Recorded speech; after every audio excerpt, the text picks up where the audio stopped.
Have you ever stared up at the vast inky canvas of the night sky, peppered with a billion shimmering diamonds, and felt that unsettling tug, that quiet whisper of a question?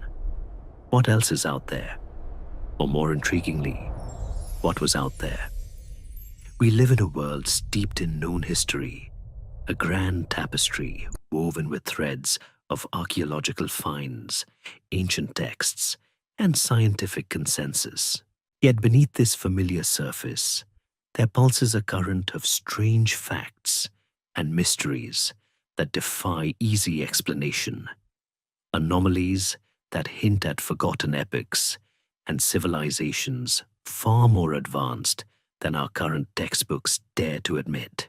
Think of those impossible structures, the intricate carvings that seem to depict technologies we barely grasp today, or the uncanny similarities in myths from cultures separated by oceans and millennia. These aren't just isolated curiosities, they're tantalizing breadcrumbs leading us down a rabbit hole, a journey into the tantalizing realm of the secret technology of Atlantis. Before you get comfortable, take a moment to like the video and subscribe, but only if you genuinely enjoy what I do here. Also, let me know where you're tuning in from and what time it is for you right now in the comments below. Our story, or rather, the whispered legend, begins not with the familiar crashing waves and idyllic, sun-drenched shores that spring to mind when one hears the name Atlantis, but deep within the earth, in the very genesis of their extraordinary power. Imagine, if you will, a time so far removed from our own, it almost feels like a dream, an era when humanity, or perhaps a precursor to it, stumbled upon something truly revolutionary. This wasn't merely the discovery of fire or the invention of the wheel. This was a fundamental shift in understanding the very fabric of reality, a breakthrough that unlocked energy sources we are only now, in our modern age, beginning to theorize about. The earliest Atlanteans, according to the accounts, weren't born with this knowledge. They acquired it, perhaps through an ancient inheritance, or more dramatically, through an unexpected geological event that revealed the Earth's hidden potential. There's a persistent, almost nagging, historiographic mystery surrounding the idea of source knowledge in ancient civilizations. Was it always incremental human ingenuity, or were there moments of profound, almost miraculous revelation? The Atlantean narrative leans heavily towards the latter. They didn't just stumble upon crude oil or a vein of coal, they found something far more profound, something that resonated with the planet's own energetic heartbeat. The true genesis of Atlantean power, as the legends softly suggest, lay within the Earth's geothermic core, but not in the way we understand geothermal energy today. It wasn't about drilling for steam or hot water. Instead, it was an understanding of telluric currents, those faint, oscillating electrical currents that flow naturally beneath the Earth's surface, influenced by solar activity, lunar cycles, and even seismic stresses. While modern science acknowledges these currents, their practical applications are still largely theoretical for us. For the Atlanteans, however, this wasn't theory. It was the foundation of their civilization. They learned not just to detect these currents, but to tap into them, to harmonize with their flow, and to amplify their natural energies through a series of colossal, geometrically precise structures, often described as temples or obelisks. These weren't just buildings. They were conduits, massive antennas, designed to channel the planet's latent power. One might even joke that they were the original energy vampires, but in a far more sophisticated, and initially at least, symbiotic way. The fascinating debate among scholars, even those who entertain the Atlantean hypothesis, often revolves around whether this discovery was a gradual process of observation and experimentation, or a sudden, almost divine, enlightenment. The narratives lean towards a profound, almost mystical connection with the Earth itself, suggesting an intuitive understanding that transcended mere engineering. They essentially cracked the planet's energetic code, a feat that would make our current grid infrastructure look like a child's toy. This nascent power, however, wasn't immediately utilized for grand cities or flying machines. The first applications were far more subtle, yet equally revolutionary. Imagine entire agricultural systems watered and fertilized, not by arduous labor, but by subtle shifts in moisture content coaxed from the air, or fields warmed by imperceptible energy flows that ensured year-round harvests, regardless of external climate. This was the dawn of a symbiotic relationship between Atlantean society and its environment, a period of harmony where their nascent technology worked with nature, not against it. They understood the subtle energies of the planet, much like an acupuncturist understands the flow of ki in the human body, but on a geological scale. The legends speak of early Atlantean settlements being remarkably self-sufficient, requiring minimal effort to sustain their populations, a stark contrast to the endless toil that defined most early human civilizations. This early period, often overlooked in the more sensational accounts of floating cities and death rays, was arguably the most crucial. It was when the foundational principles were laid, when the understanding of energy manipulation was refined, and when the philosophical underpinnings of their society, a deep reverence for the source of their power, were established. It's almost quaint to think of a high-tech civilization starting with glorified smart irrigation. But every empire, even a mythical one, has to learn to crawl before it can build flying saucers. The very idea that such advanced concepts could have been part of an ancient society challenges our linear progression of history, opening up the tantalizing possibility that technological peaks have risen and fallen before our recorded memory began. From this foundational understanding of telluric currents, the Atlanteans swiftly moved to what would become the very heart of their advanced civilization, the mysterious metal known as orichalcum. If you thought mining for gold was exciting, imagine discovering a metal that seemed to hum with its own intrinsic energy, radiating a subtle warmth and glow, almost as if it were alive. Plato, in his accounts, describes orichalcum as a brilliant, fiery gleam, more precious than gold, found only in certain parts of Atlantis. But the secret of orichalcum wasn't just its aesthetic beauty or scarcity. It was its unparalleled ability to store, amplify, and perhaps even generate energy, making it the linchpin of their entire technological edifice.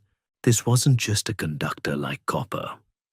It was a superconductor, a power source, and a structural component all rolled into one shimmering, enigmatic package.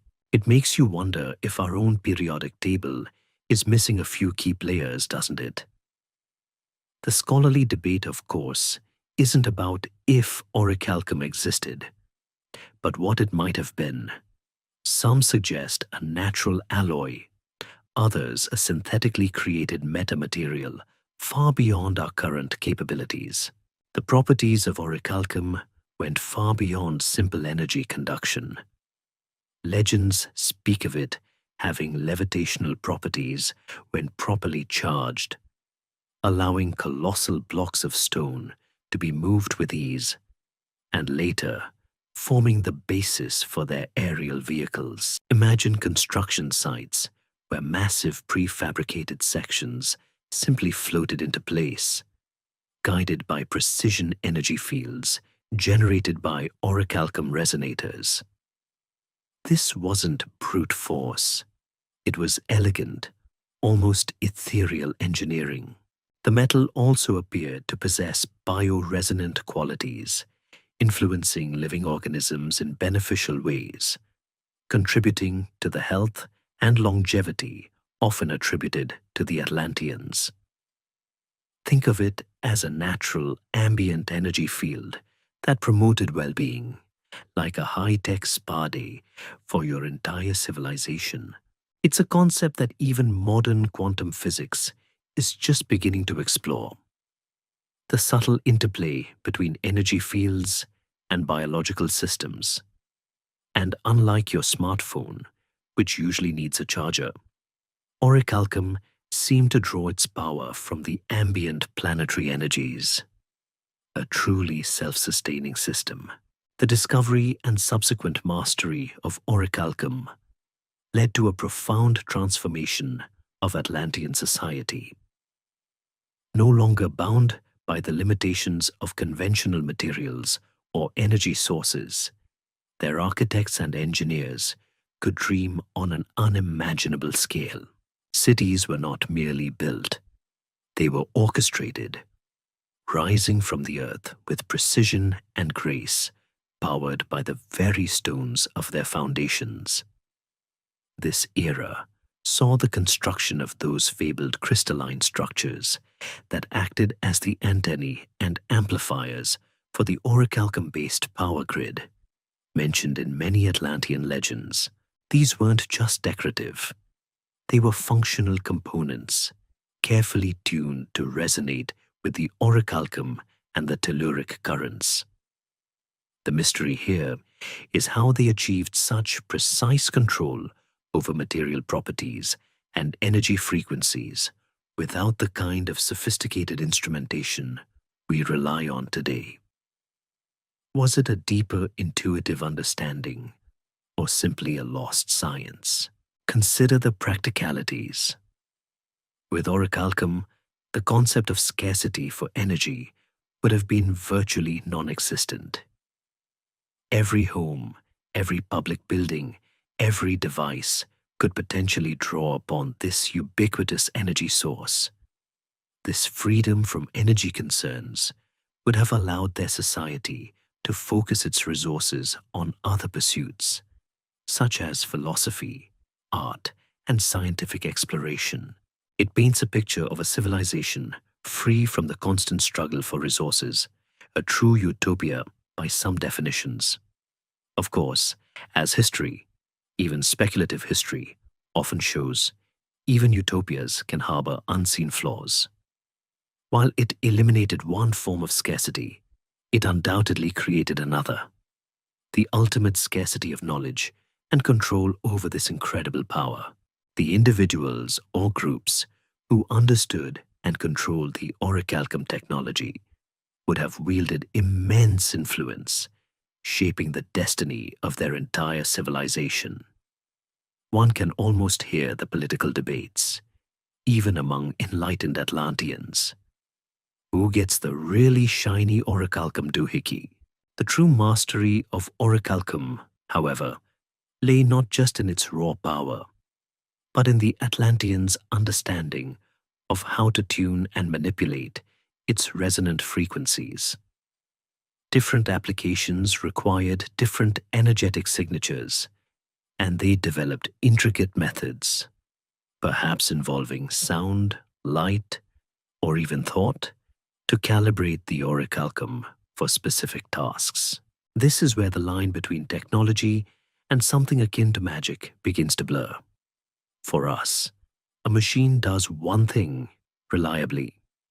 For them, it seems their technology was far more fluid, adaptable, and responsive.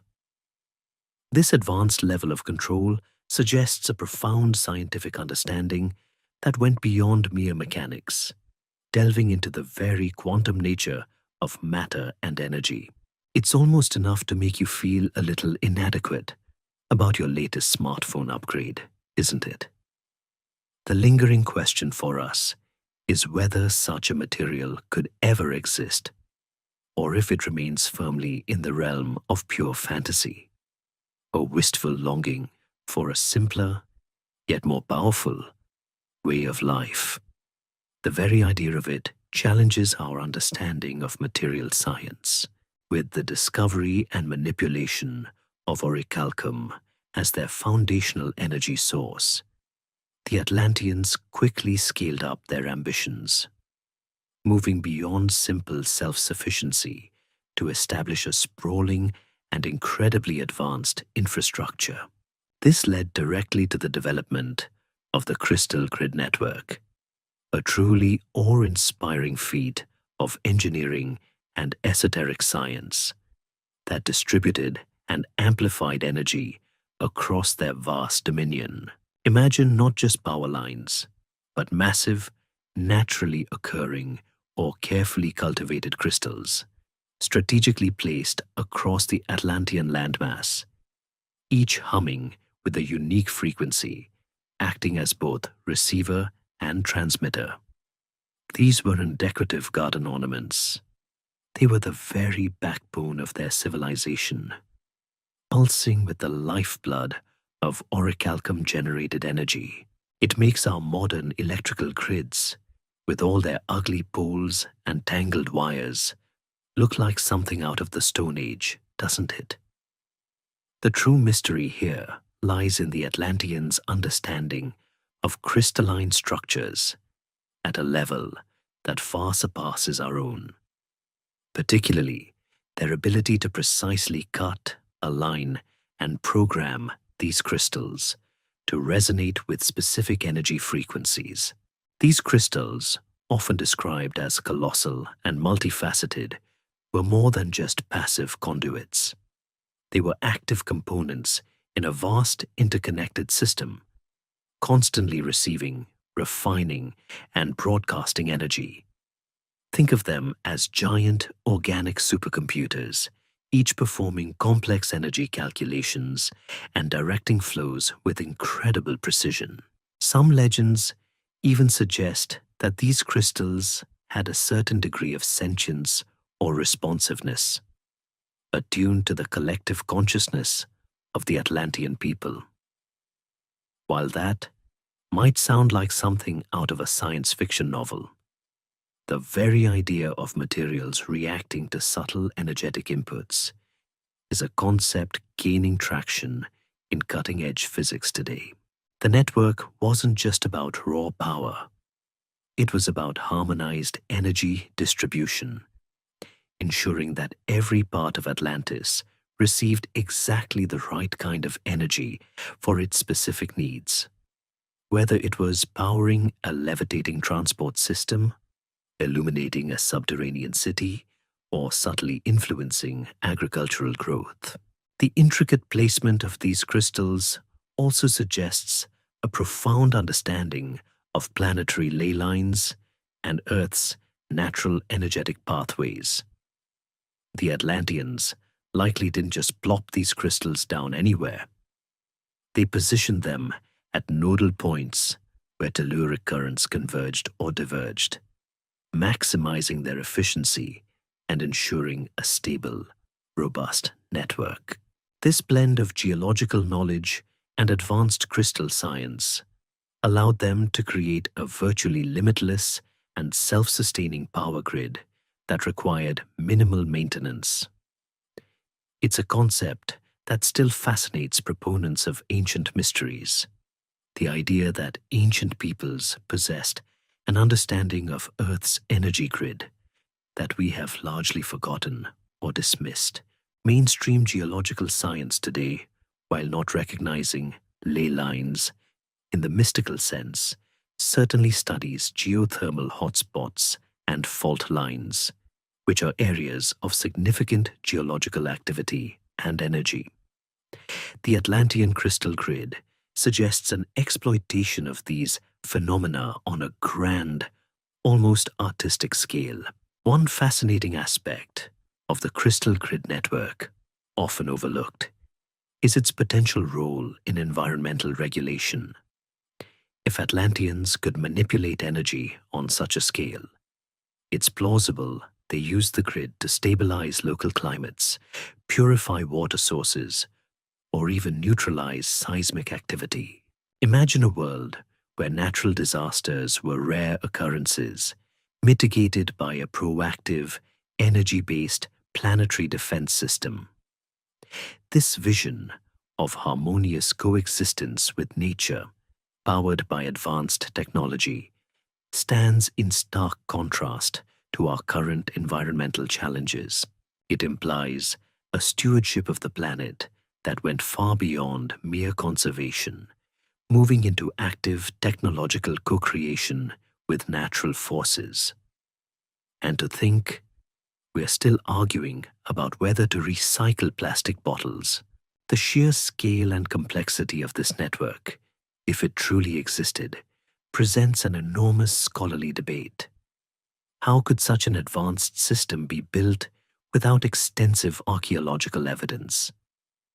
Proponents suggest that the cataclysm that destroyed Atlantis literally submerged and pulverized much of this infrastructure, leaving little behind for modern discovery. Others argue that the evidence is there, but unrecognized, perhaps misidentified, as natural geological formations, or dismissed as mere mythological embellishments.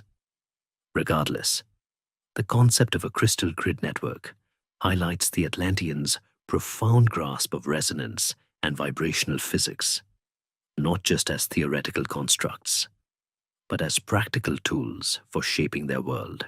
Their understanding of how energy could be transmitted without wires through a medium like the Earth itself marks them as true pioneers, leaving us to wonder what other secrets might be hidden beneath the waves, still humming silently, patiently waiting to be rediscovered.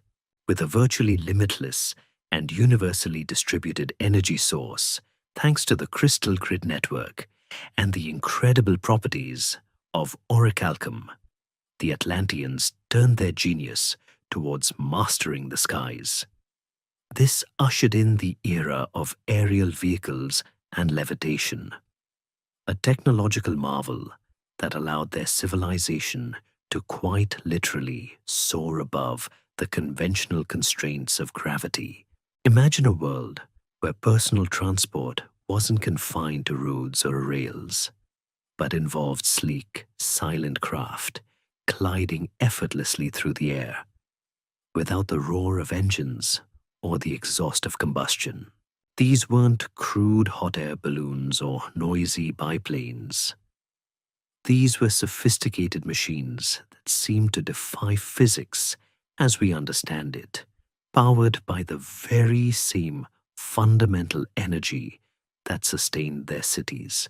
It makes you wonder if those ancient cave paintings depicting strange symbols were actually schematics, doesn't it?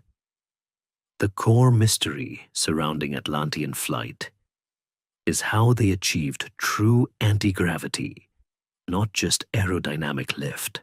The key to their aerial prowess lay in the precise manipulation of gravitational fields rather than generating brute force thrust.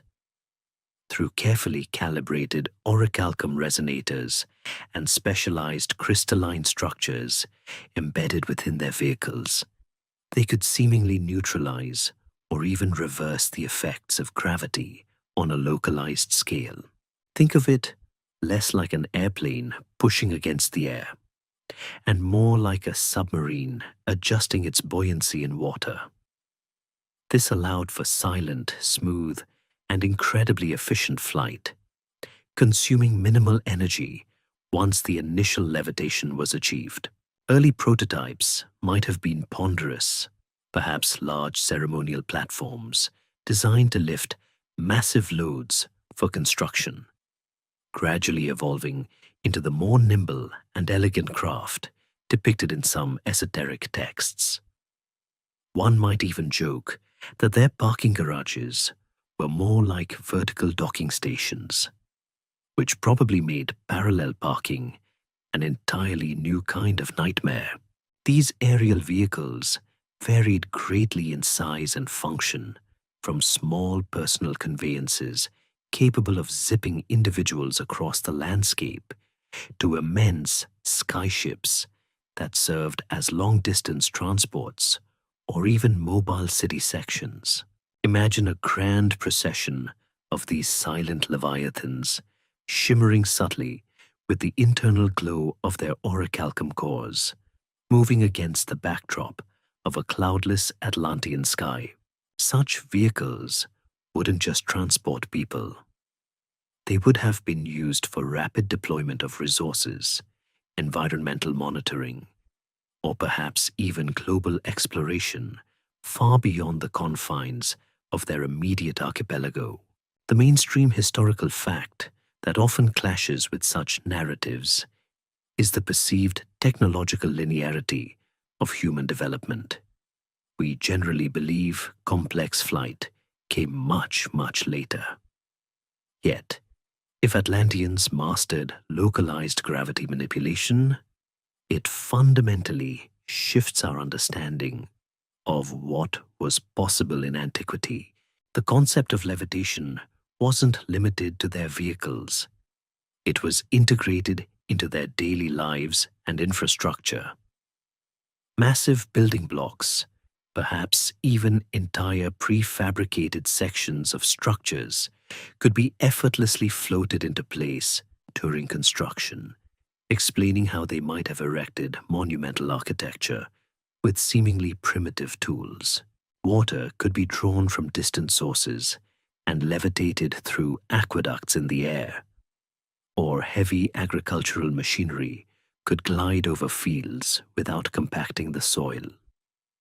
This ubiquitous application of levitation would have eliminated many forms of physical labor that defined other ancient civilizations, freeing up Atlantean society for intellectual and artistic pursuits. It's almost enough to make you wish for an orichalcum-powered self-vacuuming floor. The open historiographic mystery here is the complete lack of widely accepted archaeological evidence for such advanced aerial technology. If Atlanteans flew, where are the crash sites, the remnants of their airfields, the distinctive metallurgy of their craft?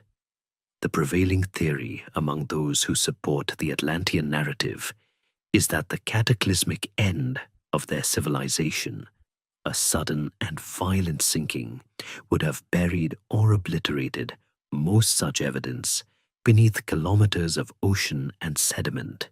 Any remnants would be incredibly difficult to locate, let alone identify. Furthermore, the nature of their technology, relying on energy fields rather than solid, complex mechanical components, might mean fewer durable artifacts were left behind. Regardless, the idea of a civilization that transcended the limitations of land-based travel, capable of effortlessly traversing their world, paints a vivid and compelling picture of a lost golden age. While Atlanteans had mastered the skies with their sophisticated aerial vehicles and levitation technology, their understanding of energy and material science also allowed them to conquer another challenging frontier: the very ground beneath their feet. This led to the creation of subterranean habitats, a network of incredible underground cities and tunnels that were not merely dark, damp caves, but thriving, self-sustaining environments, harnessing the Earth's natural energies. Imagine entire metropolitan areas lit by a soft, constant glow, with perfectly controlled climates and intricate systems for air and water purification, all nestled comfortably beneath the surface. It's a far cry from the cramped, dusty mines we picture when we think of subterranean spaces, isn't it? The core mystery here is how they managed to create such vast, stable, and habitable spaces without the advanced tunneling and structural reinforcement techniques we associate with modern underground construction. The secret to these underground marvels lay in their ability to manipulate geological forces and to utilize the geothermal and crystalline energy they had so profoundly mastered. Instead of brute force excavation, Atlanteans likely employed methods of molecular destabilization or targeted energy frequencies to soften and reshape rock, allowing for the creation of immense caverns and intricate tunnel networks with remarkable ease and precision. This wasn't about digging. It was about sculpting the earth itself. Imagine a giant silent drill made of pure energy, capable of carving out perfect circular tunnels or vast domed chambers. This ability would also explain the stability of these structures. The rock wasn't merely removed, but perhaps subtly reformed or reinforced at a molecular level, preventing collapses and ensuring long-term integrity. It's enough to make you reconsider every subway system you've ever ridden. Life within these subterranean habitats was far from primitive. Powered by the ubiquitous orichalcum and integrated seamlessly into the crystal grid network, these cities boasted their own unique ecosystems. Artificial sunlight, generated by focused energy emitters, mimicked the warmth and spectrum of the sun, nurturing lush underground gardens and supporting diverse flora. Air circulation systems, driven by subtle energy currents, kept the atmosphere fresh and pure, entirely free of pollutants. Think of it as a perfectly controlled, sustainable biodome, but carved out of solid rock. This leads to an intriguing open historiographic mystery. If such advanced underground cities existed, why have we found no definitive evidence of them? Proponents suggest these habitats were located in geologically stable areas that subsequently sank with the continent, or that their entrances were intentionally sealed and perfectly camouflaged, remaining undiscovered. These underground networks also served strategic purposes. They provided immense protection from surface-level climatic shifts, potential conflicts, or even the eventual cataclysm that befell Atlantis. They were bastions of civilization, designed for long-term survival and resilience. Moreover, some legends hint at these subterranean spaces housing the most sacred knowledge and powerful technologies, serving as vaults for their civilization's deepest secrets. Far from prying eyes, it's almost as if they foresaw the need for a cosmic bug-out bag, doesn't it? One could even speculate that certain critical research or development projects, perhaps involving the very limits of their energy manipulation, were conducted in these isolated, highly controlled environments. The concept of subterranean cities also raises interesting questions about Atlantean society and psychology. Would living beneath the earth for extended periods foster a different perspective, a deeper connection to the planet's core energies, or perhaps a slight aversion to the unpredictable surface world? This shift in environment could have influenced their art, philosophy, and even their social structures, creating a culture uniquely adapted to its carefully constructed underground reality.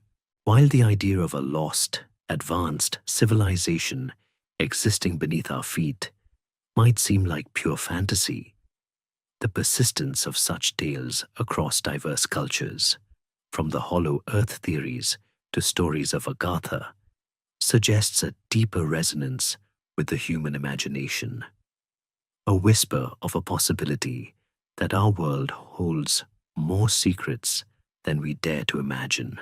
With energy harnessed from the planet's core and distributed through crystalline networks, and with the ability to shape their environment both above and below ground, Atlanteans turned their attention to the most fundamental aspect of any civilization: sustenance. This led to incredible agricultural innovations, a testament to how their advanced technology wasn't merely about grand constructions or impressive vehicles, but also about creating a society of abundance and sustainable living. Imagine fields that flourished year-round regardless of season, crops that grew to astounding sizes, and a food supply that was not only limitless but also perfectly tailored to nutritional needs, all without the backbreaking labor that defined farming for millennia. It makes you wonder why we're still wrestling with crop circles that don't indicate advanced growing techniques, doesn't it? The core mystery here is how they achieved such precise and widespread biological manipulation without what we would consider conventional genetic engineering tools. The key to Atlantean agricultural success lay in their understanding of energetic biostimulation and environmental control. They didn't rely solely on natural sunlight or rainfall. Instead, they used focused energy fields generated by smaller, localized orichalcum nodes and crystal arrays to optimize plant growth. These fields could selectively provide the exact spectrum of light, the perfect temperature, and even the precise vibrational frequencies to accelerate photosynthesis, enhance nutrient absorption, and protect against pests. Think of it as hyper-efficient, large-scale hydroponics, but powered by unseen forces. This allowed them to cultivate multiple harvests per year from the same plots of land, dramatically increasing yield and food security. It's almost as if they had a giant invisible switch that simply turned on super grow mode. Beyond optimizing growth, Atlanteans also likely possessed a deep understanding of soil regeneration and nutrient synthesis. They wouldn't have depleted the land through intensive farming. Instead, their technology would have actively enriched it, perhaps by drawing atmospheric nitrogen or minerals from the deeper earth and infusing them into the soil through targeted energy pulses. This created a truly sustainable cycle, where the land remained fertile indefinitely, free from the need for external fertilizers or lengthy fallow periods.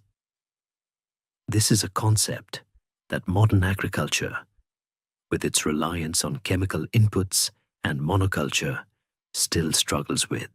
The open historiographic mystery arises when considering the implications. If food was so abundant and easily produced, what drove their economy?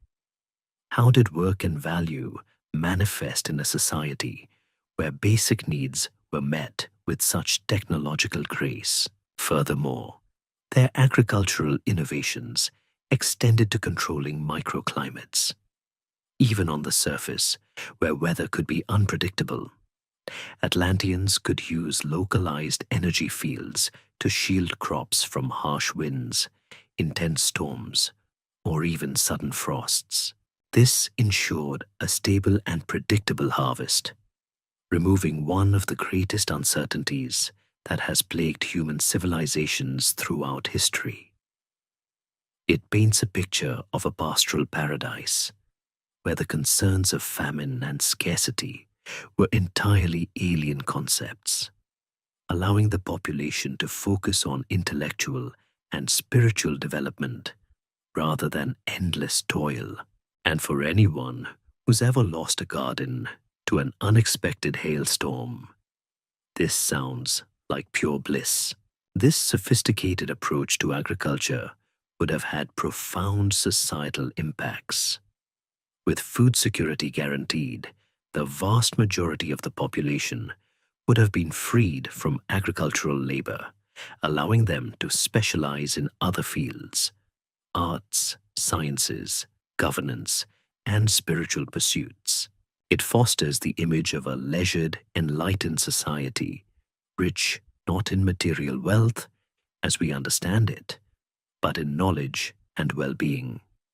The mainstream historical fact that this contradicts is the notion that large-scale, sedentary civilizations inherently required a massive agricultural workforce. Atlantean technology, however, fundamentally reshapes that equation, proposing a path to prosperity and leisure through intelligent resource management and energy manipulation rather than human sweat and tears. It's a compelling vision, offering a glimpse into what might be possible if humanity truly unlocked the secrets of sustainable, energy-rich living. With their mastery of energy, environment, and agriculture, the Atlanteans naturally extended their technological prowess to the very essence of life itself, leading to what can only be described as miraculous medical advancements. Imagine a society where disease was rare, where injuries healed with astonishing speed, and where the human lifespan was dramatically extended, all without invasive surgeries or pharmaceutical cocktails. It's the kind of health system we only dream of today, where a headache isn't just dulled by a pill, but eradicated by a wave of something akin to pure energy. This is a far cry from the leeches and incantations of other ancient cultures, isn't it?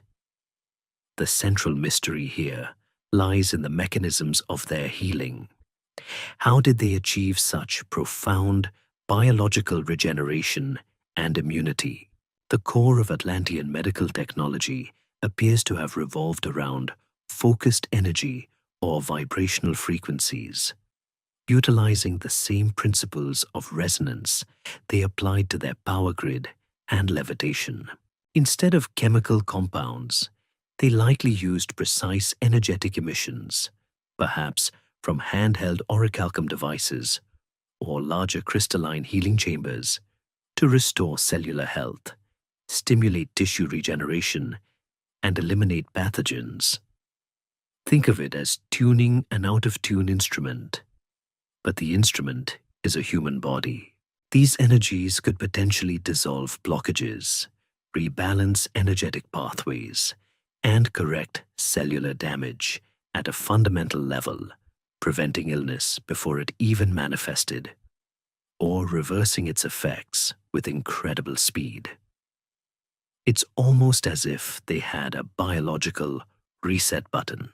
Legends often speak of Atlantean healers using crystals, not just as conduits for energy, but as diagnostic tools. These crystals, when attuned to a patient, could supposedly reveal imbalances or nascent diseases long before symptoms appeared. This preventative approach to medicine would have been revolutionary, shifting the focus from treating illness to maintaining optimal health. Rather than waiting for someone to get sick, they could identify and correct subtle energetic discrepancies, keeping their populace vibrant and resilient. It paints a picture of a society where the concept of getting old and frail might have been vastly different, perhaps more akin to a graceful, extended period of wisdom. Furthermore, some accounts hint at Atlantean knowledge of biological manipulation, not through crude genetic splicing, but through influencing the energetic blueprint of an organism. This could explain their reputed ability to heal severe injuries, even regenerating lost limbs, or to significantly extend lifespans far beyond what we consider natural limits. It's a fascinating, if unsettling, thought. What if longevity wasn't a matter of avoiding death, but of actively maintaining vitality through energetic means? The open historiographic mystery here is the absolute lack of any physical evidence, like surgical tools or medical compounds, that would corroborate such advanced biological understanding. This suggests their methods were perhaps entirely non-physical, relying on principles we don't yet fully grasp. The implications of such medical advancements are profound. A society largely free from disease, pain, and the debilitating effects of aging would experience a fundamentally different quality of life. Resources that would otherwise be dedicated to healthcare could be diverted to other pursuits, fostering a vibrant culture of learning, creativity, and exploration. It would also dramatically shift social structures, potentially blurring the lines between generations as age became less of a defining characteristic. The mainstream historical fact that this challenges is the universal human struggle with mortality and illness throughout history. The Atlantean medical model proposes a world where this fundamental human experience was largely transcended, painting a picture of a lost civilization that achieved a level of biological control that remains, for us, firmly in the realm of science fiction, or perhaps a distant future. Beyond mastering the skies and the very essence of biological life, the Atlanteans, armed with their profound understanding of energy and crystalline resonance, are said to have achieved something truly astonishing: weather manipulation.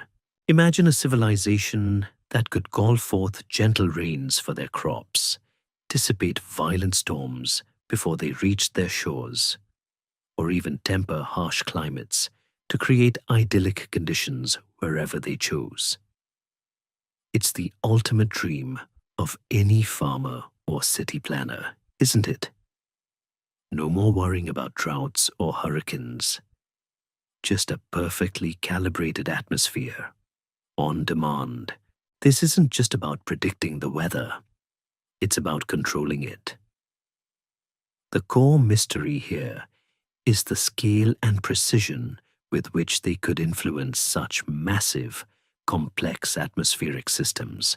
The underlying principle of Atlantean weather manipulation likely stemmed from their ability to create and direct powerful, localized electromagnetic or acoustic fields using large-scale orichalcum arrays and the crystal grid network. Think of it less as a brute force approach and more like nudging a delicate balance by subtly altering atmospheric pressure, temperature gradients, or even the electrical charge of airborne particles. They could influence cloud formation, precipitation cycles, and wind patterns. For example, a widespread drought might be alleviated by projecting specific frequencies that encourage condensation and gentle rainfall over parched lands. Conversely, if a violent storm was brewing offshore, targeted energy pulses could potentially disrupt its formation or divert its path, sparing coastal communities from devastation. It's almost as if they had a celestial remote control, complete with an undo button for bad weather. This level of environmental control would have had immense societal benefits.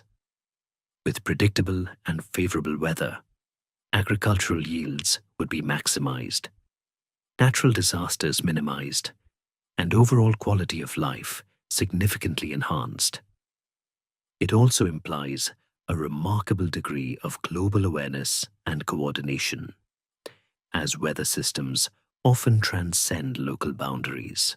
An interesting open historiographic mystery arises here. If they possessed such power, why didn't they apply it to prevent the very cataclysm that supposedly engulfed them? This leads to speculation about internal conflicts, unintended consequences, or perhaps a sudden event that overwhelmed even their advanced capabilities. Did their weather control have limits? Or did arrogance blind them to the true dangers? Consider the immense energy requirements for such feats. While their orichalcum and crystal network provided abundant power, manipulating global weather patterns would necessitate colossal amounts of energy, perhaps requiring the synchronized activation of multiple major crystal nodes across the continent. This suggests a sophisticated command and control infrastructure, where environmental scientists and engineers worked in concert to maintain planetary harmony. The mainstream historical fact that this directly challenges is the idea that humanity has always been at the mercy of natural forces, developing only rudimentary methods of adaptation. Atlantean weather manipulation posits a civilization that achieved a level of mastery over nature that is still beyond our grasp, even with all our satellites and supercomputers. The ethical implications of such power are also profound. If Atlanteans could control the weather, could they also weaponize it? Could they create droughts in enemy lands or unleash floods upon their adversaries? While the legends often paint a picture of a benevolent and enlightened society, the very existence of such a capability introduces a darker potential, a reminder that even the most advanced technology carries with it the shadow of misuse. One might even imagine a global meteorological council constantly monitoring and adjusting, trying to keep the planet in a perfect, harmonious balance, probably dealing with endless complaints about the humidity. Regardless of its ultimate fate, the concept of Atlantean weather manipulation remains a fascinating example of how their unique technological path could have fundamentally reshaped their world, creating a utopian existence that seems almost too perfect to be true. As Atlantean technological prowess expanded from manipulating energy and the environment to even the very fabric of life, it naturally extended to the less tangible yet equally vital realm of information.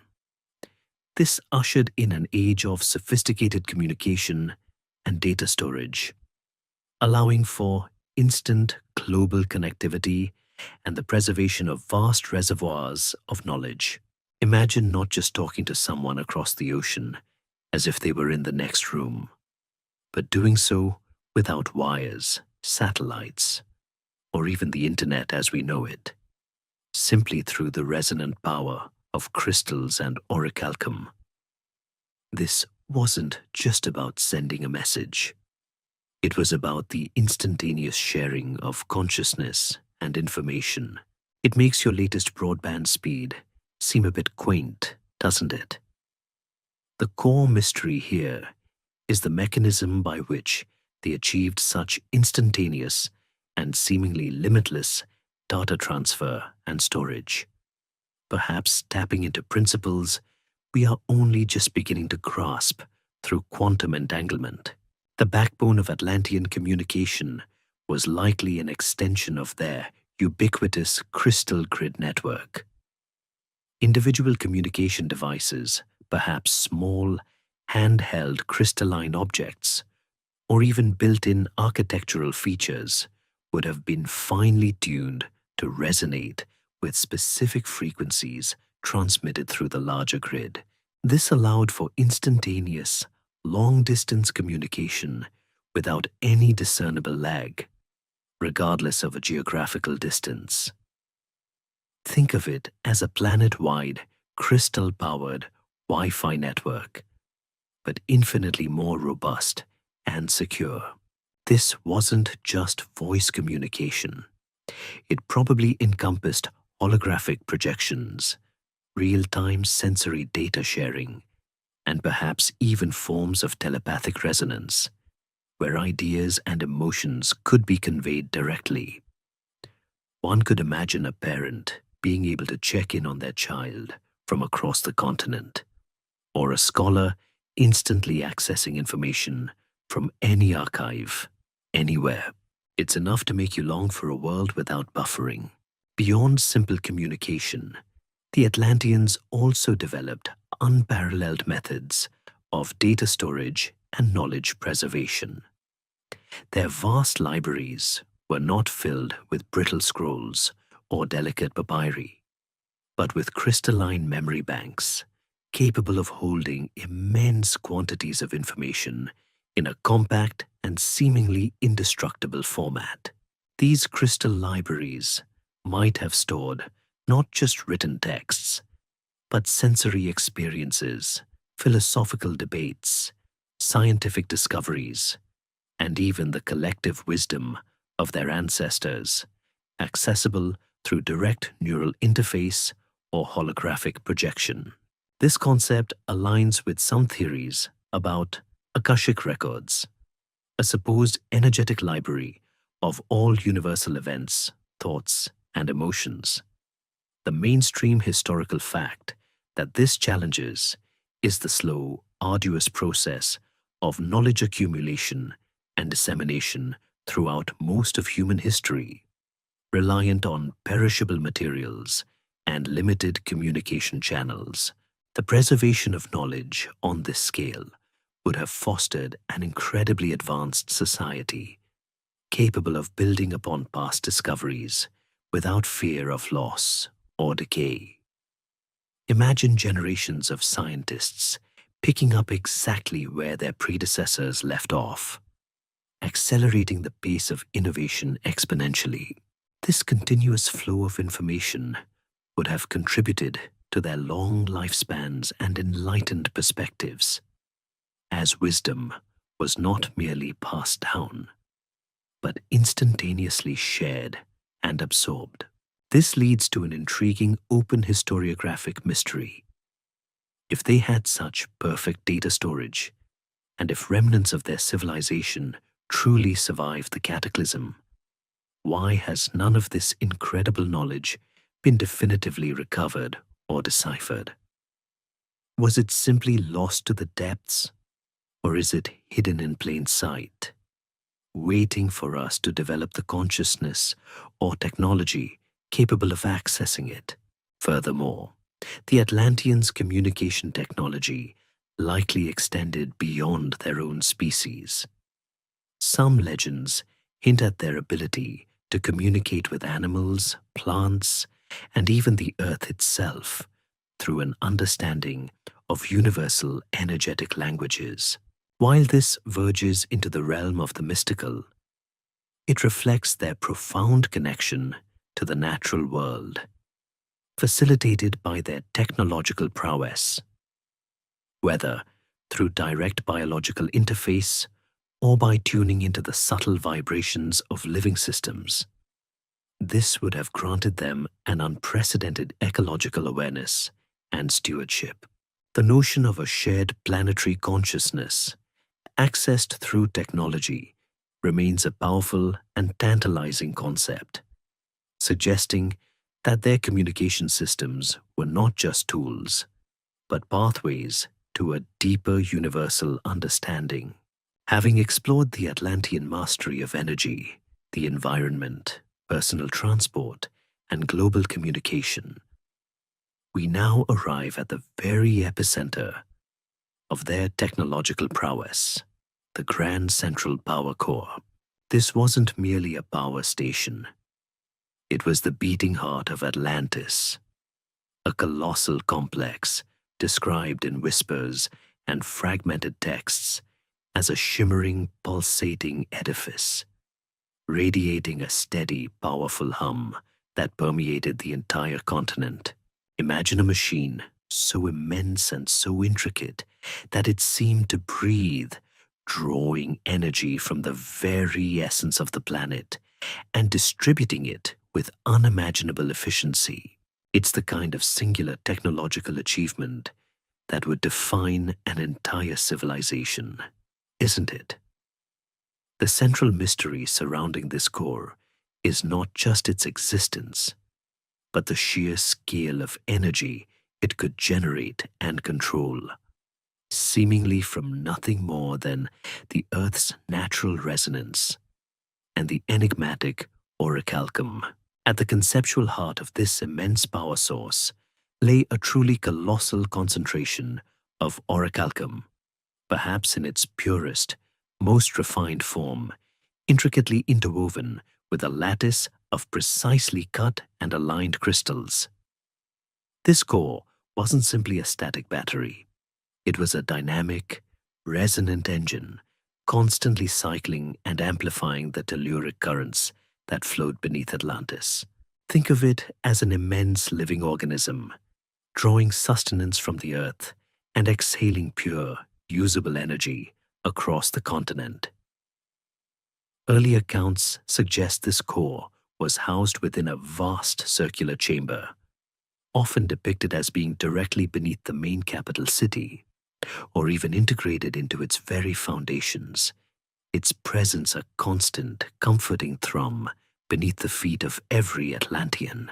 It makes you wonder what kind of utility bill they had, or if unlimited power really meant no bills at all. The mechanics of this power core, while speculative, likely involved principles of zero-point energy extraction or highly efficient cold fusion, concepts that modern science is only beginning to tentatively explore.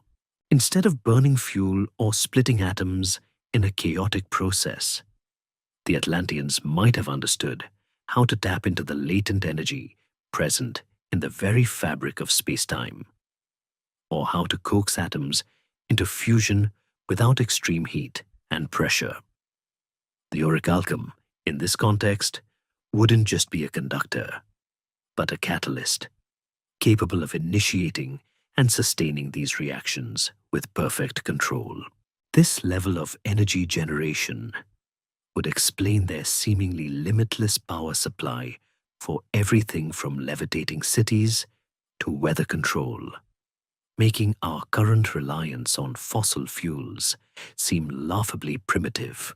The Grand Central Power Core also served as the primary nexus for the entire crystal grid network, acting as a colossal amplifier and distribution hub.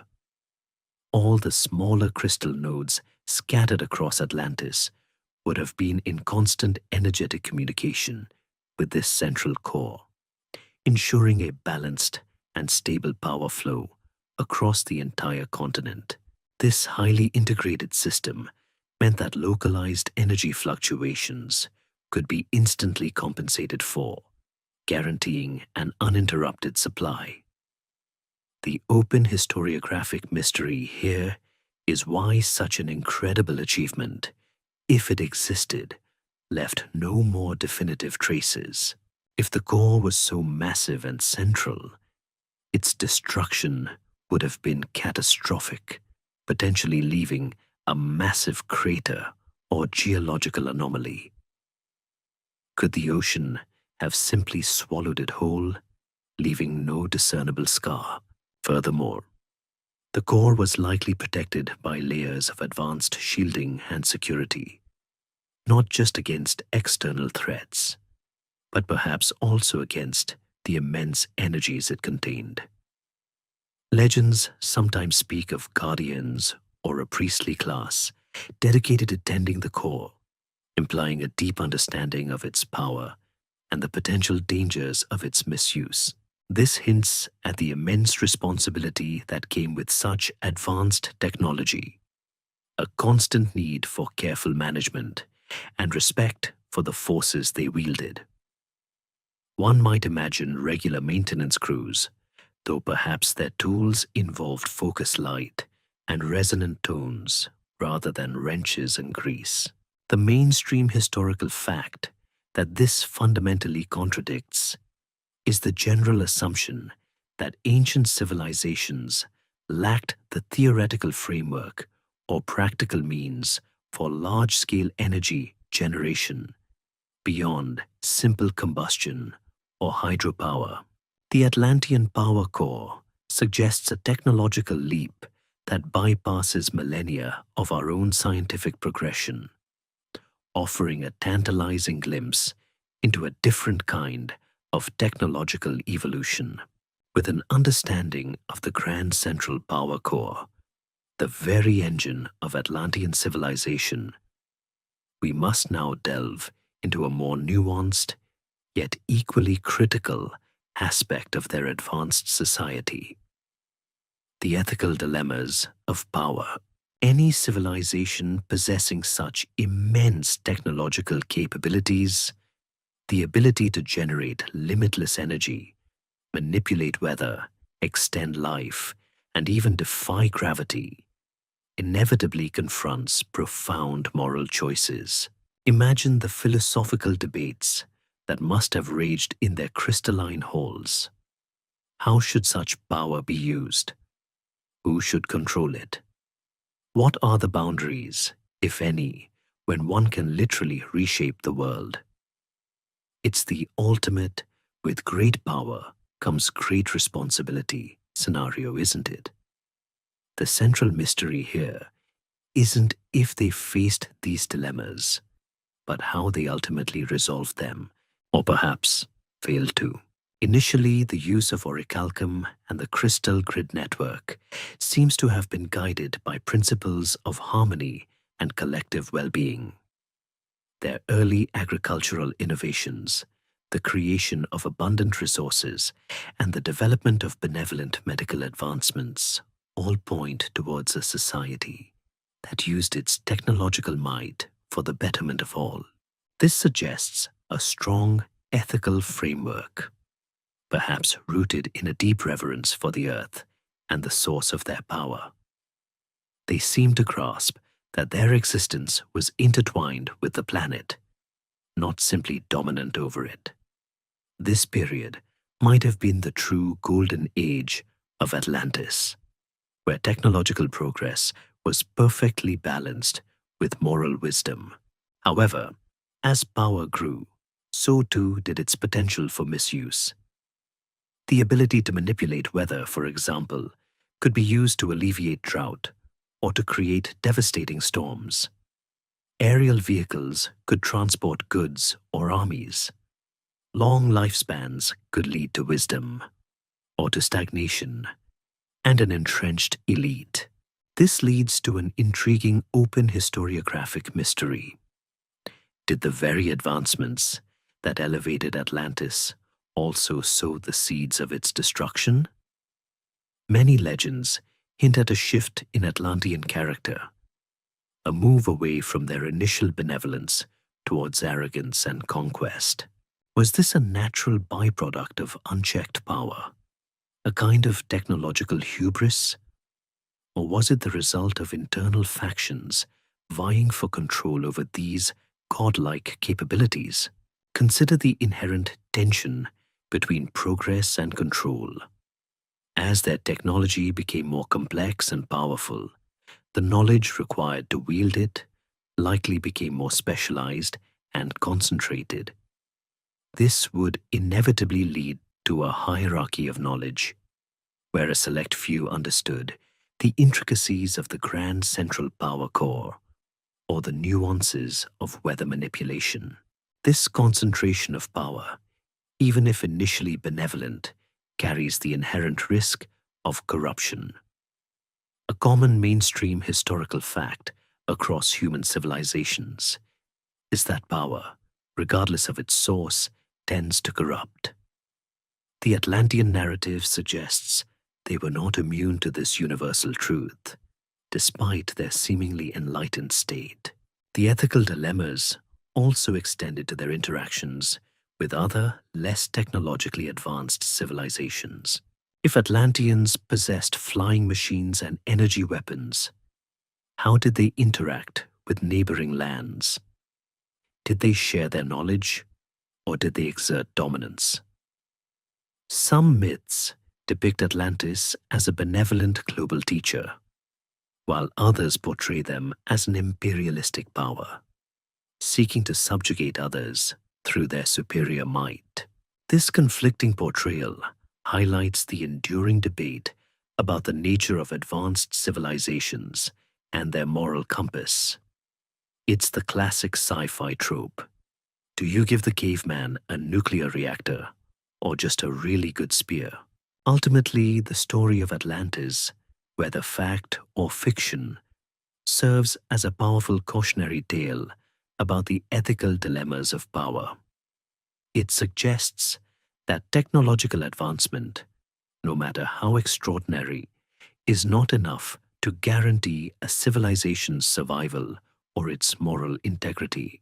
The downfall of Atlantis, if it was indeed caused by its own hand, would stand as a stark reminder that true progress lies not just in what we can do with technology, but in the wisdom and restraint with which we choose to wield it. Perhaps the Atlanteans simply got too good at playing God, and the universe, in its own subtle way, decided to pull the plug. The immense technological capabilities of the Atlanteans, particularly their mastery over energy and the environment, profoundly shaped their Atlantean social structure. This wasn't a society built on agrarian toil or industrial labor as we understand it, but one seemingly designed by and for the efficient deployment of advanced technology. Imagine a world where basic needs were met with ease, and much of the drudgery of life was eliminated by automated systems or energy manipulation. How would such a foundation influence who held power, how knowledge was disseminated, and what daily life truly felt like for its citizens? It's a fascinating thought experiment, isn't it?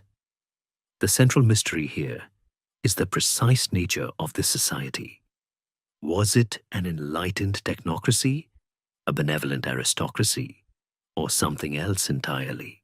One prevailing theory suggests that Atlantean society was a highly organized technocracy, where individuals with the deepest understanding of their advanced sciences, the engineers, the crystal masters, the energy manipulators, held positions of immense influence, if not direct governance. This would make sense, given that the very survival and prosperity of Atlantis depended entirely on the intricate functioning of its power core, crystal grid, and environmental controls. Knowledge, particularly scientific and technical knowledge, would have been the ultimate currency, far surpassing material wealth or military might. This is a stark contrast to many ancient civilizations driven by warrior kings or religious hierarchies, placing the Atlanteans in a unique category. The abundance created by their technological innovations, from endless food supplies to effortlessly constructed habitats, would have likely fostered a society with significant leisure time. Without the constant struggle for sustenance or survival, the Atlantean populace could dedicate themselves to intellectual pursuits, artistic expression, spiritual development, or advanced research. This paints a picture of a highly cultivated and refined society where philosophy, music, and abstract thought flourished. Imagine universities that were less about memorization and more about creative problem-solving and philosophical discourse, all powered by the quiet hum of orichalcum. One might even joke that their biggest societal problem was probably deciding which elaborate crystal sculpture to gaze at next. However, the concentration of complex technological knowledge also implies a distinct hierarchical structure. Access to the most profound scientific secrets, particularly those related to the grand central power core or the more esoteric aspects of energy manipulation, would likely have been restricted to a specialized elite, often referred to in legends as a priestly class or guardians.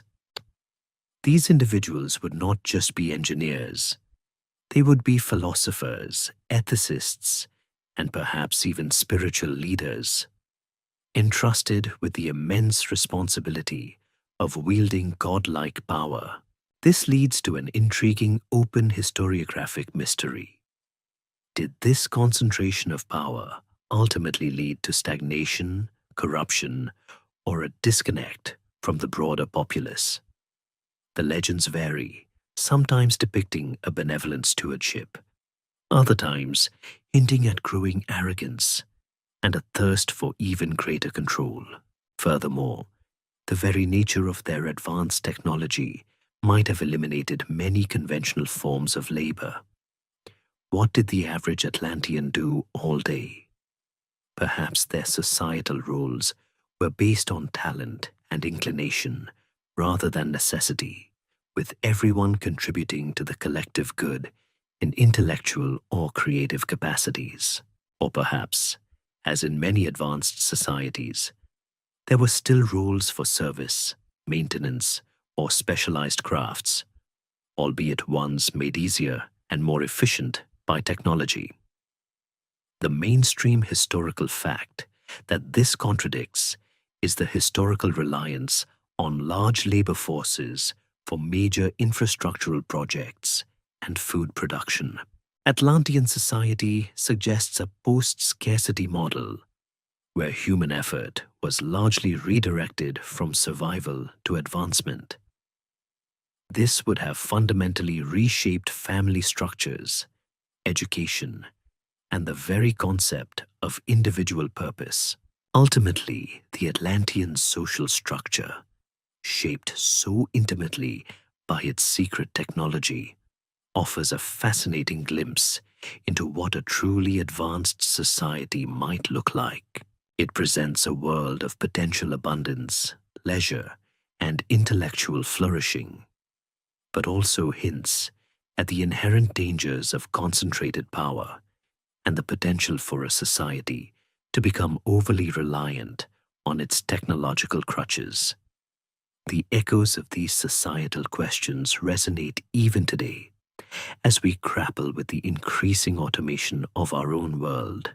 As Atlantis flourished, a beacon of technological prowess and seemingly boundless resources, it inevitably intersected with other, less advanced civilizations. This brings us to the fascinating and often contentious topic of rival civilizations and the profound impact of Atlantean technological superiority on their interactions. Imagine a powerful, technologically advanced nation existing alongside cultures still in their Bronze Age or even Neolithic stages. How would such disparate levels of development affect diplomacy, trade, and even conflict? It's like bringing a smartphone to a Stone Age tribal meeting, isn't it? The central mystery here is the precise nature of these interactions. Were they benevolent and educational, or exploitative and imperialistic? According to various esoteric texts and interpretations of ancient myths, Atlantis was not an isolated island. It was part of a larger global tapestry. Legends speak of Atlantean expeditions reaching distant lands, encountering a diverse array of peoples. These interactions would have been profoundly shaped by Atlantis's technological advantage. Imagine Atlantean aerial vehicles effortlessly traversing continents, their occupants observing and perhaps influencing nascent civilizations. This technological gap would have been so vast that other cultures might have perceived the Atlanteans as gods, bringing unimaginable wonders or wielding terrifying powers.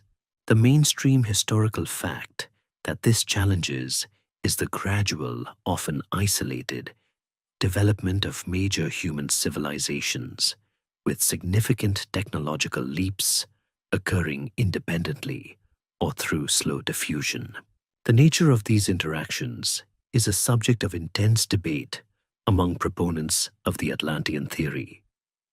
Some believe Atlantis acted as a benevolent global mentor, sharing aspects of their knowledge such as agricultural techniques, sophisticated building methods, or even basic principles of governance and philosophy. This theory suggests that Atlantean emissaries helped uplift other cultures, explaining the sudden, unexplained bursts of architectural and astronomical knowledge seen in various ancient societies, like the precision of the pyramids or the advanced calendars of Mesoamerica. Perhaps the Olmecs weren't just brilliant on their own. Maybe they had a few incredibly well-meaning Atlantean consultants. However, other interpretations paint a darker picture, suggesting that Atlantis, driven by its growing arrogance and desire for resources, engaged in imperialistic expansion. With their superior weaponry, perhaps energy-based devices or advanced aerial bombardments, they could have easily subdued less powerful nations, establishing a vast, technologically enforced empire. This would explain the widespread fear of advanced godlike beings in certain ancient mythologies, or the sudden disappearance of some cultures that might have resisted Atlantean domination. The ethical dilemmas of power, discussed earlier, would certainly come into play here, raising the question of whether their advanced technology ultimately led to their moral decline and conflict with others. An intriguing open historiographic mystery centers on the sea peoples or other migrating populations often mentioned in ancient Egyptian and Mediterranean records. Could some of these powerful, technologically distinct groups have been Atlantean refugees, or even remnants of their rival civilizations displaced by the cataclysm or ongoing conflicts with Atlantis? This would provide a tangible link, however tenuous, between the Atlantean legend and documented historical events. The idea that Atlantean technology, even in fragments, could have dramatically impacted the balance of power in the ancient world is a captivating one, suggesting hidden forces at play in the formation of early empires and the movements of peoples. Ultimately, the interactions between Atlantis and rival civilizations, whether benevolent or aggressive, underscore the profound impact that a technologically superior society would have on its contemporaries. It's a reminder that technological advantage is a double-edged sword, capable of both elevating and destroying. The stories of these interactions, shrouded in myth and academic speculation, offer a powerful lens through which to examine themes of power, influence, and the complex, often fraught, relationship between different stages of human development. Having explored the grandeur of Atlantean technology and its societal implications, we now arrive at the most dramatic and enigmatic chapter in their story, the Great Deluge theories. This is where the whispers of myth crash against the hard shores of geological possibility, attempting to reconcile the incredible tales of a lost continent with the overwhelming evidence of a global catastrophe. Imagine a civilization at its zenith, suddenly engulfed not just by a localized disaster, but by an event of such titanic scale that it reshaped the very surface of the Earth. It's the ultimate too big to fail, but it did moment, isn't it? The core mystery here is less about if a deluge occurred, but how it connected to Atlantis and, critically, whether their own secret technology played a role in their ultimate demise. Many ancient cultures across the globe, from the Sumerians and the biblical narratives to the indigenous peoples of the Americas, share remarkably similar tales of a great flood that wiped out an earlier, advanced human civilization.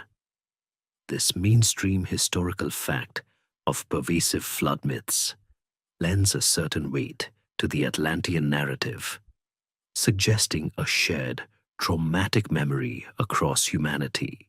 The sheer consistency of these stories, often featuring divine displeasure, a righteous few surviving, and a world transformed, makes it difficult to dismiss them as mere coincidence. The open historiographic mystery lies in pinpointing the actual geological event or series of events that could account for such widespread destruction and how it might correspond to the timeline of Atlantis. Several scientific theories have been proposed to explain such a cataclysm, ranging from rapid climate change and melting ice caps, leading to massive sea level rise, to meteorite impacts causing tsunamis of unimaginable scale, or even sudden pole shifts altering the Earth's axis and redistributing oceanic masses. Each theory presents its own challenges and evidence. For example, the Younger Dryas impact theory posits a cometary impact around 12,900 years ago, leading to abrupt global cooling and subsequent rapid warming and ice melt. This time frame often aligns with many proposed dates for Atlantis' destruction. The chilling thought is whether the Atlanteans, with all their weather manipulation and environmental control, were simply overwhelmed by a force far beyond even their advanced capabilities. However, a more unsettling theory, directly linking the deluge to Atlantean secret technology, centers on the concept of technological hubris and misuse. As discussed, the Atlanteans wielded immense power, including the ability to manipulate telluric currents through their grand central power core and crystalline network. What if, in their arrogance or through some catastrophic miscalculation, they overstressed the planetary energy grid? Imagine an experimental manipulation of the Earth's core energies that went horribly wrong, perhaps leading to unprecedented seismic activity, volcanic eruptions, and ultimately, a sudden, rapid subsidence of land masses, pulling Atlantis beneath the waves. It's the ultimate playing with fire scenario. Only the fire is the molten heart of the planet. One might even joke that they accidentally hit the self-destruct button on their entire continent. This theory suggests that the Great Deluge was not merely a natural disaster, but a techno-geological catastrophe of their own making. Perhaps their weather manipulation systems, designed for control, spiraled out of control, generating unprecedented storms that contributed to the rising waters. Or maybe a conflict with a rival civilization escalated to the point where energy-based weapons were unleashed, inadvertently triggering global destabilization. The legends of Atlantis often carry a moralistic tone, implying that their downfall was a punishment for their pride and impiety. If their technology was the direct cause, it adds a profound layer of tragedy and warning to the myth. Regardless of the precise mechanism, the Great Deluge represents the ultimate test of Atlantean resilience and the tragic end of their known civilization. It leaves us with the haunting question: were they victims of an unpredictable cosmic event, or did their unparalleled technological advancements, coupled with moral failings, ultimately lead them to pull the plug on themselves? The echoes of this cataclysm continue to resonate in our collective unconscious, a powerful reminder of the fragility of even the grandest empires when faced with the overwhelming forces of nature, or the unpredictable consequences of unchecked ambition.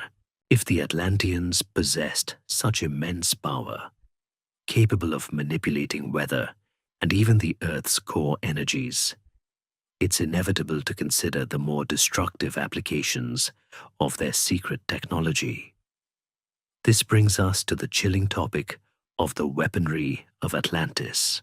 While legends often paint Atlantis as a utopian society, the realities of power dynamics, especially in interactions with rival civilizations, as we discussed, suggest that defensive and perhaps offensive capabilities would have been a stark necessity. Imagine a civilization with the ability to project energy blasts, create localized seismic events, or even deploy silent flying craft for surveillance or attack.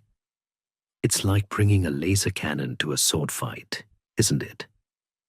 The central mystery here is the true extent of their destructive capabilities, and whether these played a direct role in their eventual demise. The foundation of Atlantean weaponry would undoubtedly have been their mastery of orichalcum and directed energy. Instead of crude projectiles or explosive chemicals, their weapons would have likely harnessed focused beams of energy capable of disintegrating targets, generating intense heat, or creating powerful shockwaves. Picture a death ray not as a cartoonish beam, but as a silent, invisible wave of energy that could effortlessly cut through stone or vaporize metal. Smaller handheld devices might have been used for personal defense or specialized tasks, while larger city-mounted arrays or even integrated components of their aerial vehicles could have delivered devastating blows. It's enough to make you grateful our ancient ancestors mostly just threw rocks.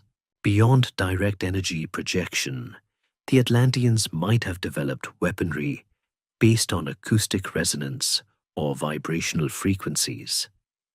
Just as they could use sound and vibration to heal or to manipulate materials for construction, they could theoretically apply the same principles destructively.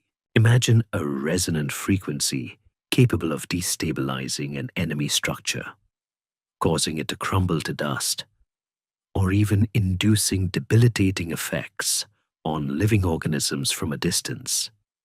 This kind of vibrational warfare would be incredibly difficult to defend against and would leave little traditional archaeological evidence. The open historiographic mystery here is whether the widespread destruction attributed to Atlantis in some myths was indeed a result of internal conflict or external warfare utilizing such devastating technologies. The application of their weather manipulation technology also presents a terrifying potential for weaponization. While discussed as a benevolent tool for agriculture, the ability to summon droughts, unleash torrential floods, or direct lightning strikes upon an adversary would have been a devastating strategic asset.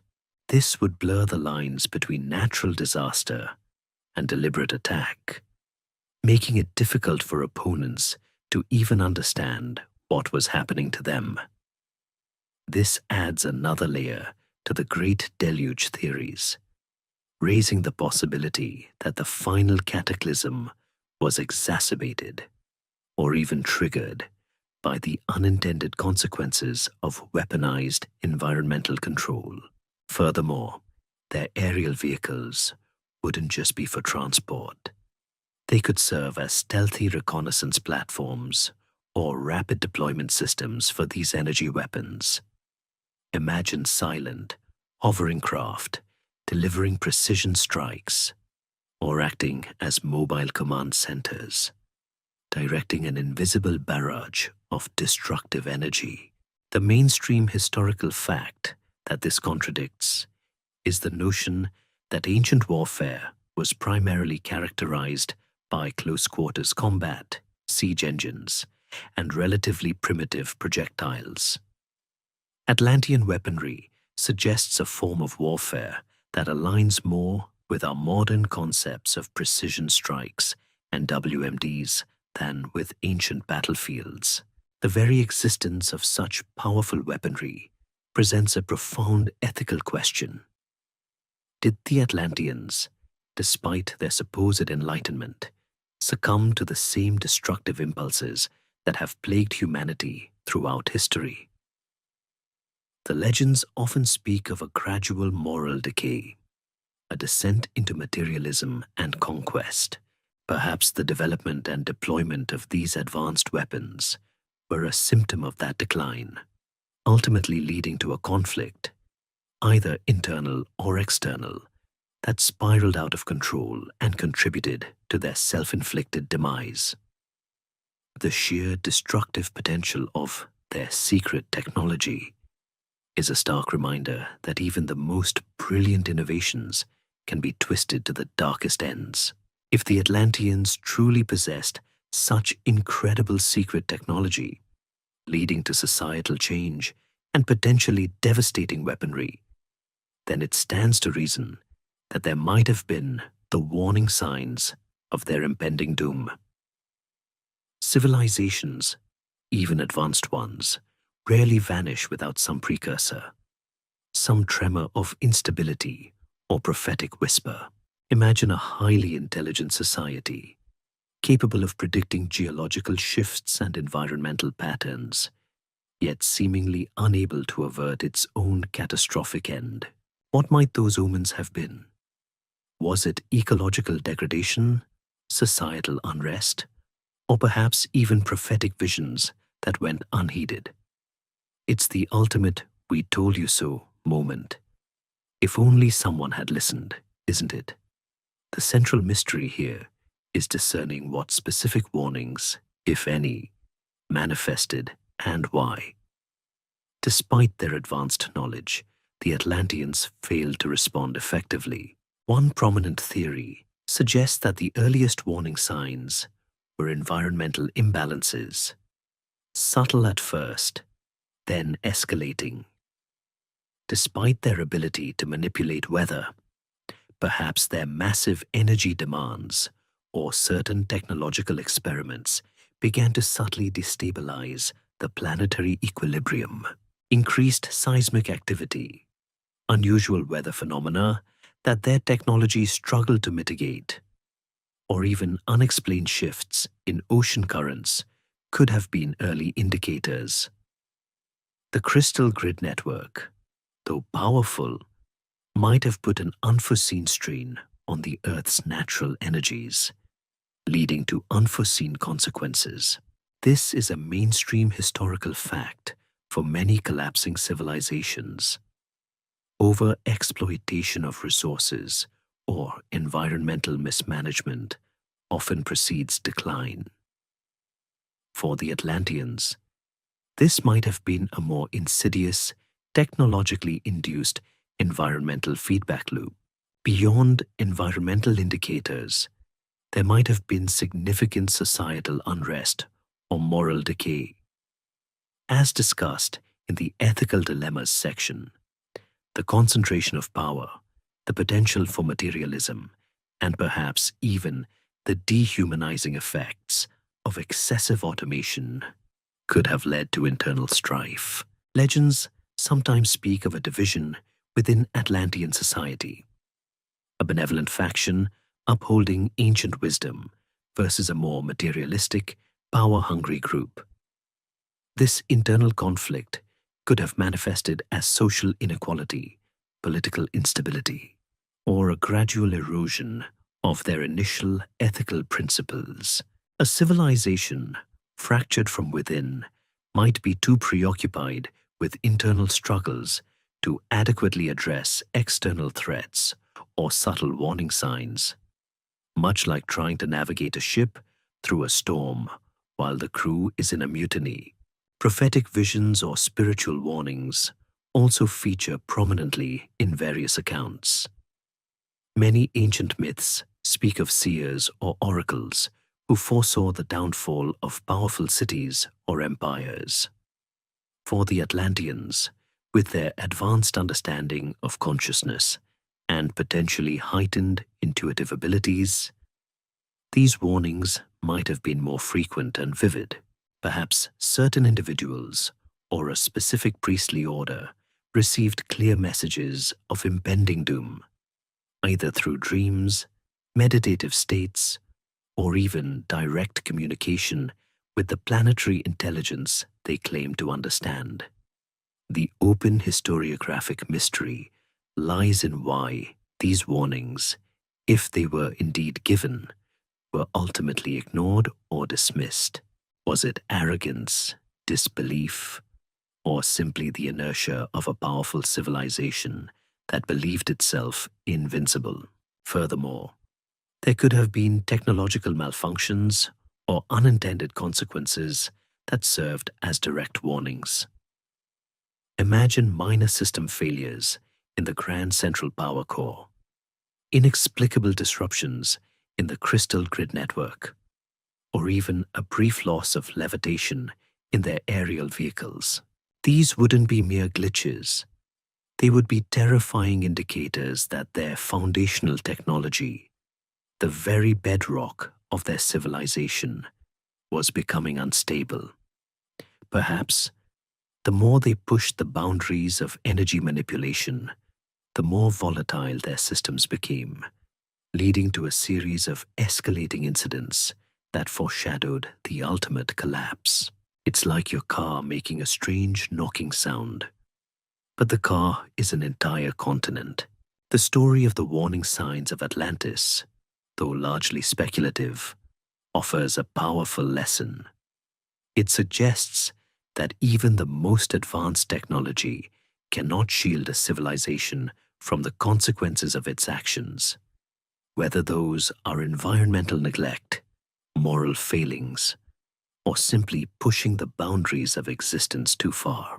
The tragic irony would be that a civilization so adept at control and prediction could not predict or control its own self-destruction, blinded by its own brilliance until the very end.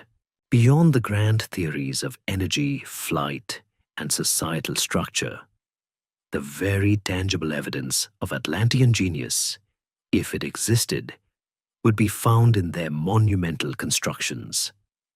This brings us to the realm of their architectural marvels, structures so grand and intricate, they would redefine our understanding of ancient building capabilities.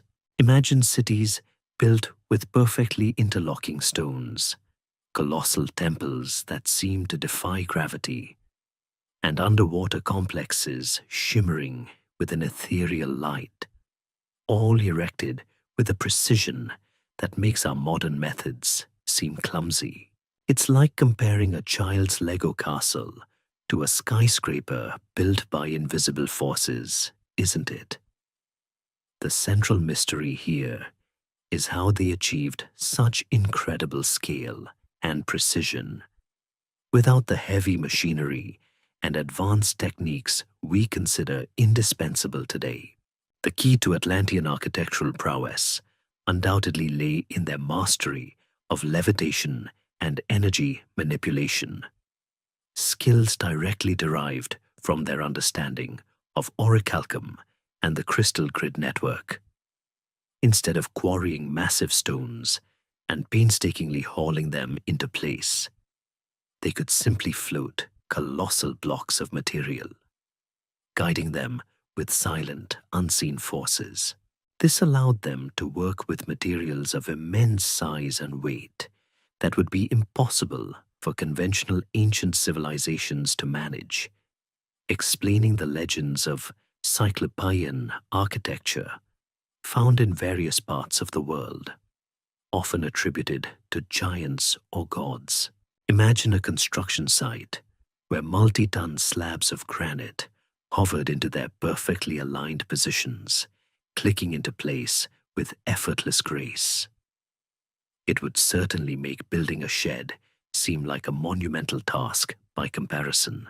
Furthermore, Atlantean builders likely possessed an advanced understanding of material science, allowing them to create or modify building materials with unprecedented properties. This could explain the legends of living stone or self-repairing structures. Perhaps they could infuse natural stone with specific energetic frequencies, enhancing its durability, making it lighter, or even allowing it to grow and self-assemble to some extent. Orichalcum itself, with its unique properties, might have been integrated into the very fabric of their most important buildings, providing structural integrity and perhaps even contributing to ambient energy and illumination. The mainstream historical fact this challenges is the slow evolution of building techniques from simple stone stacking to complex engineering with arches and concrete.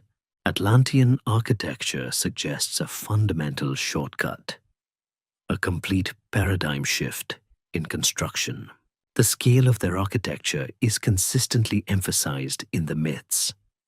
Vast harbors with intricate docking systems, towering central palaces shimmering with the light of orichalcum, and concentric rings of land and water meticulously engineered. These weren't just functional, they were breathtakingly beautiful, often adorned with precious metals and intricate carvings. This suggests a society that placed immense value on aesthetics and symbolic representation in their built environment. An intriguing open historiographic mystery revolves around the precise nature of the rings described by Plato. Were they physical concentric landmasses, or perhaps energy fields, or even symbolic representations of their societal structure? The answer would provide invaluable clues to their engineering capabilities. Beyond the visible structures, Atlantean architectural marvels likely extended to the subterranean habitats we discussed earlier, showcasing their ability to carve and sustain vast, complex underground environments. This seamless integration of above-ground grandeur and subterranean sanctuary demonstrates a holistic approach to urban planning, considering both defense and comfort. The sheer sophistication implied by these achievements, not just the ability to lift heavy objects, but to design, plan, and execute such vast and intricate projects, points to an advanced understanding of engineering, city planning, and long-term societal needs. It's almost enough to make you think our modern construction projects are just glorified sandcastles. The enduring legacy of these supposed architectural wonders, even if only in myth, speaks to a vision of human capability that continues to inspire and challenge our understanding of what was possible in the ancient world. Having explored the Atlanteans' mastery over land, sky, and their own well-being, it's only natural that a maritime civilization, even one with advanced aerial capabilities, would also conquer the depths. This brings us to their incredible abilities in submarine exploration, an aspect of their secret technology that allowed them to navigate and exploit the vast, mysterious realms beneath the ocean's surface with unparalleled ease. Imagine silent, pressure-defying vessels gliding through the abyssal plains, illuminated by internal light, exploring sunken trenches and hidden grottos that remain utterly inaccessible to us even today. It's like having a deep-sea submersible that doesn't need to surface for months, doesn't it? The core mystery here is how they overcame the crushing pressures and darkness of the deep, and what secrets they sought or discovered within the ocean's embrace. The cornerstone of Atlantean submarine exploration would have been their profound understanding of material science and energy fields, derived from their core technologies. Their vessels wouldn't be rigid, heavy submarines as we know them, relying on immense steel hulls to withstand pressure. Instead, they might have employed localized energy shields or manipulated gravitational fields to create a stable, habitable bubble within the ocean's depths, effectively neutralizing the external pressure. This would allow for lighter, more agile craft, perhaps constructed from specialized, transparent materials that offered panoramic views of the underwater world. This is a far cry from the cramped, rivet-laden submersibles of our own technological journey.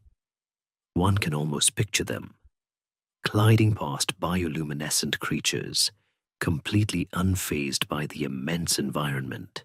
These advanced subsurface vehicles would have been powered by scaled-down orichalcum cores, drawing energy from the surrounding water, or even the subtle telluric currents that run through the ocean floor. This self-sustaining energy source would allow for incredibly long endurance missions, freeing them from the constraints of fuel and frequent surfacing. Imagine scientific expeditions lasting for months, meticulously mapping the ocean floor, studying unique marine life, or perhaps even discovering ancient geological formations and resources. The open historiographic mystery lies in what they did with this capability. Did they discover other advanced underwater civilizations, or perhaps find rare deep-sea resources that further fueled their technological development? Their exploration wasn't just about scientific curiosity. It likely had strategic and resource-oriented goals. The oceans hold vast, untapped mineral wealth, unique biological resources, and potential sites of geothermal energy.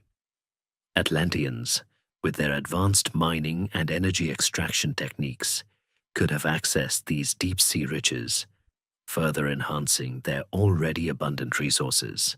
This would explain how a powerful island nation could sustain such immense technological enterprises without depleting their land-based resources. It's almost as if they had a global underwater supermarket. The ability to operate effectively beneath the waves would also have provided a significant military advantage. Stealthy underwater vessels could conduct reconnaissance, transport troops or equipment undetected, or even launch sophisticated energy-based weapons from beneath the surface. This adds another layer to their weaponry and the concept of rival civilizations, suggesting that their conflicts might not have been confined to land and air. The mainstream historical fact that this contradicts is the notion that deep-sea exploration and sustained underwater habitation are relatively modern achievements, requiring significant technological breakthroughs in material science and life support. Atlantean submarine technology suggests a mastery over the aquatic environment that predates our own by millennia, offering a tantalizing glimpse into a different kind of naval power. Ultimately, Atlantean submarine exploration showcases their comprehensive dominion over their environment. It paints a picture of a civilization that didn't just live on an island, but lived with the ocean, understanding its depths and exploiting its potential in ways we are only now beginning to comprehend.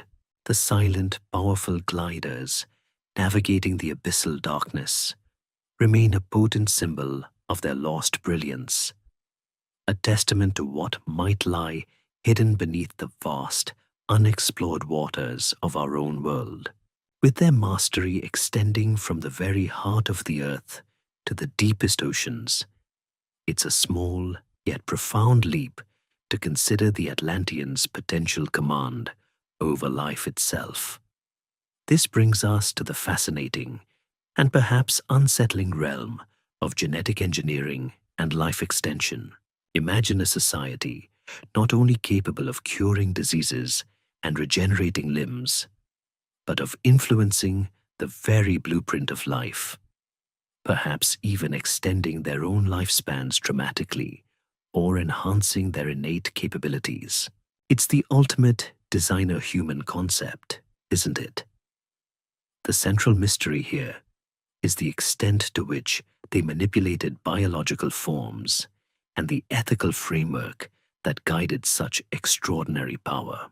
The foundation of Atlantean genetic understanding would likely stem from their deep knowledge of vibrational frequencies and subtle energy fields.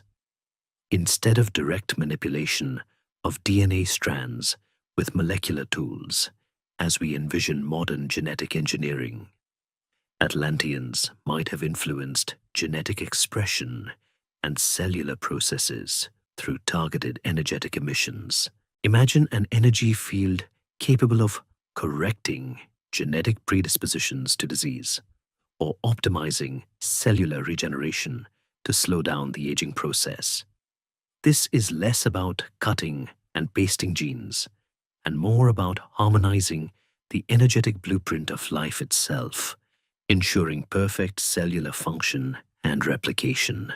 It's a concept that transcends our current biochemical understanding, suggesting a more holistic, energetic approach to biology.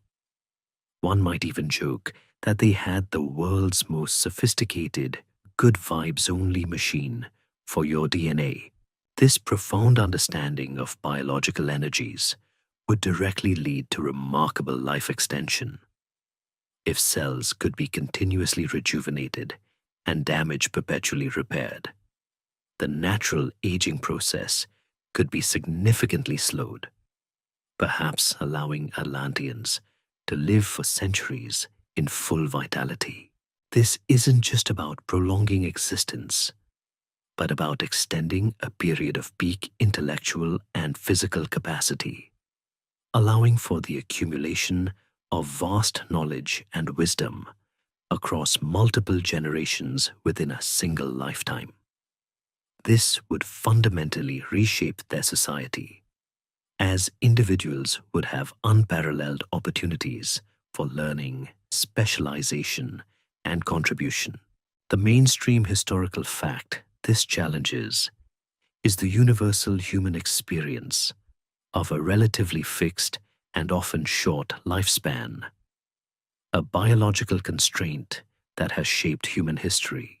Furthermore, some esoteric accounts hint at Atlantean abilities to enhance innate human capabilities or even create new biological forms. This doesn't necessarily mean creating fantastical beasts, but perhaps subtly improving cognitive function, sensory perception, or physical resilience within their own populace. This could explain why Atlanteans are often depicted as being highly intelligent, intuitive, or even possessing certain psychic abilities. If they could gently nudge the evolutionary process, what kind of beings might they have become? The open historiographic mystery here is the ethical boundary. Did they apply these capabilities only to themselves, or did they perhaps uplift other species, or even subtly influence other human populations they encountered? The ethical implications of such advanced genetic capabilities are, of course, immense. Who decides what constitutes enhancement? What happens to those who are not enhanced? Did this lead to further stratification within Atlantean society, or even affect their interactions with other cultures? The narratives often suggest a period of benevolent application followed by a descent into hubris, where the power to shape life itself might have led to dangerous experimentation or a belief in their own divine right. It's the classic Frankenstein scenario, but on a societal scale. While no definitive archaeological evidence of Atlantean genetic laboratories exists, the very concept forces us to reconsider the potential limits of ancient science. If their technology operated on principles of energy and vibration, rather than crude molecular tools. It would leave very different, perhaps undetectable, traces. The whispers of Atlantean genetic engineering and life extension remain a captivating aspect of their legend, painting a picture of a civilization that pushed the boundaries of what it means to be alive, and in doing so, perhaps inadvertently tampered with forces beyond their ultimate control. After exploring the incredible, and sometimes unsettling, heights of Atlantean technology, from energy manipulation to genetic engineering, one critical question remains. How was all this knowledge preserved and transmitted? This leads us to the tantalizing concept of the Atlantis scrolls. Not necessarily literal scrolls in the parchment sense, but rather a metaphorical representation of their vast and sophisticated methods of knowledge preservation. Imagine not dusty archives, but crystalline memory banks, or even energetic imprints, holding the entirety of their scientific, historical, and philosophical wisdom. It's the ultimate lost library, isn't it? The central mystery here is the precise form these records took, and whether any fragments of this knowledge could possibly have survived the cataclysm. As we touched upon in the section on communication and data storage, the Atlanteans likely eschewed perishable forms of record keeping for more durable and infinitely more capacious methods. Their primary means of information storage would have been through crystalline memory banks, utilizing the same advanced understanding of crystal properties that powered their cities and vehicles.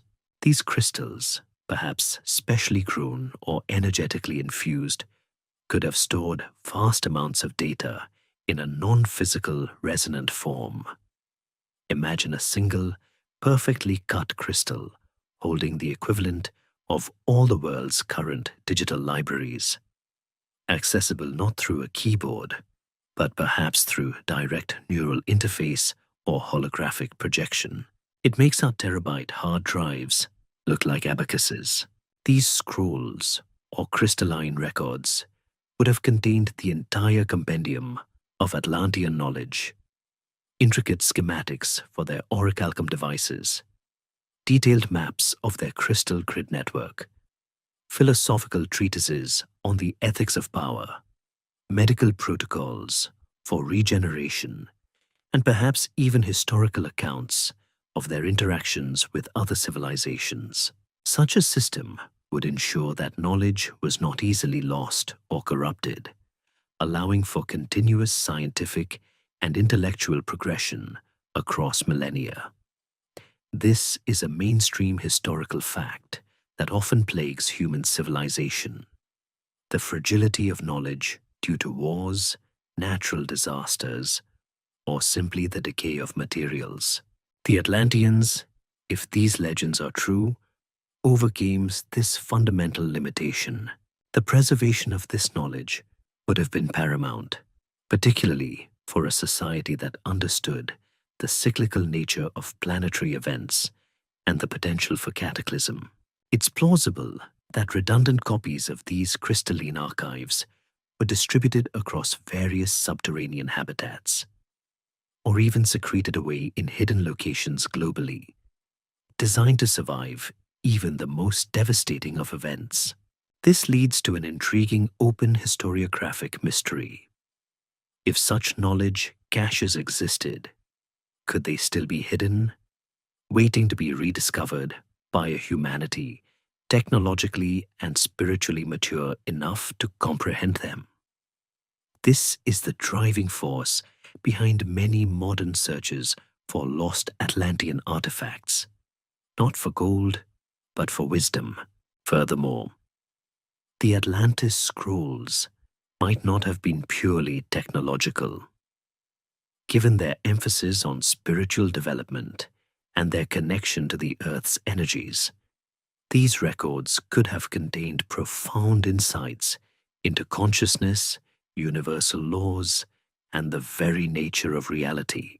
They might have chronicled their spiritual evolution, their understanding of the cosmos, and perhaps even warnings about the perils of unchecked technological advancement without corresponding moral development. It's the kind of comprehensive knowledge that could fast-track humanity's evolution. If only we could find the key. The enduring myth of the Atlantis scrolls, whether literal crystals or metaphorical repositories of wisdom, highlights humanity's deep-seated belief in a lost golden age of knowledge. It implies that somewhere, perhaps deep beneath the waves or buried in forgotten caverns, there might exist a blueprint for a different kind of future. A future built on wisdom and sustainable technology, rather than the cycles of destruction and rediscovery that have defined much of our own history. The quest for these lost scrolls continues to fuel the imaginations of researchers, adventurers, and dreamers, each hoping to unlock the secrets of a civilization that soared and then plunged into the depths of legend. Following the catastrophic Great Deluge, the story of Atlantis doesn't simply end.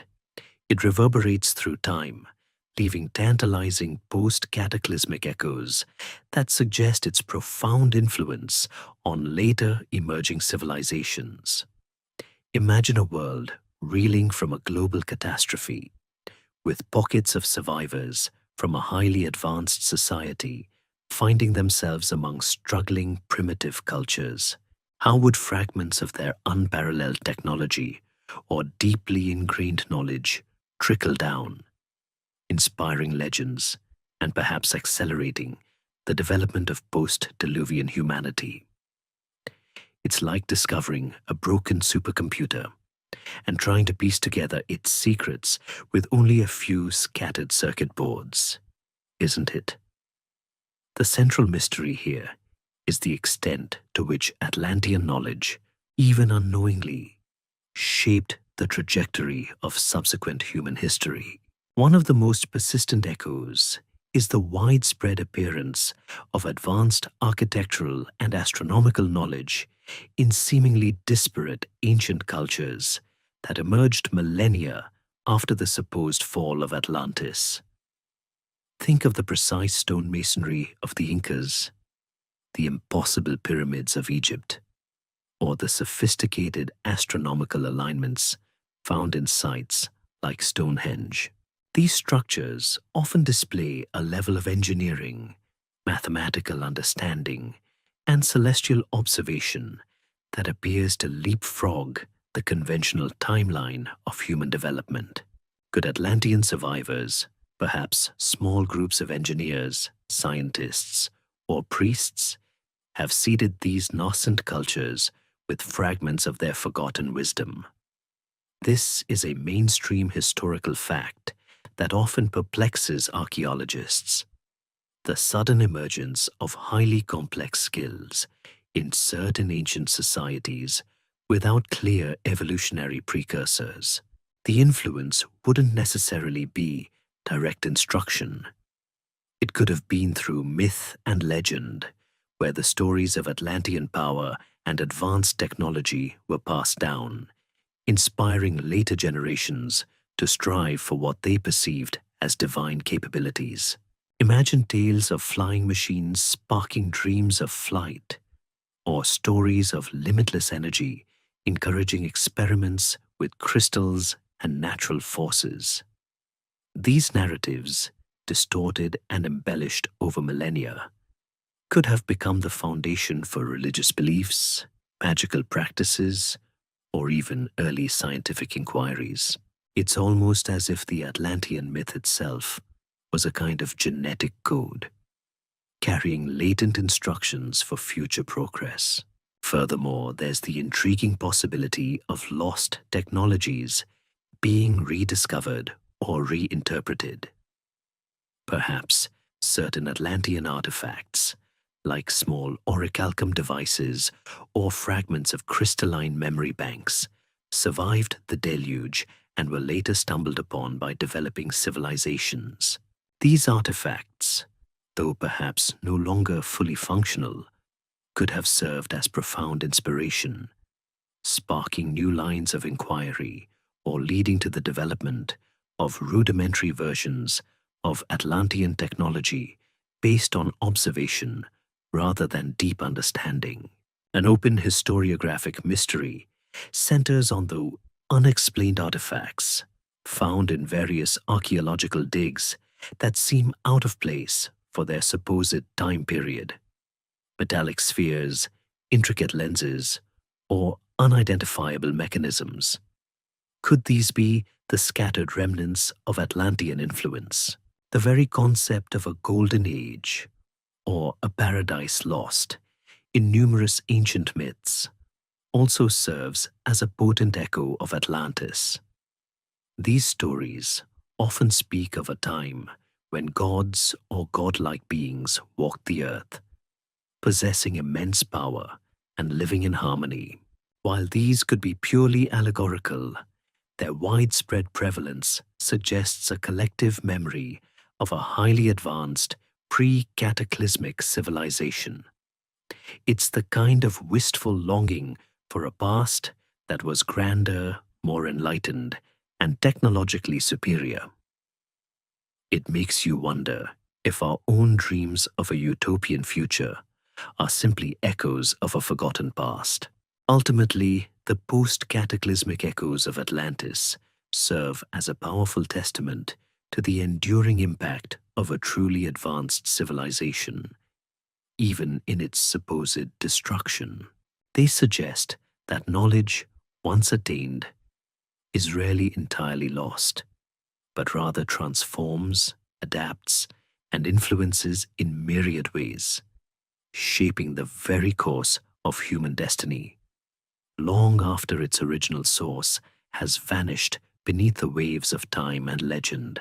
While the whispers of Atlantean influence resonate through ancient myths and unexplained archaeological anomalies, the pursuit of tangible proof continues to drive modern inquiry.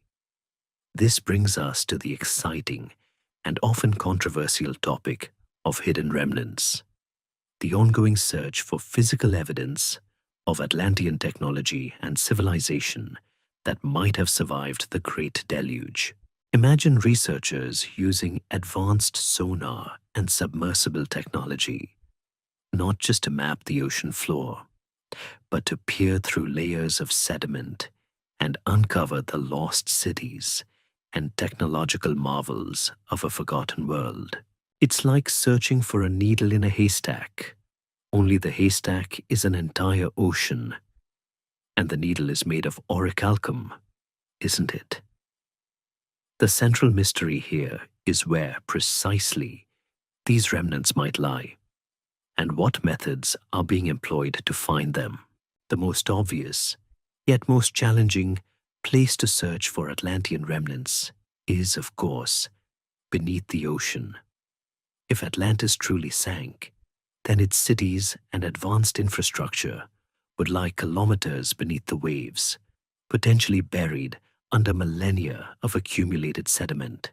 This requires incredibly sophisticated deep-sea exploration technologies, including high-resolution sonar mapping, remotely operated vehicles, ROVs, capable of withstanding immense pressures, and even autonomous underwater vehicles, AUVs, that can survey vast areas.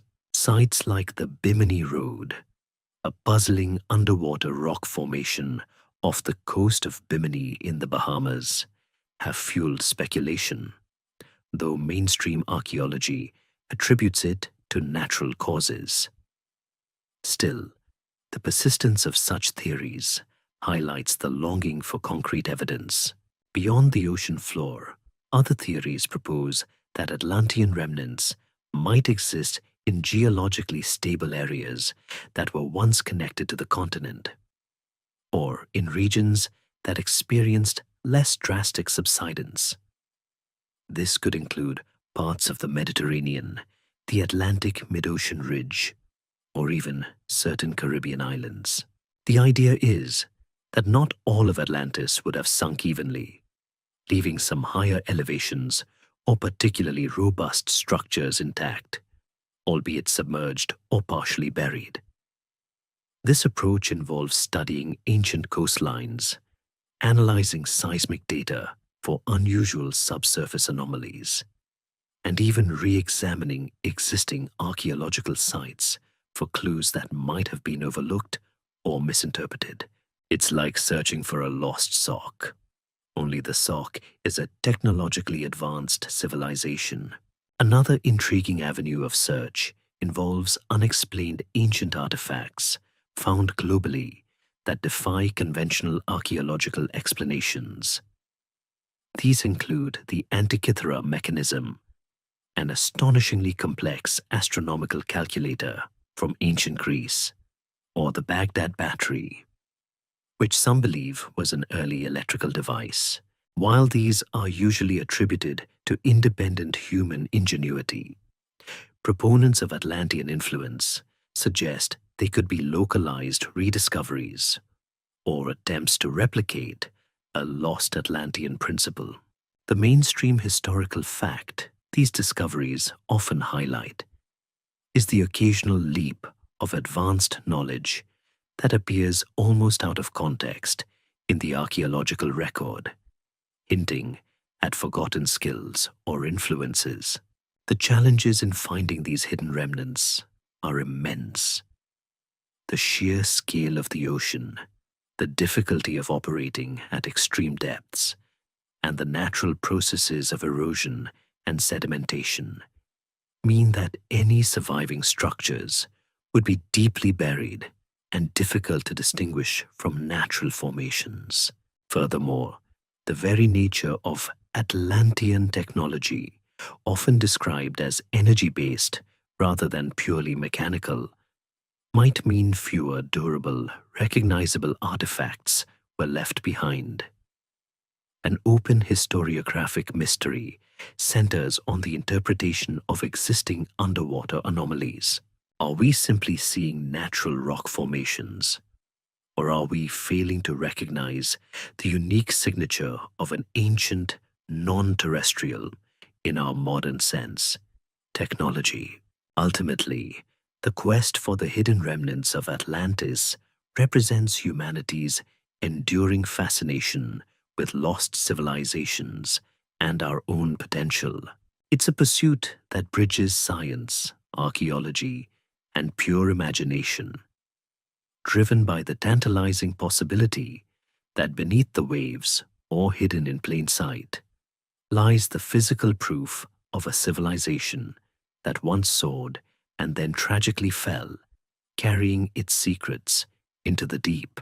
The search for Atlantean remnants, while challenging, fuels a vibrant global community of researchers, adventurers, and enthusiasts.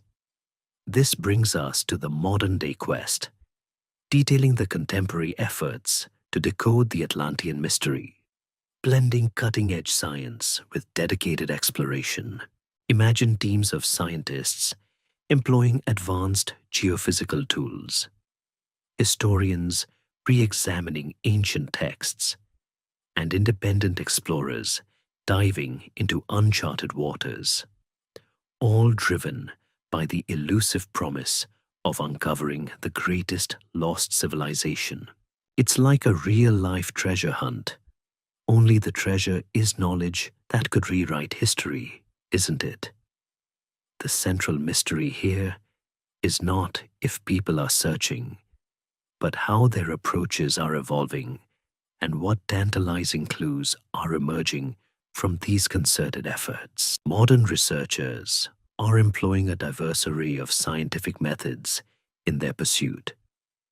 This includes advanced sonar and LiDAR mapping of the ocean floor, particularly in areas historically associated with Atlantean legends, like the Atlantic Ocean Basin or the Caribbean Sea.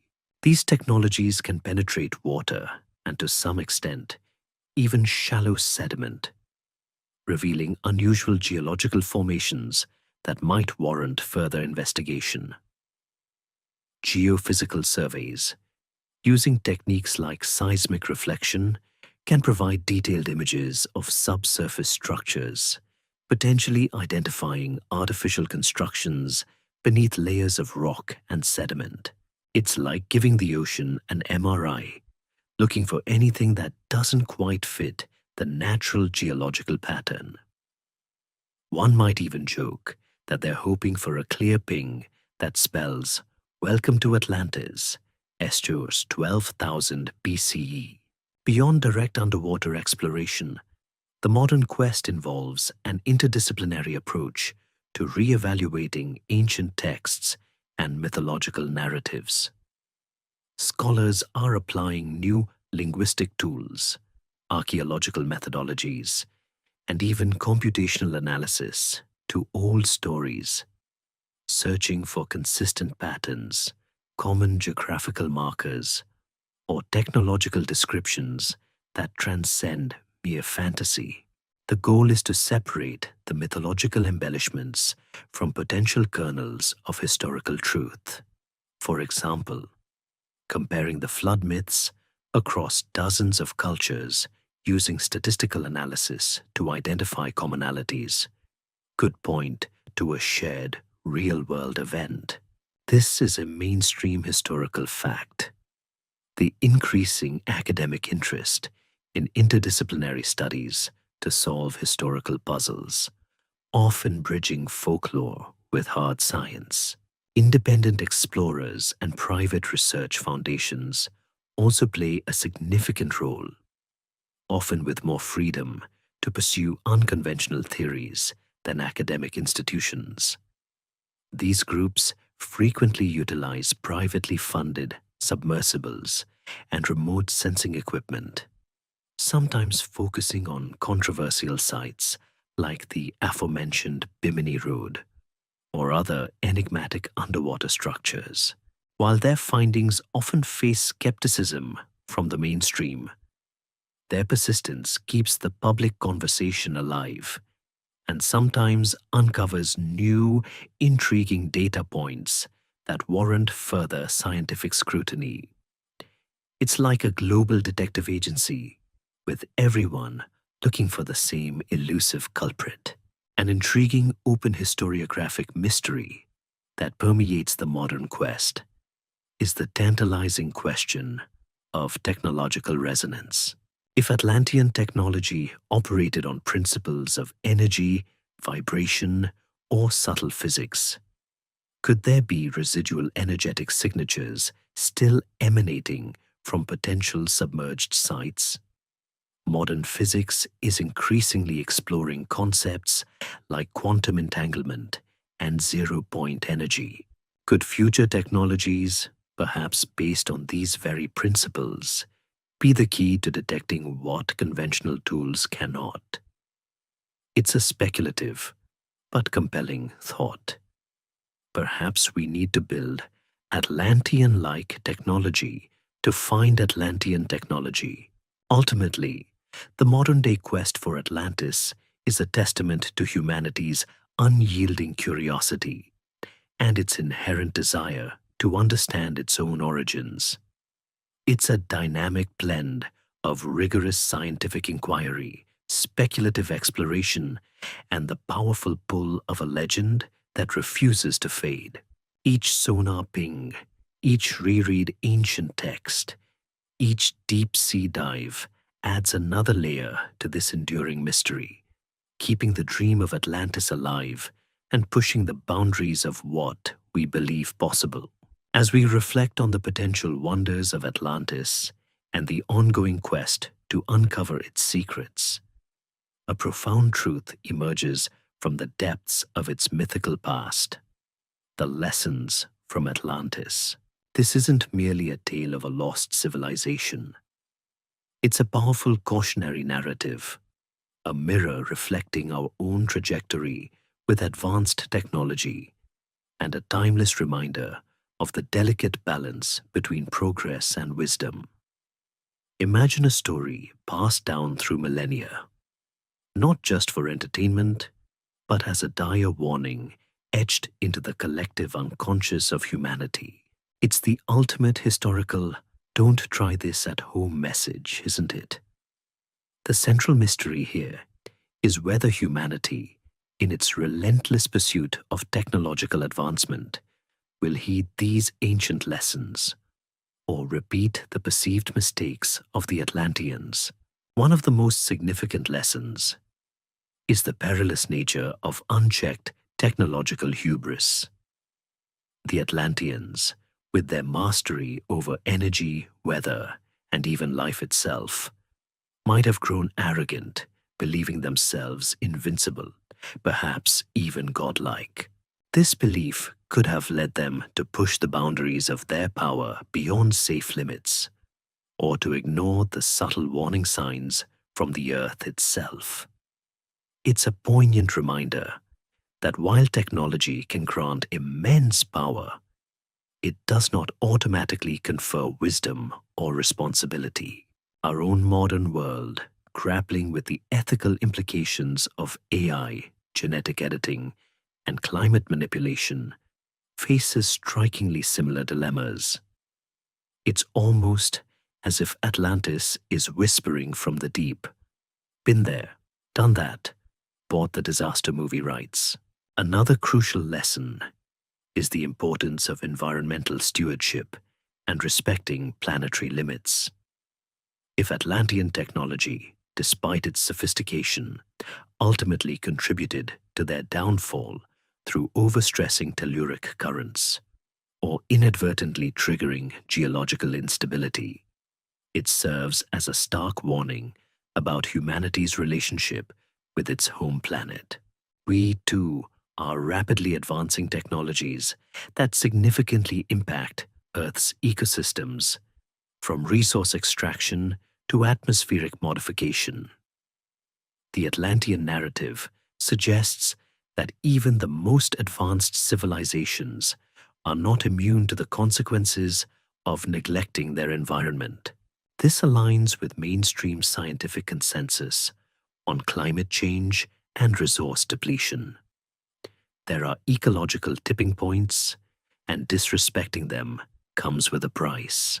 Furthermore, the story of Atlantis highlights the dangers of societal imbalance and the concentration of power.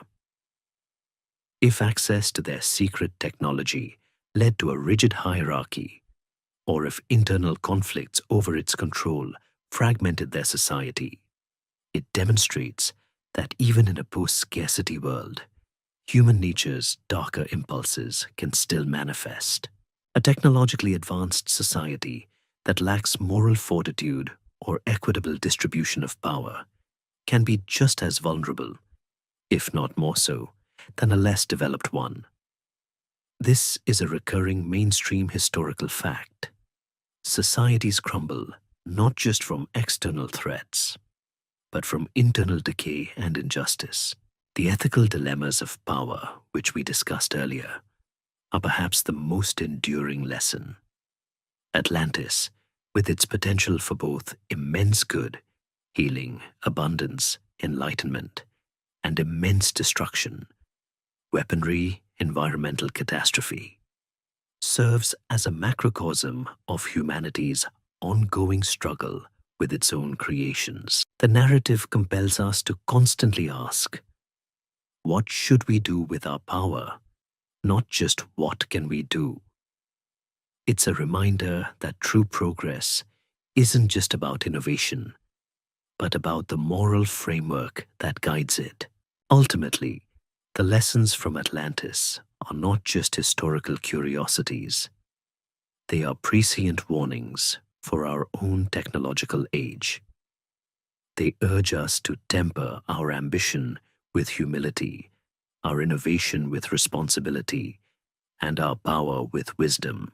The sinking of Atlantis, whether literal or symbolic, serves as a timeless cautionary tale, echoing through the ages, prompting us to reflect on our trajectory and consider whether we are truly building a sustainable future or simply sailing towards our own, perhaps technologically self-induced deluge. As the sun dips below the horizon, casting long shadows across the landscape of our understanding, we arrive at the final whispers of the Atlantean saga, the unanswered questions.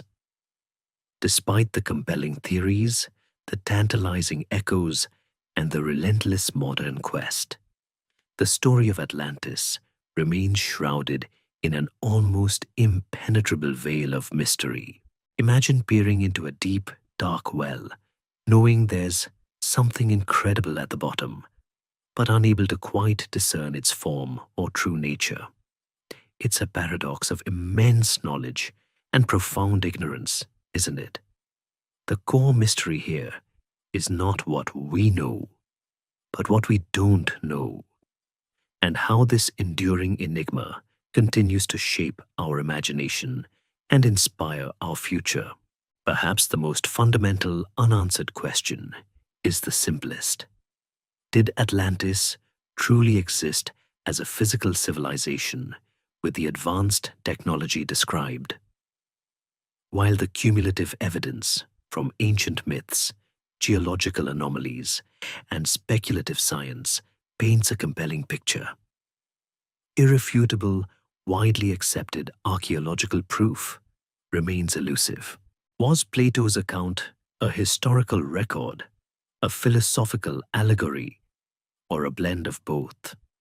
Until a definitive smoking gun, a submerged city unmistakably Atlantean in its construction, or a decipherable orichalcum device is discovered, the question will continue to hang in the air, a persistent whisper on the wind.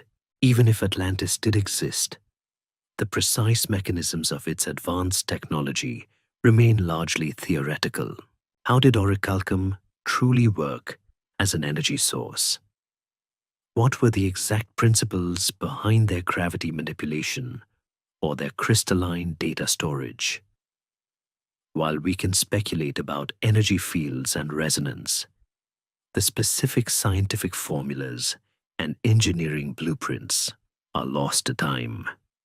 Assuming they ever existed in a form we could recognize, decoding the how of Atlantean technology would require a paradigm shift in our own scientific understanding, perhaps hinting that their science operated on principles entirely foreign to our current materialist paradigm.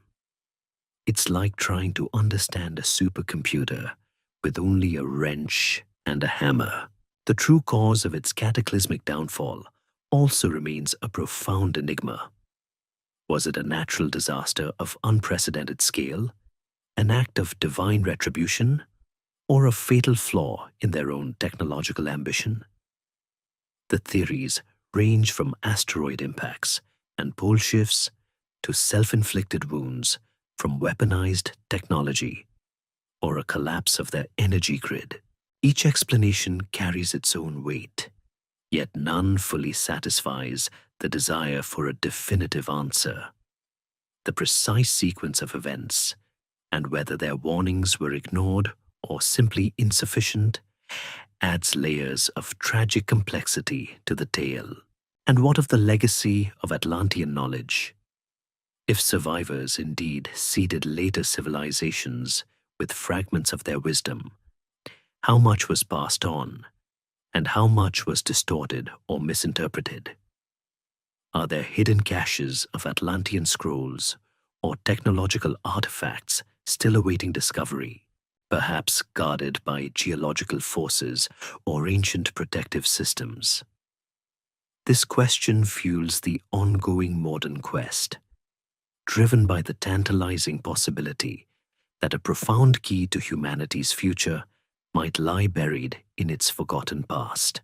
The mainstream historical fact that this touches upon is the acknowledged lost knowledge, periods in human history where advanced techniques or understandings seem to vanish, only to be rediscovered much later, albeit often without a clear explanation for their initial disappearance. Ultimately, the unanswered questions surrounding Atlantis are perhaps its most enduring legacy. They compel us to look beyond the conventional narratives of history, to question the limits of our own understanding, and to keep an open mind about the possibilities of the past. The myth of Atlantis continues to inspire writers, artists, scientists, and dreamers, reminding us that the universe is far vaster and more mysterious than we can often comprehend. It's a tale that invites us to dream, to explore, and to continue the eternal human quest for knowledge. Even when the answers remain just beyond our grasp, shimmering faintly in the depths of legend. The sun is truly setting now, and the world is growing quiet. The echoes of Atlantis, its rise and its fall, its incredible technology and its profound mysteries, begin to fade into the soft hum of the evening. Let your mind drift with the tides of forgotten time, as the ocean holds its secrets close. Rest easy now, knowing that even in the deepest slumber, the whispers of history continue to resonate, inviting you to dream of what might have been.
You ever wonder what it's like to be a ghost walking through the mist-shrouded glens and ancient crumbling castles of Scotland? You see a flicker of a Roman legionary's helmet glinting in the pale sun, a Pictish warrior's woad-painted face disappearing into the trees, and the faint, melancholic song of a Gaelic bard carried on the wind. These are not just places. They are living repositories of memory, where 1,000 forgotten stories whisper to the few who care to listen. It's a place where you can feel the past pressing in on you, where the very stones hum with the echoes of centuries of struggle, triumph, and tragedy. The past isn't just past here. It's a parallel universe, a spectral presence that's just a breath away. We're going to step into that ethereal realm tonight, to trace the lineage of a nation forged in fire and ice, a story that's part myth, part legend, and all human.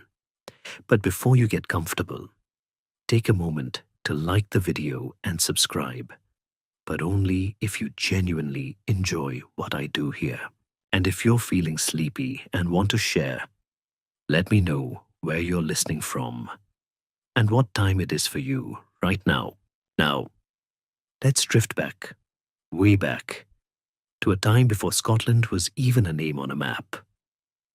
Our story begins not with a king, but with a wall, a really big stone and turf wall, built by a bunch of Romans who were, let's be honest, probably a little lost and very cold.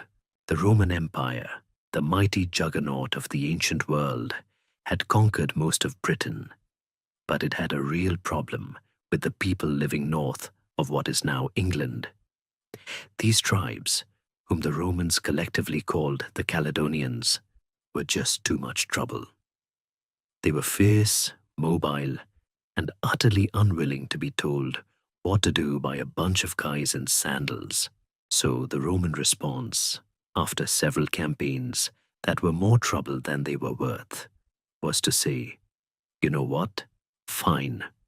We'll just build a big fence and stay on our side. This wasn't a wall to keep people out so much as it was a line in the sand, a declaration that the cost of conquering the entire island wasn't worth the trouble. First, they built Hadrian's Wall around 120 AD, and then, briefly, the even more northern Antonine Wall. This back-and-forth building of walls is a physical manifestation of a psychological barrier. The Romans never truly incorporated the northern lands, and this failure, this decision to leave a part of the island unconquered, is perhaps the single most important event in the early history of what would become Scotland. It left a space, a cultural vacuum, for a unique identity to slowly, painfully, and chaotically begin to coalesce.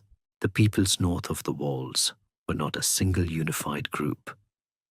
They were a vibrant tapestry of cultures, speaking different languages, living in different ways, and often fighting with each other, as much as they fought with the Romans. The most prominent of these were the Picts. You might know them for their reputation as fierce tattooed warriors. The name Pict itself, from the Latin picti, means painted ones.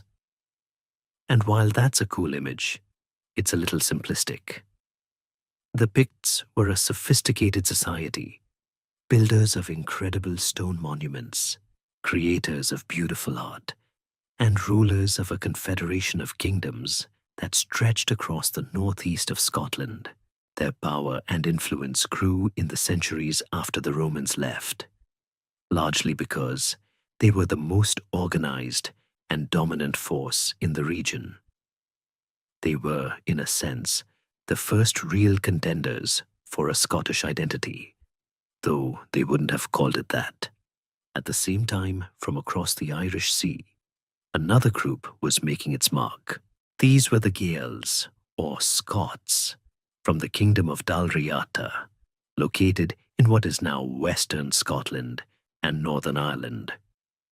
They were seafarers, traders, and fierce warriors, and they brought with them the Gaelic language and a rich culture of storytelling and heroic poetry. Historians still argue whether the Scots migrated to Britain in a large organized movement, or if it was a more gradual process of settlement and cultural exchange. Whatever the mechanism, their arrival set the stage for a long and complex interaction with the Picts. The third player in this early drama were the Britons, a Celtic people who had been heavily influenced by the Romans. They lived in the south of Scotland, in a kingdom called Strathclyde, a name that still echoes in modern Glasgow.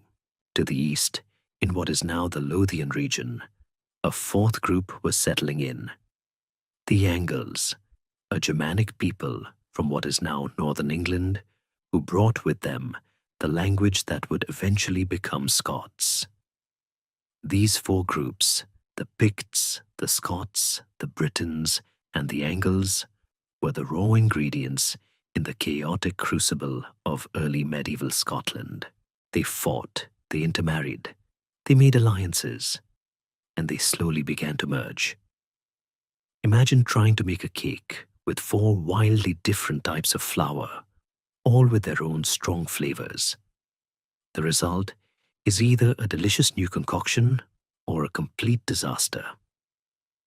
For a long time, it felt like the latter. The landscape was a patchwork of shifting borders, temporary alliances, and constant warfare. There was no single Scotland, just a series of rival power centers. It's into this messy, vibrant world that a figure emerges who, according to later legend, is credited with taking the first real step towards unification: Kenneth MacAlpin. His story is shrouded in myth, but his legacy is the birth of something new. And so we turn our sleepy eyes to the figure who stands at the threshold of what we now call Scotland, Kenneth MacAlpin. His name is one of those that every Scottish school kid learns, usually alongside a story that sounds a little too good to be true. The tale goes that Kenneth, a king of the Gaels, shrewdly outmaneuvered the Picts and united the two peoples under a single crown. This pivotal moment, traditionally dated to around 843 AD, is often presented as a neat, clean, almost magical merging of two rival cultures.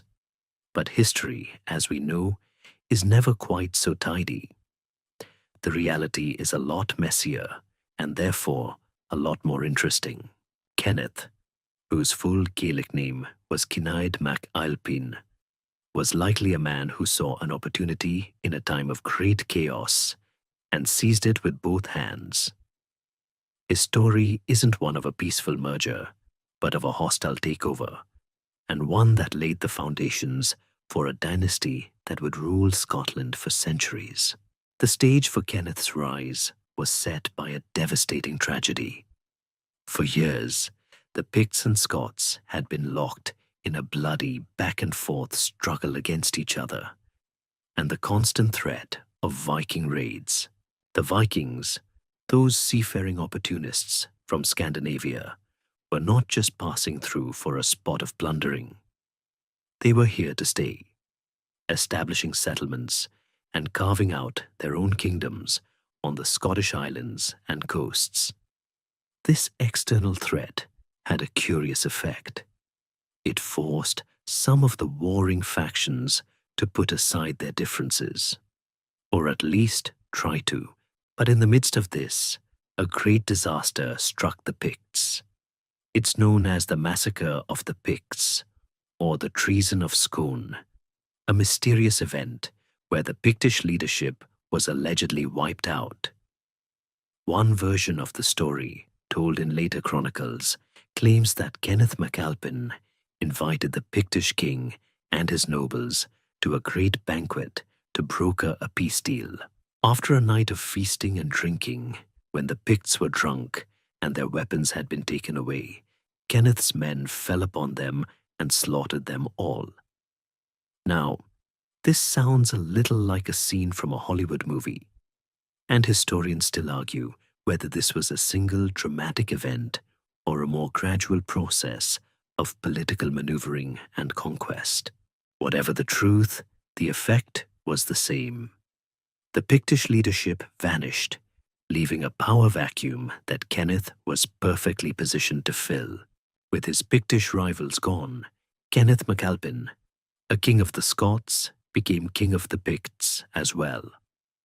The two peoples didn't instantly become one happy family. Instead, the Gaelic culture of the Scots began to dominate. The Pictish language, already in decline, disappeared entirely, and the kingdom came to be known as Alba. It was a kingdom of the Gaels, but it was also something new, something that incorporated the old Pictish lands and their people. This was the birth of a new kind of kingdom, and Kenneth's genius wasn't just in winning battles, but in understanding that a new identity was needed to hold it all together. He wasn't just a conqueror, he was a founding father, a man whose actions began the long and winding journey toward a unified Scotland. His successors, his sons and grandsons, faced the monumental task of consolidating this new kingdom in the face of constant pressure. The Vikings weren't going anywhere, and the Gaels of Dal Riata, who had once been his people, were now a threat to be managed. The early kings of Alba had a tough job. They were essentially the CEOs of a startup kingdom with a hostile board of directors and a constant threat of corporate espionage. They had to fight off Viking raids, maintain control over the diverse peoples within their borders, and manage the ever-present threat of internal dynastic struggles. The crown of Alba was not passed down from father to son in a straight line, as we are used to today. Instead, it was often passed between different branches of the royal family, a system known as tanistry. This meant that when a king died, his successor wasn't necessarily his eldest son, but a close male relative who was deemed the most fit to rule. You can imagine the kind of family gatherings this led to. "Oh, Uncle Aed, he's the Tanist now, but my son Donald here is definitely eyeing the job for when he's older." It was a system that, while sometimes ensuring a capable leader, also led to endless feuds, assassinations, and civil wars. It was like a medieval game of Survivor with real-life consequences, and it made the early history of the kingdom incredibly turbulent. Despite the internal strife, the legacy of Kenneth MacAlpin held. The concept of a single, overarching kingdom of Alba, ruled by his dynasty, endured. His successors, men like Constantine and Donald II, fought to defend and expand their fledgling kingdom, pushing back against both the Vikings and the Anglo-Saxons to the south. The kingdom, in its early days, was a fragile thing, more a collection of alliances and personal loyalties than a centralized state. But Kenneth had planted the seed, and though the tree would be battered by storms for centuries, its roots were deep. The unification of the Picts and Scots under his rule, whether by treachery or political genius, set the stage for all the drama that would follow. It gave the people of the North a name, an identity, and a dynasty to rally around, even if they often rallied against it. And with the Viking raiders growing bolder and more numerous, the kingdom would need all the strength and unity it could muster to survive. So we've got this fragile new kingdom of Alba, born from a mix of political maneuvering and a healthy dose of treachery, and ruled by the dynasty of Kenneth MacAlpin. But if you think things were settling down, you'd be wrong. In fact, they were about to get even more chaotic, because the Viking Age was really heating up. Imagine the coast of Scotland back then. It's not a peaceful, serene landscape. It's a terrifying, high-stakes game of hide and seek. The longships, with their dragon-proud figures, were a common sight, and they weren't just coming for a holiday.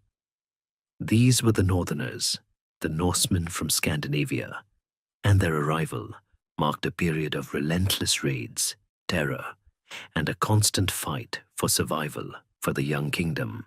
The Vikings weren't a single unified force. They were a collection of jarls and kings, each with their own ambitions. They carved out their own territories, establishing a powerful Norse presence in the Northern Isles, the Hebrides, and the coasts of the mainland. This wasn't just a hit-and-run operation. It was the slow, brutal process of colonization, and it pushed the rulers of Alba to their very limits. The kings of Alba spent a significant portion of their reigns simply trying to keep their kingdom from being torn apart. They were constantly fighting, not just against the Vikings, but also against each other in the brutal game of dynastic succession. Remember that system of tanistry we talked about? It created a political landscape where every succession was a potential civil war. When a king died, his brothers, cousins, and sometimes even his nephews would all have a claim to the throne. You could almost hear the family arguments. I think I should be king. I'm the bravest. Oh, please. I've got a better claim and a bigger army. The result was a seemingly endless cycle of regicide and fratricide.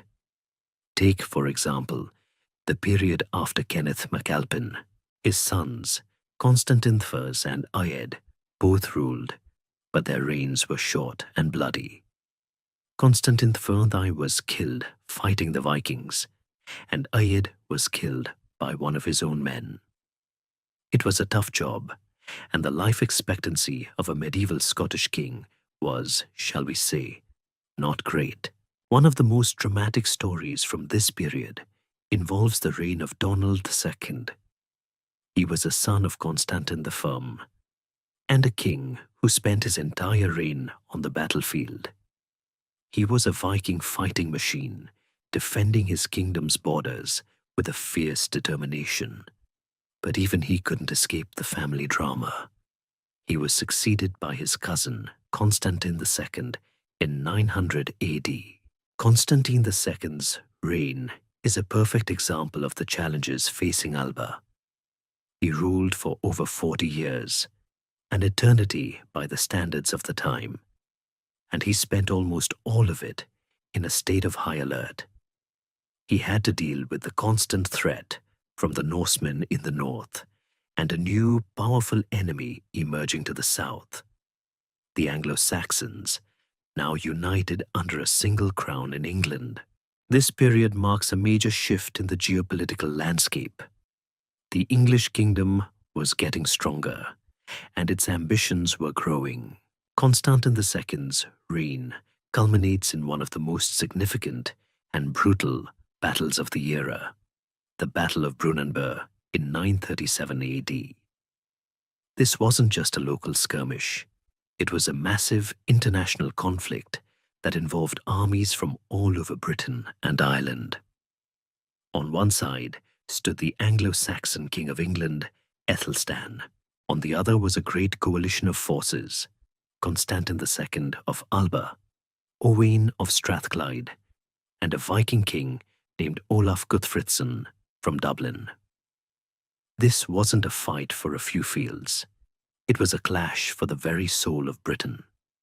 The battle was a bloody, chaotic affair, and it was a devastating defeat for the coalition.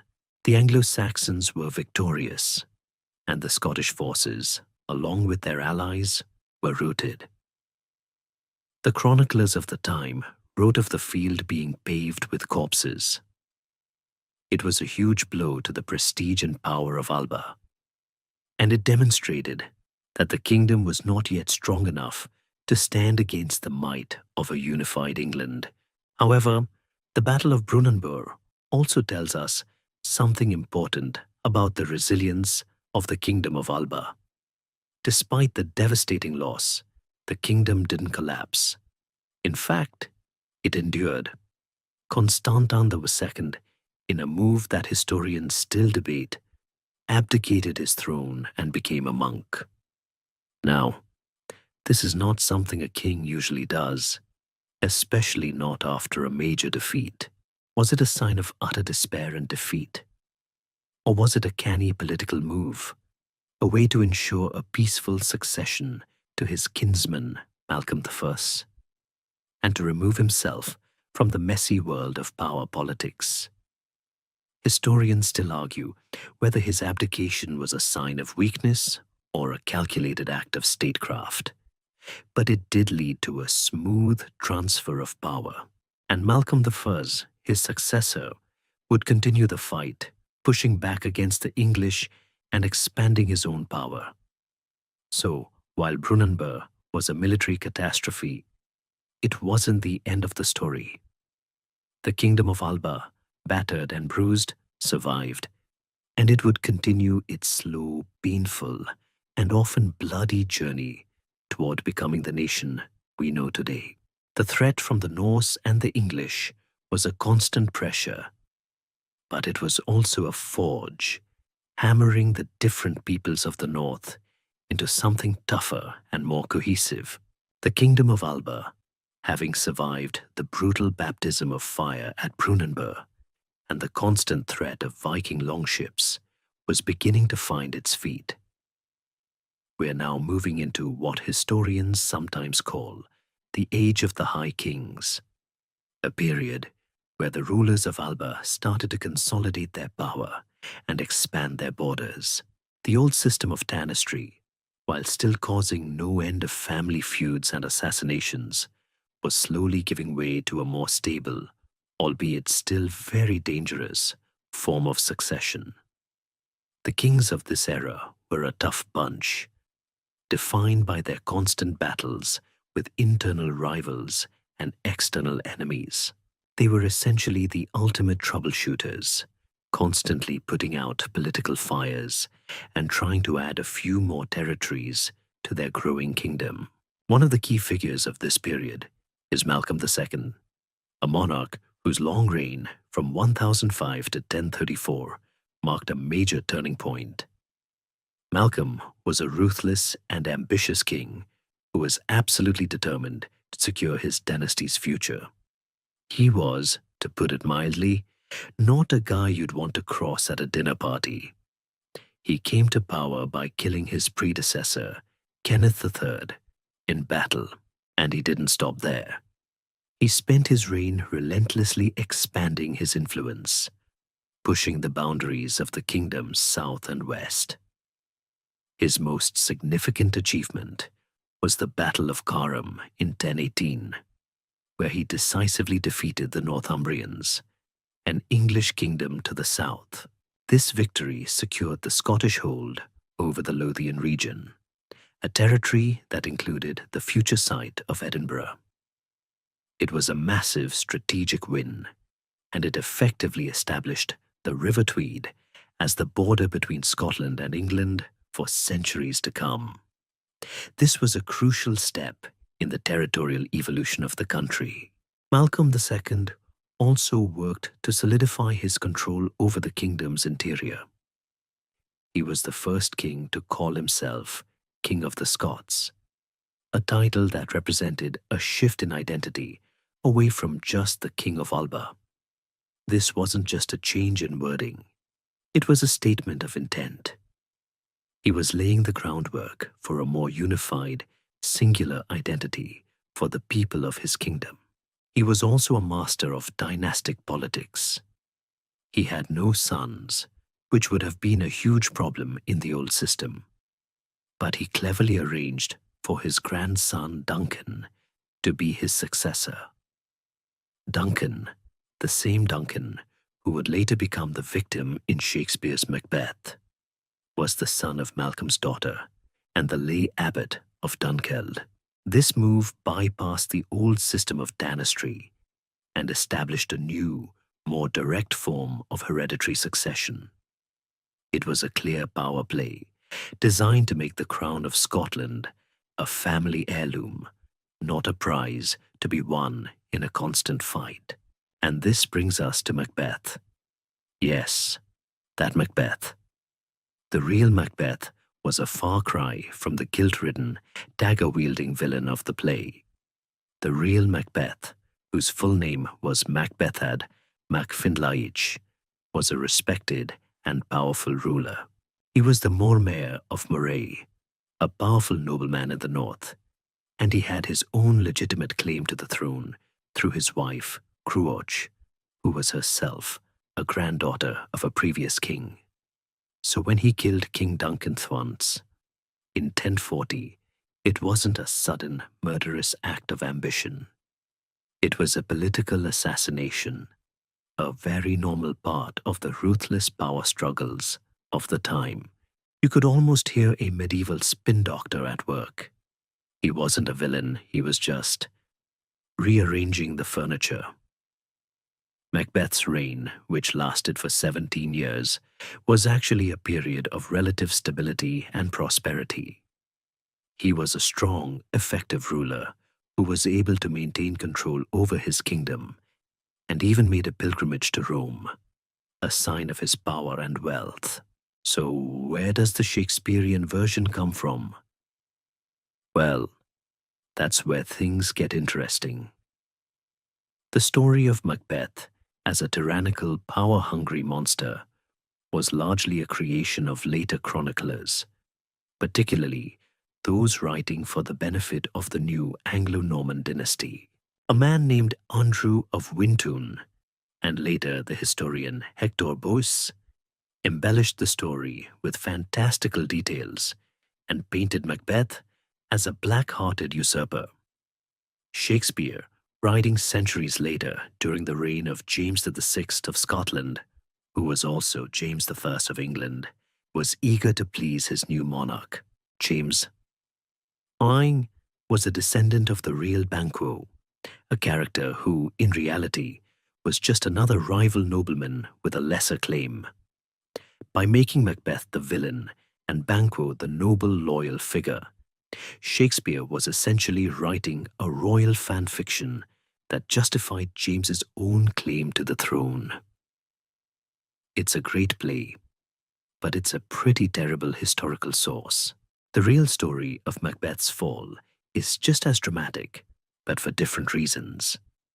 He was eventually defeated and killed in battle in 1057 by Duncan's son, Malcolm III, who would later be known as Malcolm Canmore, Big Head.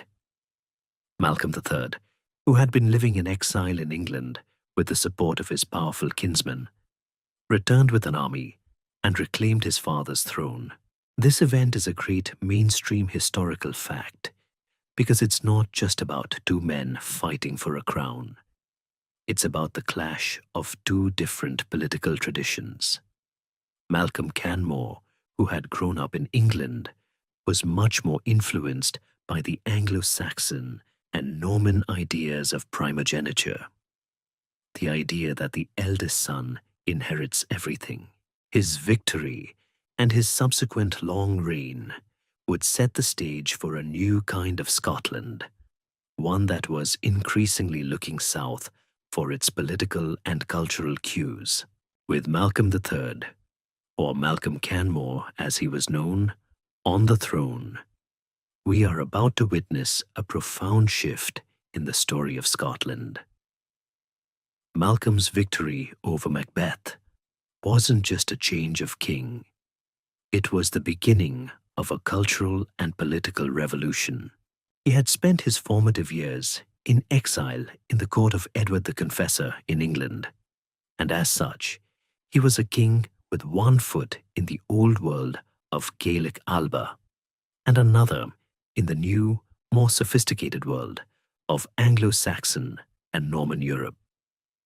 He was a guy who knew how to speak Gaelic, but probably felt a lot more comfortable with the English courtly manners. He was about to introduce a series of changes that would slowly, inexorably, transform his kingdom from a tribal Gaelic-speaking state into a more feudal, anglicized one. The real driver of this change, however, wasn't Malcolm's time in England, but who he married. After the death of his first wife, he took a second one, and she was a game changer. Her name was Margaret, and she was a truly remarkable woman. Margaret was an English princess, a descendant of the old Anglo-Saxon kings who had fled to Scotland after the Norman conquest of England in 1066. This conquest, a little thing that happened a few years before, was a seismic event that had sent ripples throughout all of Europe. The Normans, led by William the Conqueror, were a French-speaking, feudal-minded, and highly organized people. They had come to England, taken over the entire country, and were now looking northward. Margaret brought with her not just the customs of the English court, but also a deep piety and a desire to reform the Scottish church and society. She was, in many ways, the intellectual and moral powerhouse behind the throne. Margaret's influence was massive. She spoke English, she brought English customs, and she championed the Roman Catholic Church, pushing to replace what she saw as the more rustic Celtic traditions of the Scottish Church. She was a deeply devout woman who dedicated her life to charity, founding churches and monasteries, and was later canonized as a saint. Her legacy is so great that she became known as Saint Margaret, and the ferry crossing over the Firth of Forth near Edinburgh is still named after her. But her most significant impact was on her children. She and Malcolm had 6 sons and 2 daughters, and she raised them to be not just Gaelic princes, but cultured European monarchs. She gave them English names like Edgar, Alexander, and David, names that would become synonymous with the Scottish monarchy. This was a clear break from the old Gaelic naming conventions and a signal of a new direction. The result of this was a slow but steady process of what historians call Normanization or Anglicization. It wasn't a sudden invasion, but a gradual, deliberate change from the top down. The Scottish court began to speak English. Feudalism, the system of land ownership and military service that the Normans had perfected, began to be introduced. Malcolm and his sons started granting land to Norman and Anglo-Saxon nobles who had fled the conquest in England. These new lords, bringing their castles, their knights, and their French-speaking culture, began to settle in Scotland. They established powerful families like the Bruces and the Stuarts, names that you'll definitely remember later in our story. These new families were loyal to the king, and they helped him to extend royal authority into parts of the kingdom that had previously been ruled by powerful, independent Gaelic warlords. It was a trade-off. The king got loyal subjects and military power, and the nobles got land and titles. The transformation was especially noticeable in the lowlands, the fertile plains of the south and east. Here, the Gaelic language began to recede, replaced by a new language, a form of English that would eventually evolve into the Scots language we know today. The old Gaelic laws and customs were slowly replaced by new systems inspired by Norman England. The kingdom was becoming more centralized, more organized, and more like its powerful neighbor to the south. This wasn't a universally popular change. Many of the old Gaelic clans and nobility resented the encroachment of these new foreign-born lords, and the erosion of their traditional way of life. The result was a period of intense rivalry and political instability as the old guard fought with the new. Malcolm's own reign ended in tragedy when he was killed in battle against the English in 1093, along with his son Edward. A few days later, his wife Margaret died of grief. This double tragedy threw the kingdom into a brief period of civil war, as Malcolm's brother, Donald III, tried to restore the old Gaelic ways. But the genie was out of the bottle. The Normanization of Scotland had begun, and it was a process that was irreversible. The civil war that erupted after the deaths of Malcolm III and Saint Margaret was a last gasp of the old Gaelic order. Donald III, Malcolm's brother, seized the throne with the support of many of the powerful Gaelic lords, who were utterly fed up with the influx of foreign nobles and the Anglicization of their culture. But Donald's reign was short-lived and ultimately unsuccessful. Malcolm's sons, all of whom had been raised in the Anglo-Norman world of their mother, were determined to reclaim their birthright. With the help of an English army, they succeeded, and one by one they took the throne. First, it was Edgar, then Alexander the Fun, and finally, the most influential of them all, David Ferns. It is with David that the transformation of Scotland from a rough and ready Gaelic kingdom to a sophisticated feudal European state truly accelerates. He was, in a sense, the CEO who took the company from startup to major corporation. David the Fern, who reigned from 1124 to 1153, had a serious advantage over his predecessors. Not only was he a son of Malcolm Canmore and Margaret, but he was also a powerful and wealthy landowner in England. He had married an English countess, and his lands and connections in the south gave him a level of power and influence that no previous Scottish king had ever enjoyed. He was, in essence, a king of two worlds. He spent a significant amount of his time in England, even serving in the court of his brother-in-law, King Henry III. This gave him a front-row seat to the workings of a mature feudal state, and he brought all of that knowledge back with him to Scotland. He wasn't just a king. He was a political reformer, a city planner, and an economic visionary, all rolled into one. David's reign is a fascinating blend of piety and pragmatism. He was a deeply religious man, much like his mother, and he was a major patron of the church.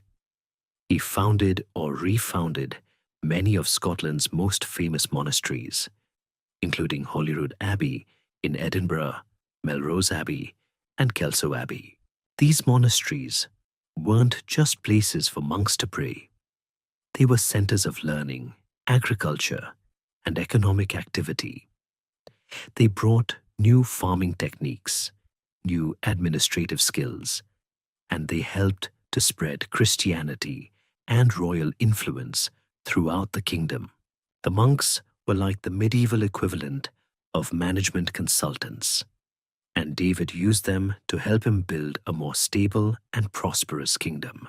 But David's most lasting legacy was not in the church. It was in the economy and the law. He was the great creator of the Scottish burghs.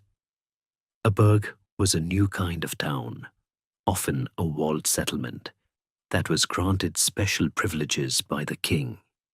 These towns were centers of trade and commerce, and they were populated by a new class of merchants and craftsmen. David founded many of Scotland's most important towns, including Edinburgh, Stirling, Perth, and Aberdeen. These burghs were run by their own councils and had their own laws, and they were a way for the king to bypass the power of the old Gaelic lords. by creating a new class of wealthy urban subjects who owed their loyalty directly to him.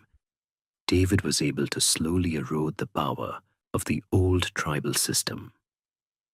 This was a classic divide and conquer strategy, and it was brilliant. The burghs became the engines of the Scottish economy, and they provided the king with a new source of tax revenue that wasn't dependent on the whims of a handful of powerful nobles. David also completely revamped the Scottish legal system. He introduced a new system of sheriffs, royal officials, who were responsible for enforcing the king's law in the various parts of the kingdom. This was a direct import from England and was designed to replace the old customary laws of the Gaelic chiefs. The sheriffs were often Normans, and their arrival in a region was a clear sign that the king's authority was now paramount. This centralization of power, however, came at a cost. The old Gaelic order didn't just vanish. Many of the Gaelic lords resisted, and David spent a good portion of his reign putting down rebellions. There's a certain tragic irony here. The king who was so successful at modernizing his kingdom was also the one who was systematically destroying the old culture that had created it. Historians still argue whether David the was a Scots king or an Anglo-Norman king. He was, after all, a man who brought foreign customs, foreign people, and a foreign language to his kingdom. And in many ways, he was more comfortable in a Norman court than a Gaelic one. But his legacy is undeniable. He laid the foundations for a medieval Scottish state that was strong enough to stand on its own 2 feet. He created the institutions, the legal framework, and the economic base that would allow Scotland to survive and thrive for centuries to come. When he died in 1153, the kingdom he left behind was a world away from the patchwork of Pictish and Gaelic tribes that had existed just 100 years before. It was a feudal kingdom with a strong monarchy, a sophisticated administration, and a burgeoning urban economy. He had given Scotland the tools it needed to become a nation, even if the work was far from finished. Following the transformative reign of David I, Scotland entered a period of relative stability and prosperity. His successors, Malcolm IV and William III, known as the Lion, continued his policies, solidifying the new feudal structure and expanding the kingdom's influence. William III, in particular, was a long-reigning monarch who, despite being captured by the English King Henry II in a rather embarrassing skirmish and forced to acknowledge English overlordship, eventually managed to get his kingdom's independence back through diplomatic maneuvering and a hefty payment. His son, Alexander II, and his grandson, Alexander III, would build on this stability, leading Scotland into what is often called its Golden Age. This was a time when the kingdom was at peace, the economy was thriving, and royal power was at its peak. The Gaelic culture of the Highlands and Islands was still vibrant, but in the lowlands, the new feudal system, the burghs, and the Scots language were firmly entrenched. The reign of Alexander III, from 1249 to 1286, is the high point of this era. He was a capable and popular king who managed to secure a major victory against the last vestiges of Norse power in Scotland. At the Battle of Largs in 1263, his forces fought a bloody, indecisive battle against the army of King Haakon IV of Norway. But a massive storm blew up afterward, shattering the Norwegian fleet. King Haakon retreated and died in the Orkney Islands, and his son eventually ceded the Western Isles and the Isle of Man to Scotland. It was a strategic victory that, combined with the power of nature, finally brought the long Viking Age in Scotland to an end. With his northern and western borders secured, Alexander III could focus on governing a prosperous and peaceful kingdom. He was a king who was beloved by his people, and his reign was a period of great peace and prosperity. The country was so stable that the chroniclers of the time later wrote a famous lament about his death, saying that after he died, Scotland fell into confusion, and it was a fall that came suddenly and tragically. In 1286, Alexander III was killed in a freak riding accident. He was on his way to see his young new wife on a stormy night when his horse stumbled and he fell from a cliff near Kinghorn in Fife. His death was a complete disaster for the kingdom because he had no surviving sons. His only heir was a tiny little girl, his granddaughter, who was just 3 years old and living in Norway. Her name was Margaret, and she was known as the Maid of Norway. Imagine the scene. The powerful popular king is dead. His heir is a small child in another country. The Scottish nobility and church were faced with a succession crisis that was unprecedented in their history. The crown had, for the first time, passed to a direct heir without a male rival from another branch of the family.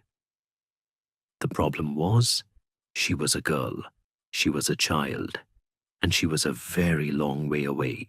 The Scottish leaders, acting with remarkable unity and foresight, immediately set up a government of guardians to rule the kingdom in the name of the child queen. They sent for the Maid of Norway, and they also entered into negotiations with the powerful King Edward III of England, who happened to be her great-uncle. Edward, a shrewd and ambitious monarch, saw an opportunity. He proposed a marriage between the Maid of Norway and his own young son, the future Edward II. This would unite the two crowns, and he argued that it would create a stable and lasting peace between the two kingdoms. It was a tempting offer. It would secure a peaceful succession, and it would ensure that the two kingdoms would no longer be at war.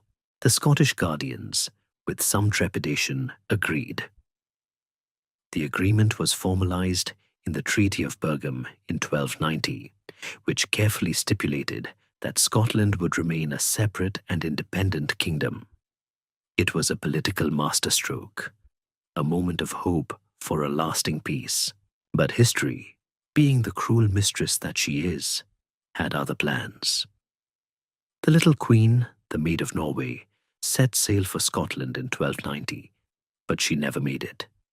She fell ill on the voyage and died in the Orkney Islands at the age of 7. Her death was the ultimate tragedy. It didn't just end a life, it ended a royal line and plunged the kingdom into a deep and dangerous succession crisis. There was no clear heir, and a dozen different men, from powerful Scottish nobles to minor European princes, all came forward to claim the throne.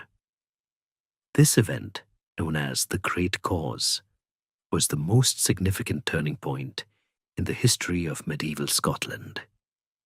It opened the door for a powerful and ambitious foreign monarch, Edward I of England, to step in and try to take control of the kingdom.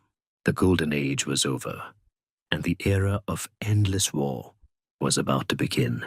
And so we find ourselves in the heart of the Great Cause, the mother of all Scottish succession crises, all thanks to a tiny ship, a stormy sea, and a sick little girl.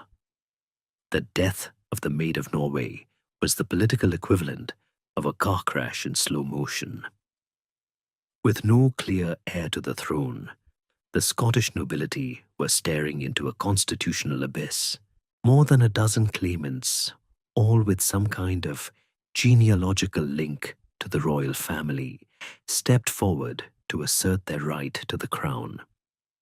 Now, imagine a medieval version of a TV talent show, but instead of singing, the contestants are arguing about their great-great-great-grandmothers. The two main contestants were John Balliol and Robert Bruce, the grandfather of the more famous Robert the Bruce. They were both powerful, wealthy, and had strong legal cases, and their rivalry split the Scottish nobility into two competing factions, faced with the very real prospect of a civil war that would tear the kingdom apart. The Scottish magnates did something they might have later regretted. They invited King Edward I of England, a man whose nickname was Longshanks, and whose reputation was one of a ruthless and cunning statesman, to arbitrate the dispute. This was a bit like inviting a fox to guard the henhouse. Edward was an ambitious, clever, and powerful king who had long seen himself as the feudal overlord of the entire island of Britain. He jumped at the chance to get involved in Scottish affairs, but not just as a neutral arbiter. He insisted that the Scottish nobility first acknowledge his claim to be the feudal superior of the Scottish crown, meaning that the Scottish king would be his vassal. This was a shocking and humiliating demand, but with no other way to resolve the crisis and the threat of civil war looming, the nobles reluctantly agreed. The arbitration, which was essentially a legal court presided over by Edward himself, was a long, drawn-out affair. It became known as the Great Cause, and it saw the best legal minds of the time arguing for their respective claimants. After a year and a half of deliberations, Edward finally made his decision in 1292. He chose John Balliol. The choice wasn't arbitrary. Balliol's claim was arguably the strongest under the principle of primogeniture, which was increasingly the standard in European law. He was descended from the eldest daughter of David, Earl of Huntingdon, who was the brother of King William the Lion. Robert Bruce, on the other hand, was descended from a younger daughter. So John Balliol was crowned King of Scotland. But his reign was a miserable one from the start. He was a weak king, nicknamed Tum Tabard, which means empty jacket in Scots, and he was constantly humiliated by Edward the Firm. Edward treated him not as a fellow king, but as a subordinate, demanding that he appear in English courts to answer for his decisions, and constantly interfering in Scottish affairs. This was not the independence the Scottish nobles had fought for. The situation came to a head when Edward the Fawn demanded that John Balliol provide him with Scottish troops to fight in his war against France. This was the final straw. The Scottish Parliament, not Balliol himself, decided to refuse Edward's demands, and instead, they made an alliance with France, an event that would become known as the Old Alliance. This was a bold and defiant move, and it was a direct declaration of war on England. Edward, who had been waiting for just such an excuse, was furious. He marched a massive army north in 1296. He captured the town of Berwick-upon-Tweed in a horrific massacre, a grim warning to anyone who dared to oppose him. He then marched on to Dunbar, where he crushed a Scottish army. King John Balliol, defeated and demoralized, surrendered to Edward I. He was stripped of his royal insignia, formally abdicated his throne, and was taken to the Tower of London. Edward, having what he wanted, took the Stone of Scone, the ancient coronation stone of the Scottish kings, and carried it back to London.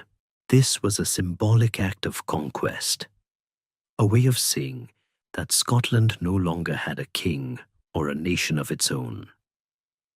He then left a few English officials in charge and went back to England, believing that he had conquered and pacified the entire country.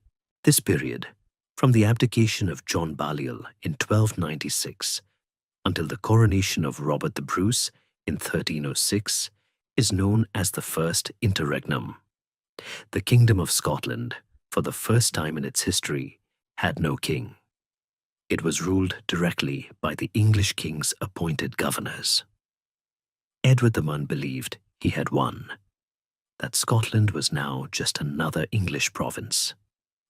But he was deeply, profoundly wrong.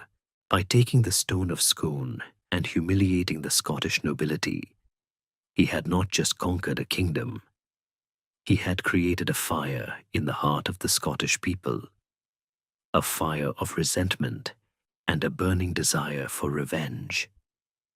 The stage was set for the next act of the drama, one that would see the emergence of two figures who would change the course of Scottish history forever. Edward Seward's triumphant return to England with the Stone of Scone in tow, and the belief that he had a nice, neat little conquest on his hands, was a classic case of counting your chickens before they've hatched. The English king had managed to depose the King of Scotland, humiliate the nobility, and seemingly dissolve the kingdom itself. But what he hadn't counted on was the simmering resentment of the Scottish people. The English rule was harsh and often cruel, and it was deeply unpopular. The new English governors and their officers were seen as an occupying force, and their presence was a constant reminder of the loss of Scottish independence. The political vacuum created by the First Interregnum didn't lead to peace. It led to a quiet but growing resistance, a spark of defiance waiting for a leader to fan it into a flame. And that leader, or rather, the first of two great leaders, was about to emerge from the misty forests of Lanarkshire. His name was William Wallace. Now, before we go any further, let's just pause and acknowledge that the popular image of William Wallace, largely thanks to a certain Oscar-winning movie, is a bit theatrical.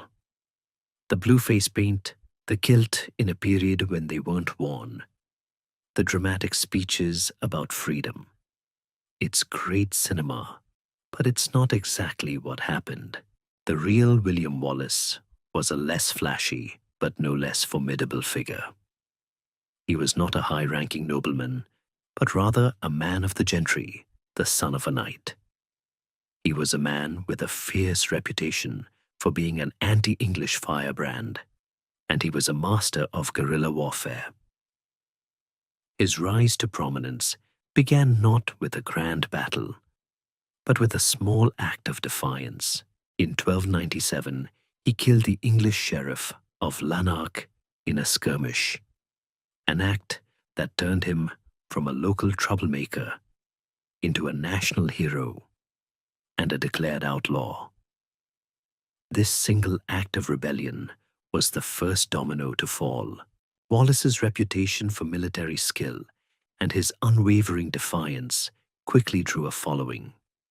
People from all walks of life, disgruntled peasants, minor knights, and even a few dispossessed noblemen flocked to his banner. He was a leader who inspired genuine devotion, largely because he offered something that the fractured and defeated Scottish nobility hadn't: hope. He led a series of successful raids and campaigns against English forces throughout the south and central parts of Scotland, demonstrating that the English weren't invincible after all. His most significant early victory came at the Battle of Stirling Bridge in September 1297. Now, this battle is a great mainstream historical fact because it's a perfect example of how a clever strategy can trump overwhelming numbers. The English, led by the Earl of Surrey, had a massive army of heavily armored knights and archers. Wallace, along with his fellow resistance leader Andrew Moray, had a smaller force of pikemen. The English army had to cross a very narrow wooden bridge to reach the Scottish forces. This was a tactical blunder of epic proportions. The Scots waited patiently as the English soldiers began to cross the bridge. Wallace and Moray gave the order to attack when only about half the English army was on the Scottish side of the river. The Scottish spearmen, using their long pikes, charged down from the high ground and trapped the English forces on the bridge and on the far side. The bridge, being narrow and weak, collapsed under the weight, sending many English knights tumbling into the river to drown. The English on the Scottish side were quickly overwhelmed and slaughtered. The rest of the English army, trapped on the other side of the river, watched in horror before turning and fleeing in a chaotic rout. It was a humiliating and devastating defeat for Edward I, and a massive victory for the Scottish rebels. For a brief moment, it felt like Scotland was free again. Following the victory at Stirling Bridge, Wallace was knighted and made Guardian of Scotland, a position that put him in charge of the entire kingdom. He was, in effect, the uncrowned King of Scotland. But his moment of triumph was short-lived. Edward who was busy fighting in France, was absolutely enraged by the news. He returned to England with a massive, highly professional army and marched north again, determined to crush the rebellion once and for all. This time, he wasn't going to make the same mistake. At the Battle of Falkirk in 1298, the two forces met again. Wallace's forces were organized into 4 massive schiltrons, circles of spearmen with their pikes pointing outward like a hedgehog. It was an incredibly effective defensive formation against cavalry. But Edward had a new weapon, the English longbow. The longbowmen decimated Wallace's forces from a distance, and the schiltrons, though unbreakable by cavalry, were torn apart by the relentless hail of arrows. The Scottish army was shattered, and Wallace himself managed to escape, but his political and military authority was broken. He resigned as Guardian of Scotland and faded into the shadows, a hunted man. The first part of the Scottish struggle for independence had ended in a tragic defeat, but the fire he had lit was far from extinguished. The defeat at Falkirk was a hammer blow to the Scottish cause.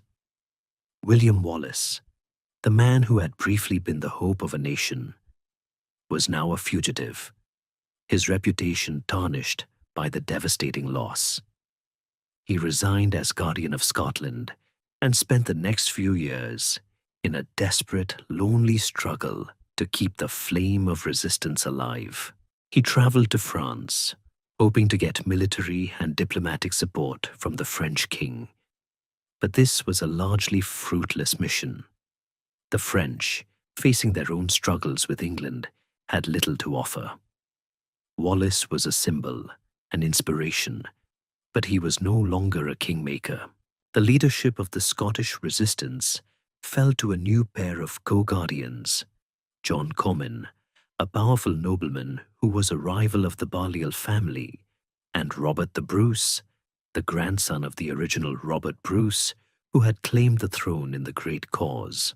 This was a classic medieval political team-up. Two powerful rivals who despised each other but had to work together for the good of the kingdom.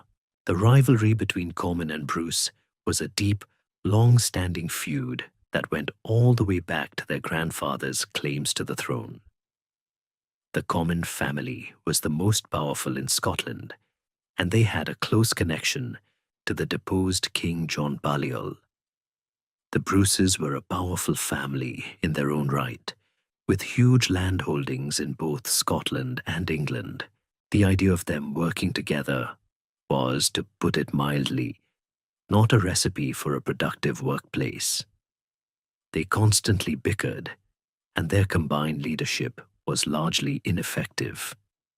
They were, in essence, trying to fight a rebellion while also fighting each other, a situation that King Edward I of England was more than happy to exploit. For the next few years, the Scottish resistance was a shadow of its former self, a series of local skirmishes and half-hearted rebellions that were easily put down by the English. Wallace, meanwhile, was still a ghost in the machine, a constant, nagging threat to the English occupation. He moved from hiding place to hiding place, a living legend who refused to give up. Edward I, knowing that he could never truly pacify Scotland as long as Wallace was alive, made it his personal mission to capture him. The hunt for Wallace was a massive, expensive, and relentless operation, and in 1305, after years on the run, Wallace was finally betrayed. He was handed over to the English by a Scottish nobleman, John de Menteith, who had once been a friend. The circumstances of the betrayal are murky, but it was a devastating blow to the Scottish cause. Wallace was taken south to London to face trial. The trial of William Wallace was a sham, a show trial designed to humiliate and destroy a man who had become a symbol of defiance.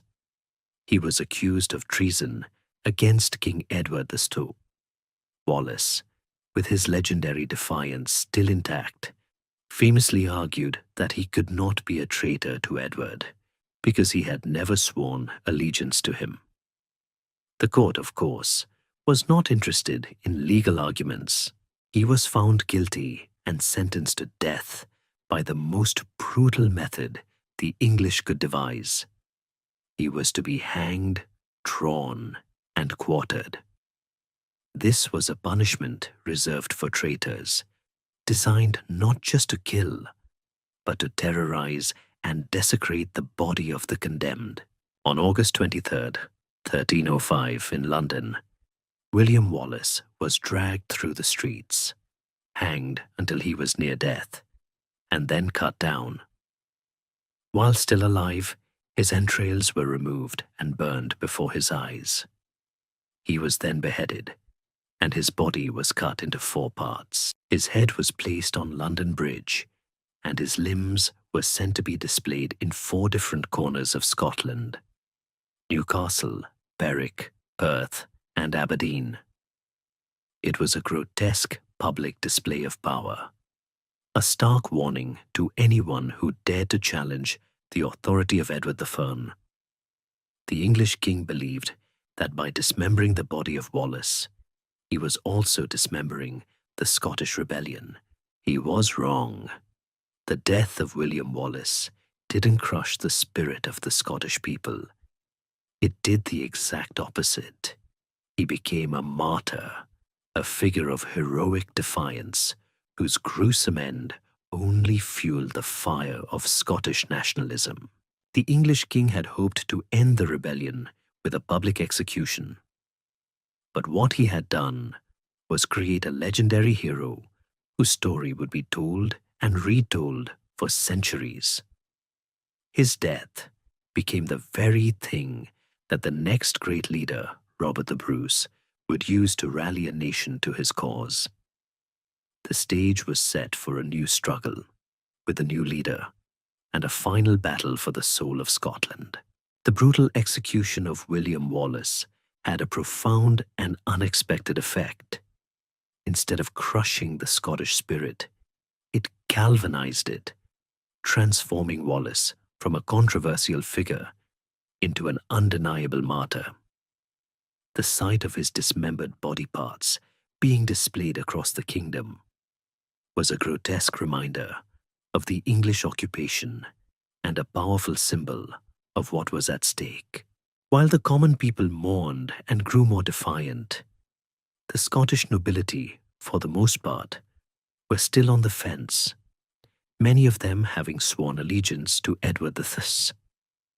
But one man, the one we've been waiting for, was about to make a choice that would change everything.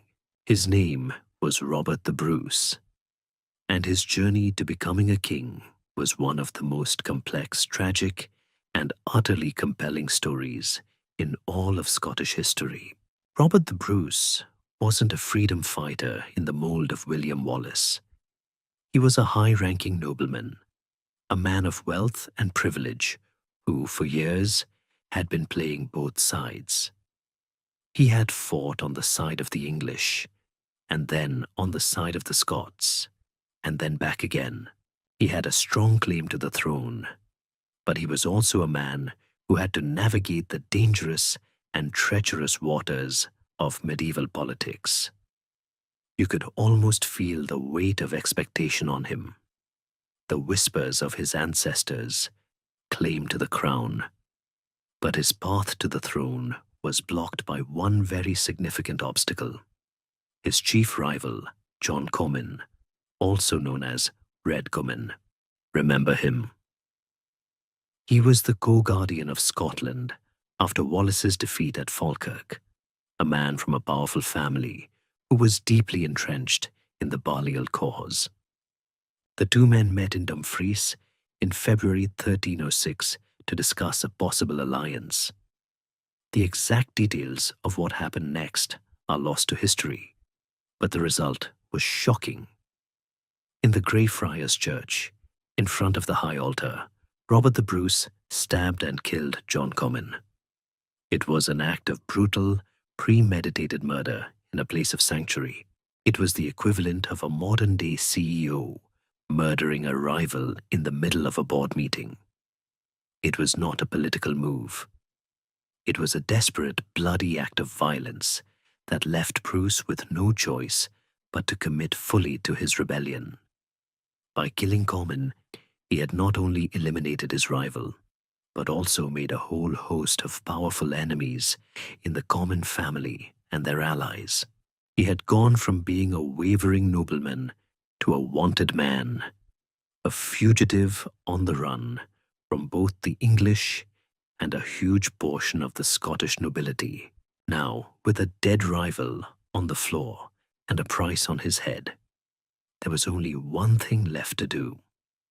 Robert the Bruce and his followers raced to Scone, the ancient coronation site of the Scottish kings.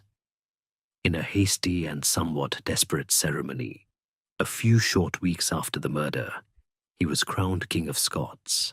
The crown was placed on his head, not by a bishop, who were all horrified by his sacrilegious act, but by a relative, Isabella Macduff, the Countess of Buchan, in a deeply symbolic act that connected him to the old traditions. He was now King Robert Thumb, but he was a king without a kingdom, a monarch with almost no support, a fugitive with a price on his head, and a man whose legitimacy was questionable, to say the least. This was a rebellion born of desperation, not of carefully laid plans. Edward the Fuster, hearing the news, was, shall we say, not pleased. He saw Bruce as a treacherous rebel and a murderer.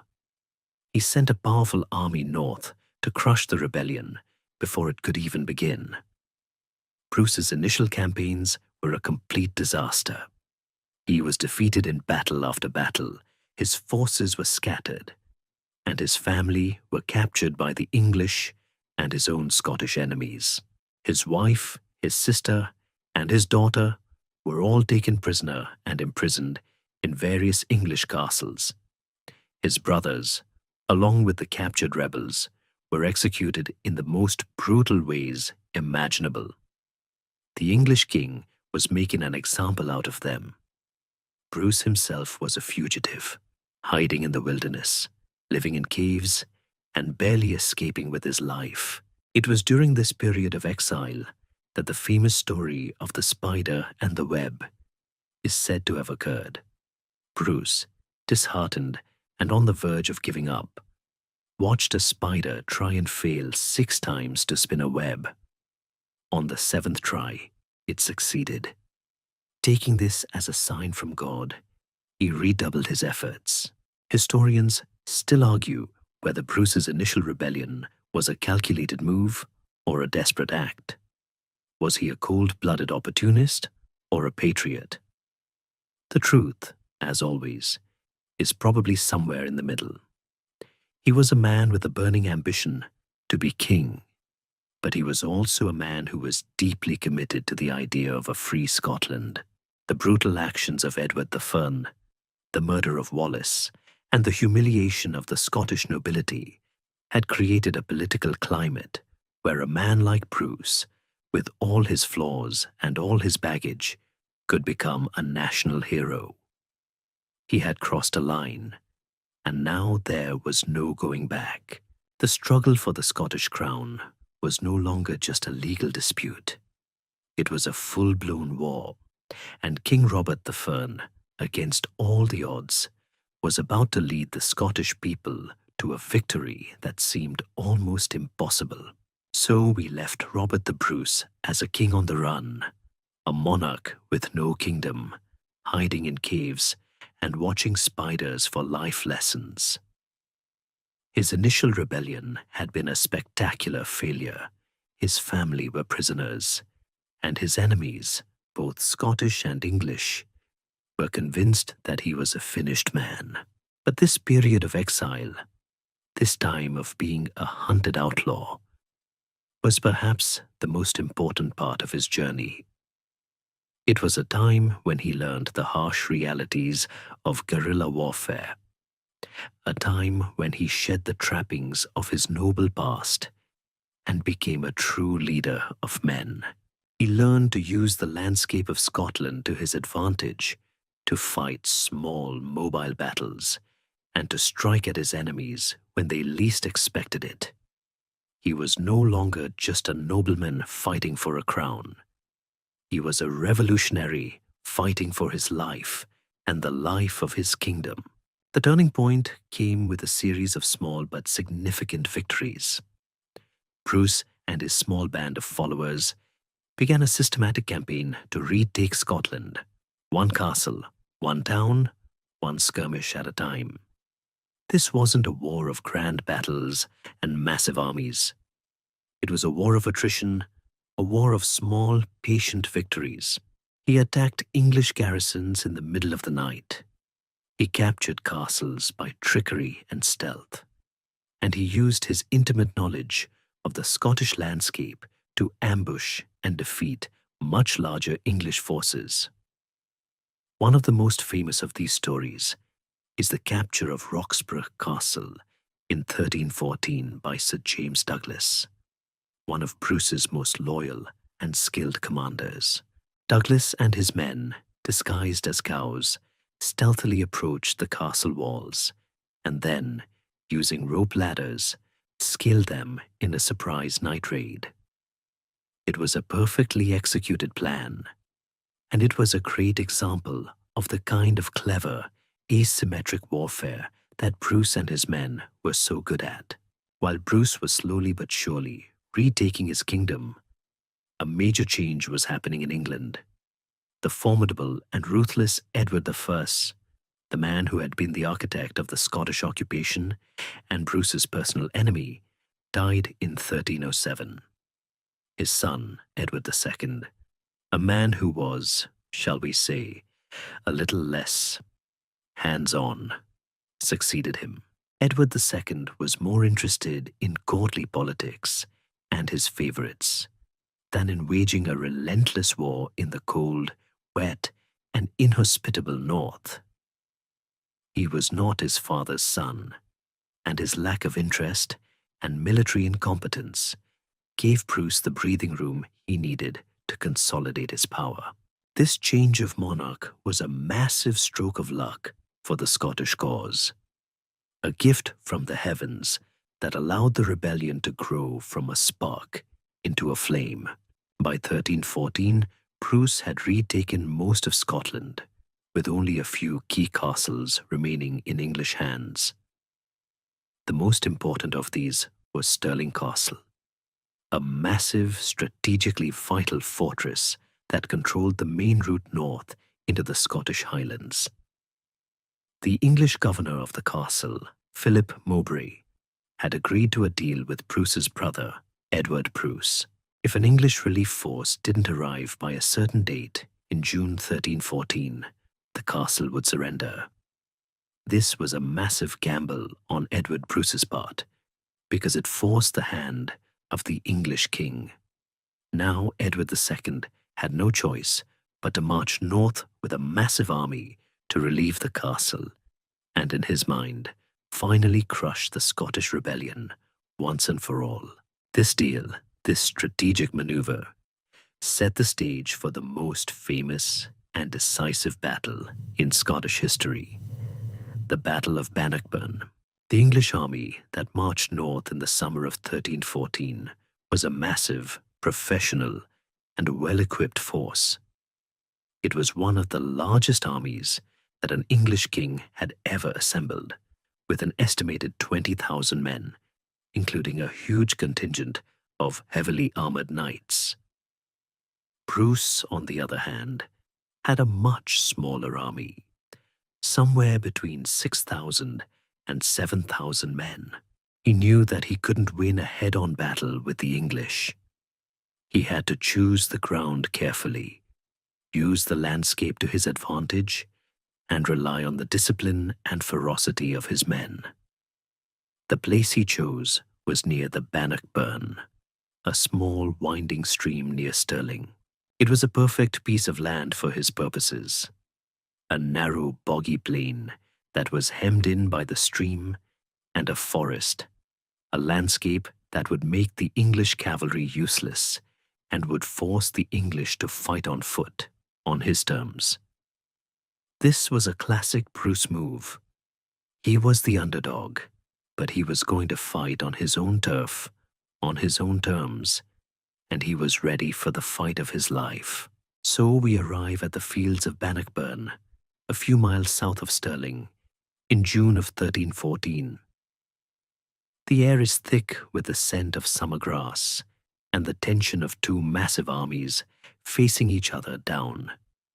On one side, the colossal English force, a sea of glittering steel and colorful banners, confident and certain of victory.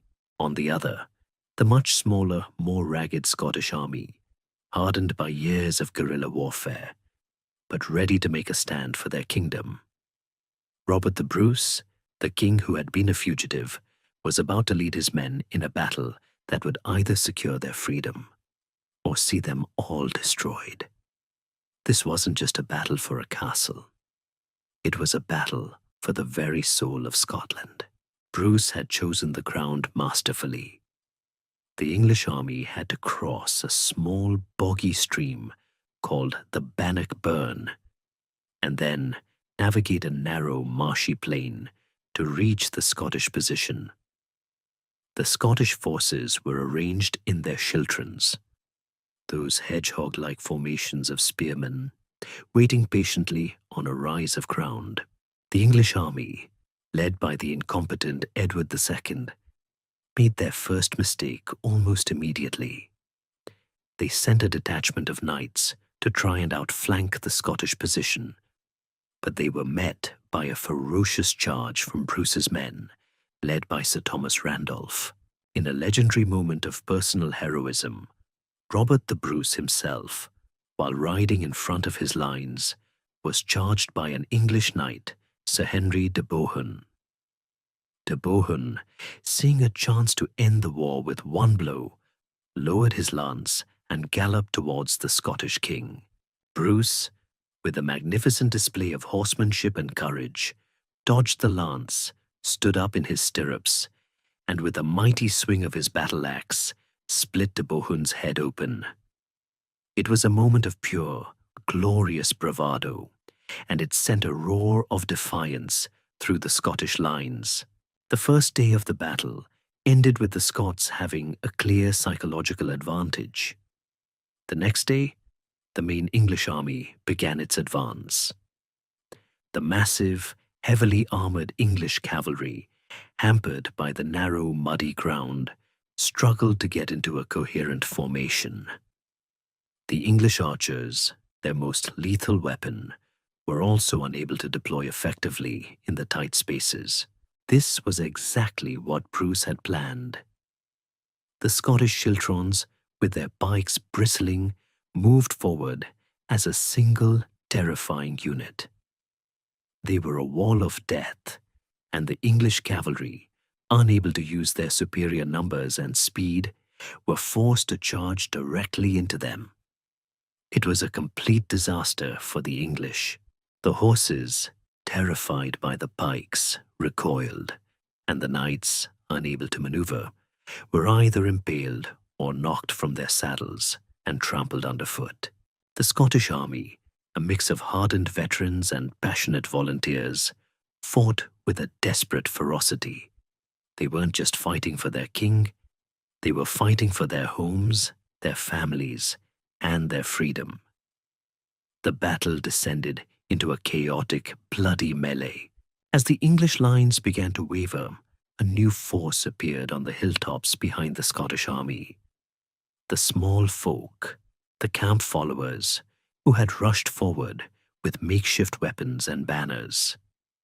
The English, thinking that this was a new, fresh Scottish army, broke and fled in a panicked rout. It was a brilliant piece of psychological warfare, and it was the final straw. Edward II, seeing that the battle was lost, fled the field with a small bodyguard, and the rest of his army was either killed, captured, or scattered to the winds. The victory was total and absolute. The Battle of Bannockburn was more than just a victory. It was a defining moment in Scottish history. It secured the independence of the kingdom, shattered the myth of English military superiority, and cemented Robert the Bruce's place as the national hero. He had gone from a murderer and a fugitive to a king who had saved his country. The victory didn't end the war entirely. Edward II refused to acknowledge Bruce as king, and the war would drag on for another 14 years. But the psychological impact of Bannockburn was immense. The Scottish people, who had been divided and demoralized, were now united under a single king, a king who had shown them that freedom was not just a dream, but a reality that could be won with courage and determination. The battle was a resounding victory for the underdog, and it gave Scotland a national myth, a story of defiance and triumph against all odds that would echo through the centuries. The dust of Bannockburn had settled, but the war for Scottish independence was far from over. Sure, the Scottish people had a king and a hero in Robert the Bruce, and they had just handed the English a humiliating defeat. But King Edward II of England was a stubborn and deeply resentful man. He refused to recognize Bruce as the legitimate King of Scotland, and the conflict continued, albeit in a different form. It was no longer a war of massive armies. It was a war of raids, sieges, and most importantly, diplomacy. Robert the Bruce, having proved his military genius on the battlefield, now had to prove his skill as a statesman. He had to convince the world, and most importantly, the Pope, that he was the rightful king of a sovereign nation. The years after Bannockburn saw the Scottish army, led by the legendary Sir James Douglas, launch a series of devastating raids deep into northern England. These raids were not just for plunder. They were a form of psychological warfare, a way of demonstrating to the English people that their king was unable to protect them. The raids were brutal and effective, and they were a constant, nagging reminder to Edward II that the war was not over, and that his claim to Scotland was now, more than ever, a flimsy one. The English were forced to spend a huge amount of money and manpower trying to defend their northern border, and the constant fighting was taking a toll on the English economy and morale. But the real battle was being fought, not with swords and arrows, but with ink and parchment. The Pope, John XXIII, was a powerful figure in medieval Europe, and his support was essential for a king to be considered legitimate. Edward II, of course, was telling the Pope that Bruce was a murderer and a usurper, a man who had killed his rival in a holy place. The Pope, a good friend of the English king, was not inclined to listen to the Scots. He excommunicated Bruce and his supporters, which was a serious problem. It meant that Bruce was cut off from the church, and it gave the English a powerful propaganda tool. Bruce needed to convince the Pope that he was a legitimate king of a free nation, and that the war was a just one. So, in 1320, the Scottish nobility and church leaders, acting on Bruce's behalf, drafted a letter to the Pope. It was a masterpiece of political rhetoric and historical argument, and it is known today as the Declaration of Arbroath. It is one of the most important documents in Scottish history, a powerful statement of national identity and a ringing endorsement of the right of a people to choose their own king. The letter, written in elegant Latin, argued that Scotland was an ancient and independent kingdom, that it had been unjustly invaded by the English, and that the Scottish people had chosen Robert the Bruce as their king to defend them. But it also contained a powerful and deeply democratic statement. It said that if Bruce were to betray the cause of Scottish freedom, the people would depose him and choose a new king. This was a radical idea for the time, a statement that the ultimate authority rested not with the monarch, but with the people. The most famous and emotional line of the Declaration, the one that still gives me chills, reads, "It is in truth not for glory, nor riches, nor honors that we are fighting, but for freedom, for that alone which no honest man gives up but with life itself." This phrase is a powerful, open, scholarly debate phrase about the historical reality of the Scottish cause. Historians still argue whether the sentiments in the Declaration of Arbroath truly represented the feelings of all the Scottish people, or if it was more a clever piece of propaganda designed to influence the Pope. Was it a genuine expression of national feeling, or was it a pragmatic political document designed to secure international recognition? The truth, as always, is probably a mix of both.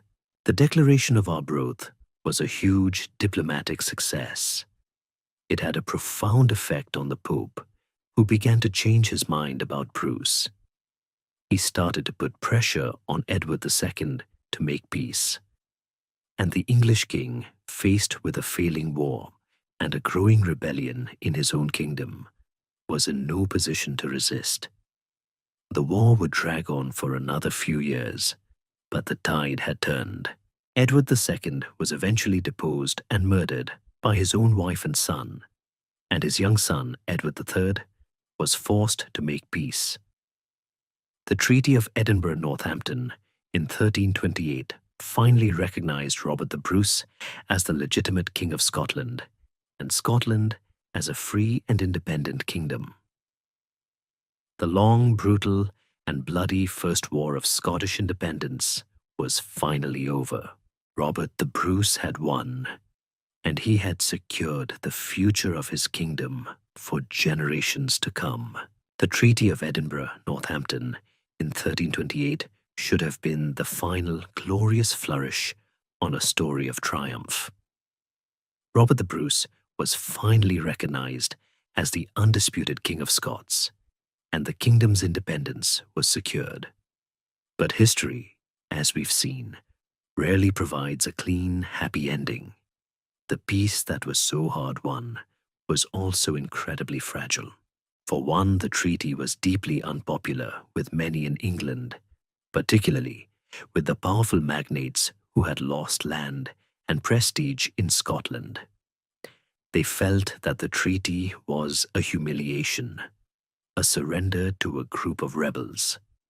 So the peace was more of a temporary ceasefire than a lasting resolution, and the tensions were still simmering just below the surface. To make matters worse, Robert the Bruce was a sick man. He had been suffering for years, possibly from leprosy, and his health was in terminal decline. He died just a year after the treaty was signed, in 1329, a hero to his people, but leaving behind a political minefield for his successors. His heir was his son, David II, who was just 5 years old. You might remember that a child on the throne is usually a recipe for disaster in medieval times, and this was no exception. David II's minority reign was a period of intense factionalism and political chaos. The kingdom was run by a series of regents who spent more time fighting each other than they did governing the country. And the English, of course, saw an opportunity. The disgruntled English magnates, led by a man named Edward Balliol, the son of the deposed King John Balliol, found a new champion for their cause.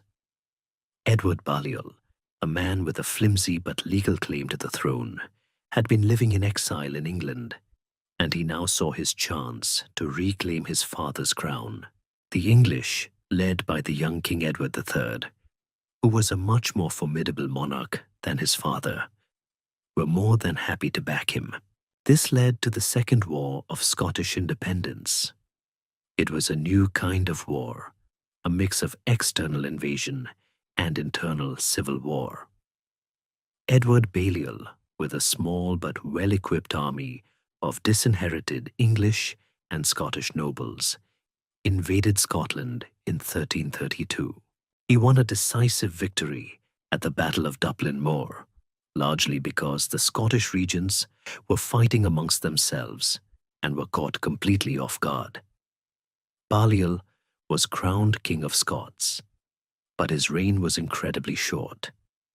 He was so unpopular that he was chased out of Scotland just a few months later. But he came back, this time with a massive army, led by Edward III himself. The two forces met at the Battle of Halidon Hill in 1333, and it was a complete catastrophe for the Scots. The English, using the same tactics that had won them Falkirk, used their longbowmen to devastating effect, and the Scottish army was annihilated. The defeat was so great that it seemed for a moment that all of Robert the Bruce's victories had been for nothing. David II, the child king, was smuggled out of the country for his own safety and taken to France, where he lived in exile. Scotland was once again in chaos, with parts of the kingdom under English control, and other parts ruled by a handful of stubborn Scottish loyalists who refused to give up the fight. Edward Balliol, now a puppet king of England, was in a precarious position, and his reign was a series of brief, nervous returns and hasty retreats from the kingdom. He was a king in name only, and he was despised by the majority of the Scottish people. The war continued for years, a brutal, low-level conflict of raids, skirmishes, and sieges. The Scots, fighting a guerrilla war once again, slowly began to chip away at the English occupation. They were led by a new group of heroes, men like Sir Andrew Murray and Sir Alexander Ramsay, who, with the help of the French, slowly but surely began to retake the kingdom. David II finally returned to Scotland in 1341, but his problems were far from over. He was now a young man, but he was a king who had lived his whole life in exile, and he lacked the charisma and military genius of his father. He was a brave man, but he was also a stubborn and often reckless one. He led a disastrous invasion of England in 1346, a move that was meant to help his French allies, but ended in a complete disaster at the Battle of Neville's Cross. David was captured by the English and spent the next 11 years as a prisoner in the Tower of London. The Kingdom of Scotland, now with no king and a massive ransom to pay, was once again in a deep crisis. This long and tumultuous period, from the death of Robert the Bruce to the final defeat of Edward Balliol and the capture of David II, shows that a kingdom's survival is never guaranteed. The legacy of a great leader, no matter how powerful, can be undone in a generation, and the long, painful road to independence can be a journey of many steps forward and just as many steps back. The capture of David II at the Battle of Neville's Cross in 1346 plunged Scotland into another deep crisis. The country had a king, but he was a prisoner of the English, and the kingdom was once again ruled by a series of regents, chief among them being Robert Stewart, the High Steward of Scotland and David's own nephew. The ransom demanded by the English king, Edward III, for the return of David II was astronomical, a staggering 100,000 Scottish merks, an amount so large it was impossible for the Scottish kingdom to pay all at once. This ransom became a constant, suffocating weight on the Scottish economy for the next decade, a grim reminder of their king's failure and their kingdom's weakness. David II's time in captivity in England, however, was not all bad. He was treated with the respect and courtesy due to a fellow monarch, and he was able to live a life of comfort and even luxury. He was a king with no kingdom, but he was a guest in a powerful court, and this gave him a unique perspective on English politics and culture. He was a shrewd and intelligent man, and he used his time in prison to try and negotiate a peaceful resolution to the long war between the two kingdoms. He was eventually released in 1357, after a series of difficult negotiations, but the ransom payments were a constant drain on the kingdom's resources, and they were a source of endless political tension. His return to Scotland was not met with the triumphant welcome one might expect for a king who had been away for a decade. The kingdom he returned to was a fractured and weakened place, with a nobility that had grown used to ruling in his absence, and a population that was tired of war and heavy taxes.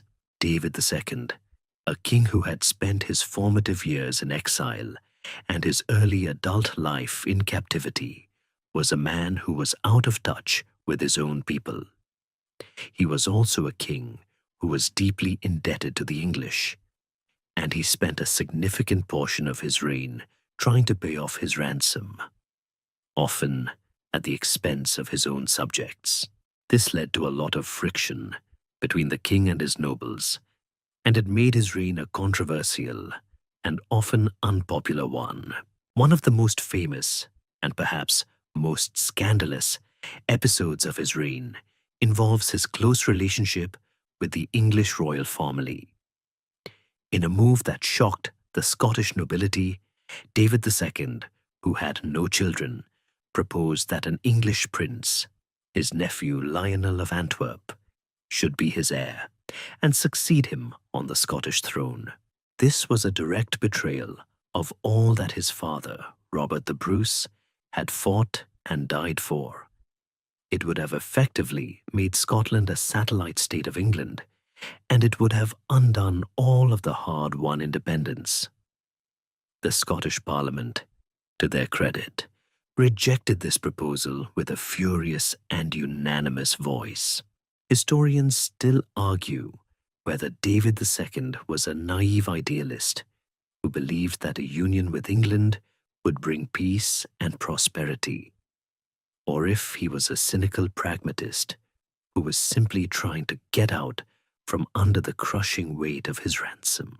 Whatever the reason, His proposal was a clear sign that the spirit of nationalism that had been so powerful at Bannockburn was now a much more complicated and fraught issue. Despite his unpopularity with his nobles, David II was also a king who was able to maintain peace with England for the rest of his reign. He was a king who had seen enough war for a lifetime, and he was a master of diplomacy and negotiation. He was able to keep the peace, albeit at a heavy cost, and this period of relative stability allowed the Scottish economy to slowly recover from the long, brutal wars. When he died in 1371, he left no heir, and the Scottish throne passed to his nephew, Robert Stewart, the same man who had been a key regent during his captivity. This marked the end of the Bruce dynasty and the beginning of a new royal line that would rule Scotland for the next 300 years. The Stuart dynasty, which had been a powerful and ambitious family for generations, was now at the top of the food chain. Their accession to the throne would bring new challenges, new rivalries, and a new chapter in the long and complicated story of medieval Scotland. The death of David II in 1371, without a legitimate heir, opened the door for the House of Stuart.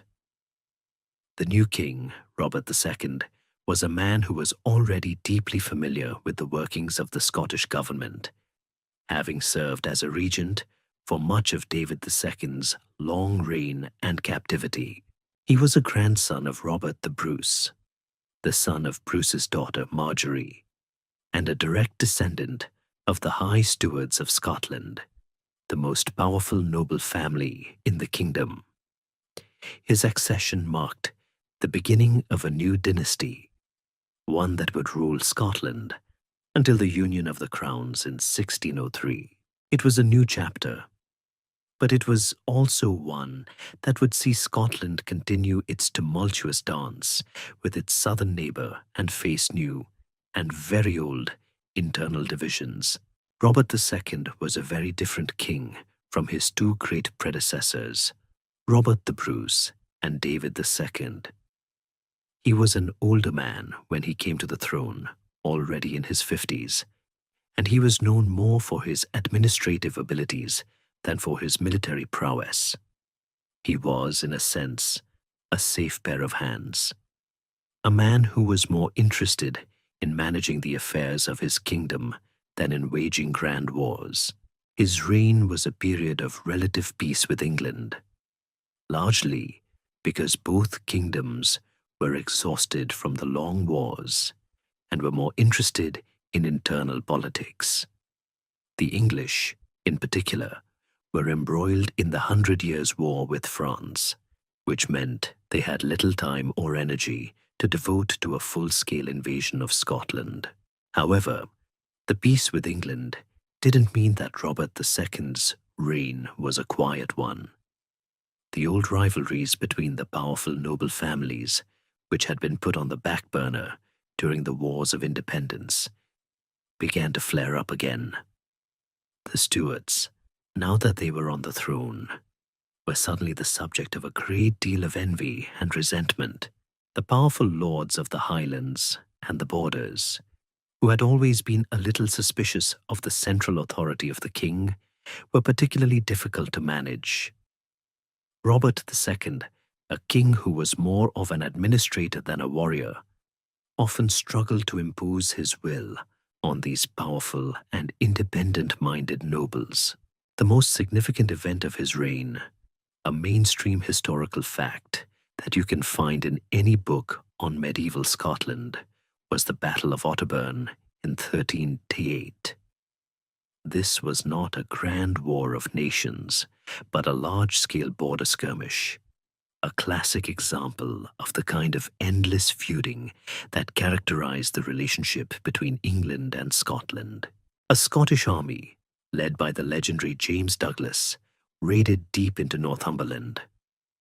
An English army, led by Harry Hotspur Percy, gave chase, and the two forces met at Otterburn. The battle was fought under the cover of darkness, a chaotic and brutal affair that saw the Scottish forces, despite being outnumbered, win a stunning victory. However, the victory came at a terrible cost. The Scottish leader, James Douglas, was killed in the fighting. It was a great victory, but it also showed the limits of Robert II's power.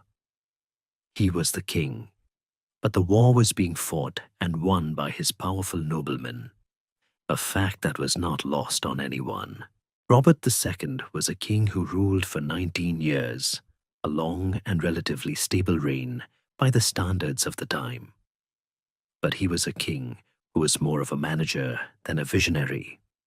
He left behind a kingdom that was stable but still deeply divided.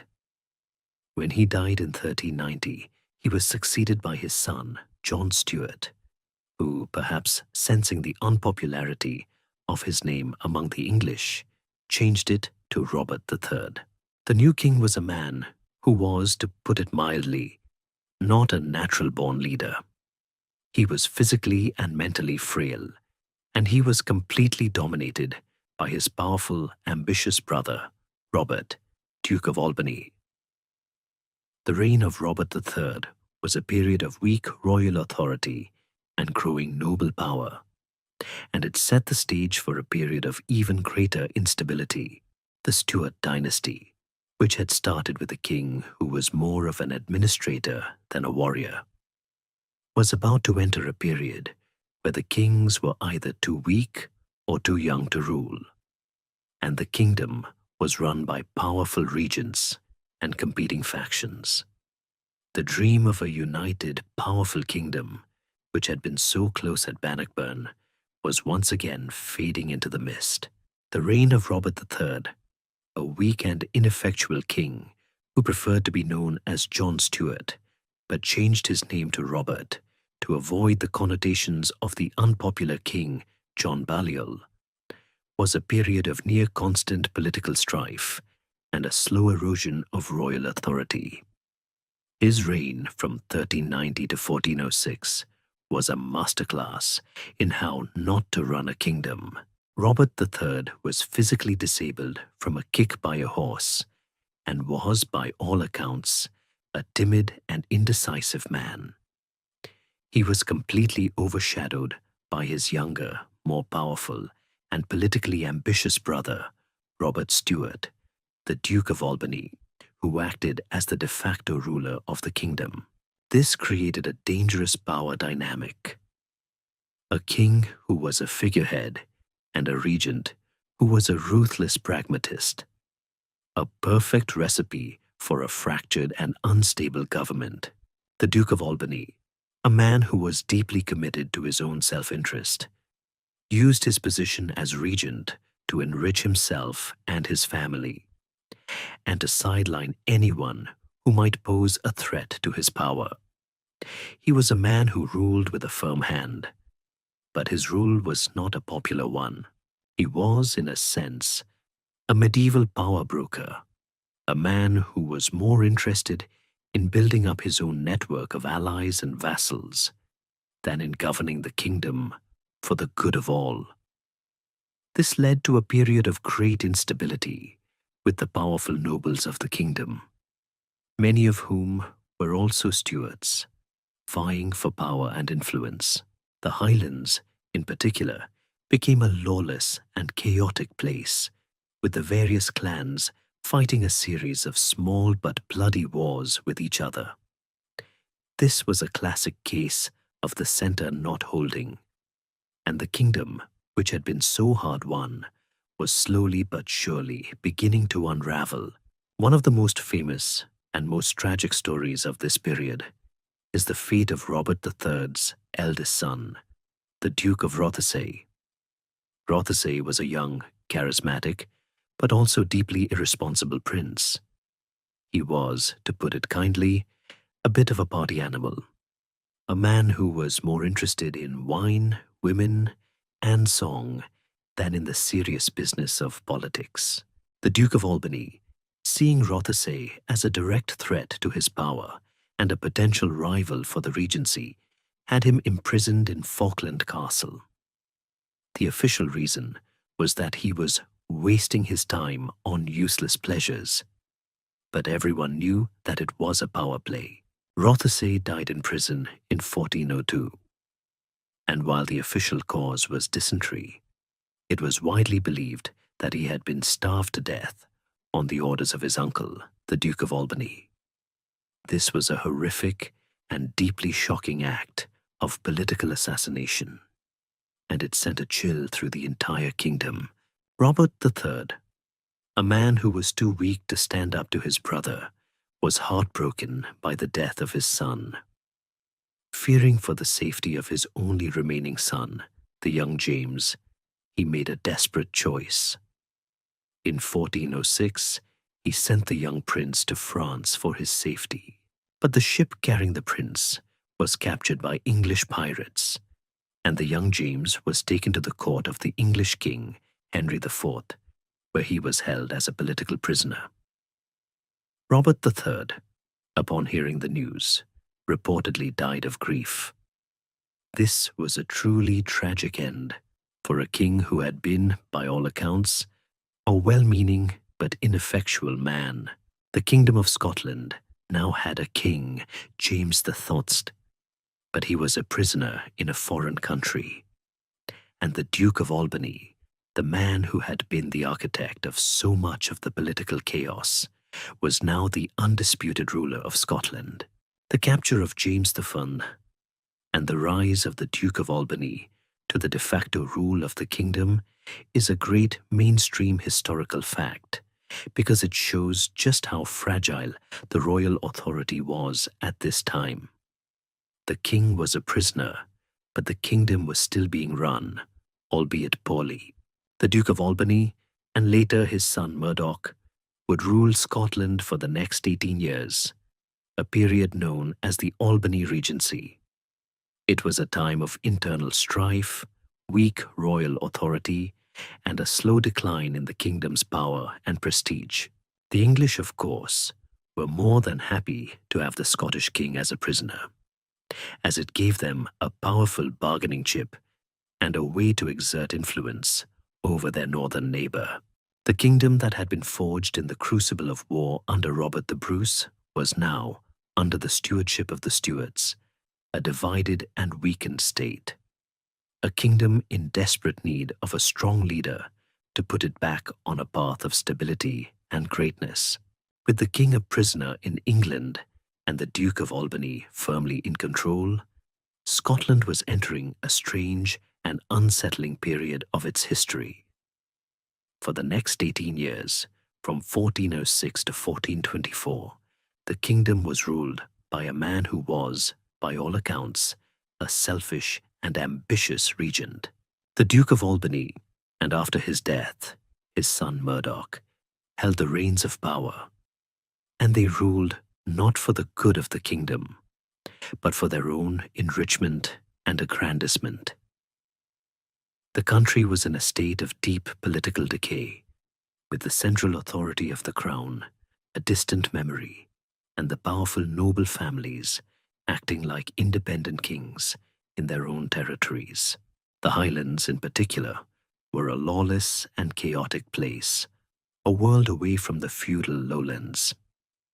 This was a classic medieval drama of power, corruption, and the slow grinding decay of an institution. But while the kingdom was in a state of political paralysis, the seeds of a new kind of government were being sown. The Scottish Parliament, an institution that had been slowly evolving for centuries, began to take on a new role. In the absence of a strong king, the Parliament, which was a gathering of the most powerful nobles, bishops, and representatives of the burghs, began to assert itself as a source of authority. This was not a modern democratic parliament, to be sure. It was a gathering of the elite, a group of powerful men who were more interested in protecting their own interests than in representing the people. But it was, nonetheless, a place where the powerful men of the kingdom could meet, debate, and most importantly, make laws, and raise taxes. It was, in a sense, a new locus of power, a place where the collective will of the most powerful men in the kingdom could be expressed. The period of the Albany Regency saw a significant growth in the power and influence of the Scottish Parliament. With no king to make a final decision, the Parliament was often forced to take on the role of the ultimate arbiter of disputes. It was a place where the regents had to get their policies ratified, and it was a place where the nobles could voice their grievances. This was a crucial development in the history of the Scottish state, because it meant that when the king finally did return, he would have to deal with a much more powerful and assertive parliament than his predecessors. This was a slow but steady shift in the balance of power, a move away from absolute monarchy and towards a more constitutional form of government. The legal system was also undergoing a slow but steady evolution during this time.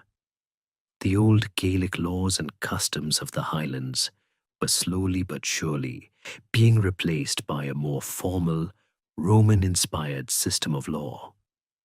The burghs, with their own courts and their own legal traditions, were becoming centers of legal innovation. The universities, which had been founded in the late 14th and early 15th centuries, were becoming centers of legal scholarship. This was a slow, deliberate process, a part of the long, grinding process of modernization that had begun with David the Fünf's. The kingdom was becoming more formalized, more bureaucratic, and more centralized, even in the absence of a strong king. This is a great mainstream historical fact because it shows that a society's institutions can continue to evolve and grow, even when the person at the top is a prisoner or an ineffectual leader. However, the political and social chaos of the time was also a breeding ground for lawlessness and disorder. With no king to enforce the law, the various powerful nobles and clans were more than happy to settle their disputes with the sword. The most famous example of this is the Battle of Harlaw in 1411, a brutal, bloody battle fought near Aberdeen between a powerful Highland army led by the Lord of the Isles and a Lowland army led by the Earl of Mar. It was a clash of cultures, a battle between the Gaelic, clan-based society of the Highlands and the feudal, Anglo-Norman society of the Lowlands. The battle was a tactical draw, but it was a strategic victory for the Lowlanders, who managed to stop the expansion of Highland power. This battle is a famous one because it shows just how deep the cultural and political divisions in Scotland were at this time, a division that would continue to shape the course of Scottish history for centuries to come. The kingdom was, in a sense, a kingdom of two nations, a feudal lowlands and a tribal highlands, and the king was the only one who could hope to hold them both together. The long, dark night of the Albany Regency finally came to an end in 1424, when King James I, after 18 long years of captivity in England, was finally ransomed and returned to Scotland. Now, a king who had spent his entire adult life in a foreign country was about to take control of a kingdom that he barely knew, a kingdom that had been ruled by a series of corrupt and self-serving regents for nearly 2 decades. But James I was not the timid, indecisive man that his father had been. He had been educated in the sophisticated and highly centralized court of the English king, and he was a brilliant, highly capable, and ruthlessly ambitious man. He was, in a sense, a medieval version of a returning CEO, a man who had spent his years of exile observing how a modern, powerful kingdom was run, and he was determined to bring the same level of order and control to his own chaotic and divided kingdom. His return was a shock to the system. He was not here to play nice. He was here to rule. His first act as king was to systematically and ruthlessly consolidate his power. He immediately had the Duke of Albany's son, Murdoch, and two of his sons arrested and executed, along with a number of their key allies. This was a brutal and public display of royal authority, a clear message to the Scottish nobility that the days of weak kings and powerful regents were over. He was a king who was not afraid to use violence and intimidation to get his way. And he was a man who was deeply committed to the idea of a powerful, centralized monarchy. James VIII spent the rest of his reign from 1424 to 1437 working to dismantle the power of the great noble families, particularly in the lawless and unruly Highlands. He was a king who understood that a kingdom could not be strong if the nobles were more powerful than the monarch. He introduced a series of reforms designed to strengthen the royal authority, including a new system of taxation, a new legal code, and a new emphasis on the role of Parliament as a tool of royal power. He was a king who believed in the rule of law, but he was also a king who was not afraid to bend the law to his own purposes. He used the Parliament to pass a series of laws that were designed to weaken the power of the nobles and to strengthen the power of the crown. He was a clever and pragmatic politician, a man who was able to use the very institutions that had grown in power during his absence to his own advantage. But his most famous and perhaps most ruthless act was his dealing with the powerful Black Douglas family. The Black Douglases were the most powerful noble family in Scotland, a dynasty of great wealth and power who, for generations, had acted like kings in their own territories. They were, in a sense, a kingdom within a kingdom, and James I saw them as a direct threat to his authority. In 1440, after the death of James I, his young son James II was on the throne, and the Black Douglases were once again a dominant force. In a moment of high drama and political theatre, a moment known to history as the Black Dinner, the young king invited the 16-year-old Earl of Douglas and his younger brother to Edinburgh Castle. They were treated to a lavish feast, a dinner in which they were the honored guests. But at the end of the meal, a covered dish was brought out and placed on the table. When the lid was removed, it revealed a black bull's head, a traditional symbol of death. The two brothers were then dragged from the room, given a mock trial, and executed on the spot. Historians still argue whether James II was a knowing participant in this act of treachery, or if it was orchestrated by the powerful nobles who were acting as his regents. The truth is probably a bit of both. The event was a shocking and deeply controversial act of political murder, and it was a clear sign that the struggle between the crown and the great noble families was far from over. It also serves as a stark reminder of the brutality and ruthlessness of medieval politics. The young king, James II, would grow up in a world where the power of the crown was still a matter of dispute, and he would have to spend his own reign, just like his father, battling to assert his authority against the powerful and often treacherous noble families of Scotland. The reign of James II was a period of weak royal authority and growing noble power, and it set the stage for a period of even greater instability. The execution of the Black Douglases at the Black Dinner was a gruesome start to the reign of James II, a king who was, for most of his youth, a pawn in the high-stakes game of medieval Scottish politics. His minority, from 1437 to 1449, was a period of constant struggle between the powerful noble families who vied for control of the young king and the regency. James II, a king who had to watch his great rival, the Earl of Douglas, be murdered at his own dinner table, was a man who grew up knowing that the power of the crown was a fragile thing and that his own survival depended on his ability to master the treacherous world of politics and warfare.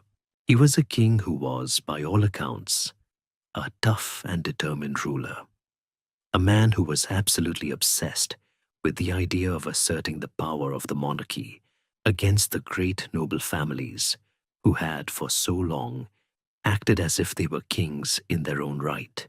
His most significant struggle was, of course, with the Black Douglases, the same family that had been so brutally humiliated at the Black Dinner. The new Earl of Douglas, William Douglas, was a powerful and ambitious man who was a constant thorn in the side of the young king. He was the head of a massive network of noble families, and he controlled a huge portion of the Scottish kingdom. He was, in a sense, a rival king, a man who had more power, more land, and more soldiers than the king himself. The struggle between James II and the Black Douglases was a struggle for the very soul of the Scottish state, a struggle between a powerful monarchy and an equally powerful and deeply entrenched nobility. The conflict between the two men came to a head in 1452, in a moment of high drama that echoes the tragic events of the past. James II, in a move that was either an act of naive hope or an act of calculated treachery, invited the Earl of Douglas to Stirling Castle to discuss a possible reconciliation. Douglas, a man who was either brave or foolish, accepted the invitation, and he was granted a royal safe conduct, a promise that he would not be harmed. But at the dinner table, in a scene that must have felt like a replay of the Black Dinner, James II, in a fit of rage, accused Douglas of plotting against him and demanded that he break his alliance with a number of other powerful nobles. Douglas refused. In a moment of pure, unadulterated anger, the king drew his dagger and stabbed Douglas to death. His courtiers, seeing their opportunity, then fell upon the dying earl and his attendants and finished them off. The body of the murdered earl was thrown out of a window, and his blood stained the royal garden. This was a shocking and deeply controversial act of political murder. It was a clear violation of a royal safe conduct, and it sent a wave of revulsion and anger throughout the kingdom. It was a terrible and deeply personal act of vengeance. The murder of the Earl of Douglas was a turning point in the struggle between the crown and the nobles. The rest of the Douglas family, furious and humiliated, rose in open rebellion. But James II, a king who had now proven that he was not afraid to get his hands dirty, was more than ready for the fight. He systematically and ruthlessly defeated the Douglas Rebellion, a war that raged for several years. The final battle at Arkenholm in 1455 was a decisive victory for the king. The Black Douglases were stripped of their lands and titles, and the power of the family, which had been the dominant force in Scottish politics for centuries, was completely and utterly destroyed. The reign of James II was a brutal but effective one. He was a king who was not afraid to use violence and intimidation to get his way. And he was a man who was absolutely committed to the idea of a powerful, centralized monarchy. He was a king who, in a sense, was forged in the fire of political chaos and he emerged from that fire as a ruthless and effective ruler. But his reign, like so many others, ended in tragedy. In 1460, he was killed at the age of 29 in a freak accident when a cannon he was standing next to exploded while he was besieging Roxburgh Castle, one of the last English strongholds in Scotland. He was a king who had spent his entire life fighting to assert the power of the crown, and he died in a final act of irony at the hands of one of his own weapons. The kingdom he left behind was, for the first time in a very long time, a kingdom where the king was the undisputed power. But the question of who would rule was once again open. The sudden death of James II at the siege of Roxburgh Castle in 1460, a king who had finally crushed the power of the Black Douglases and brought a measure of stability to his kingdom, once again left Scotland with a child on the throne. His heir, James III, was just 9 years old, and the kingdom was plunged into another long and chaotic regency. This was a classic cycle of Scottish medieval history. A strong king dies, a child ascends the throne, and the ambitious noble families, who had been held in check by the previous monarch, begin to jockey for power and influence. The stage was set for another period of intense political infighting, a period that would see the young king struggle to assert his authority against a series of powerful and often treacherous noblemen.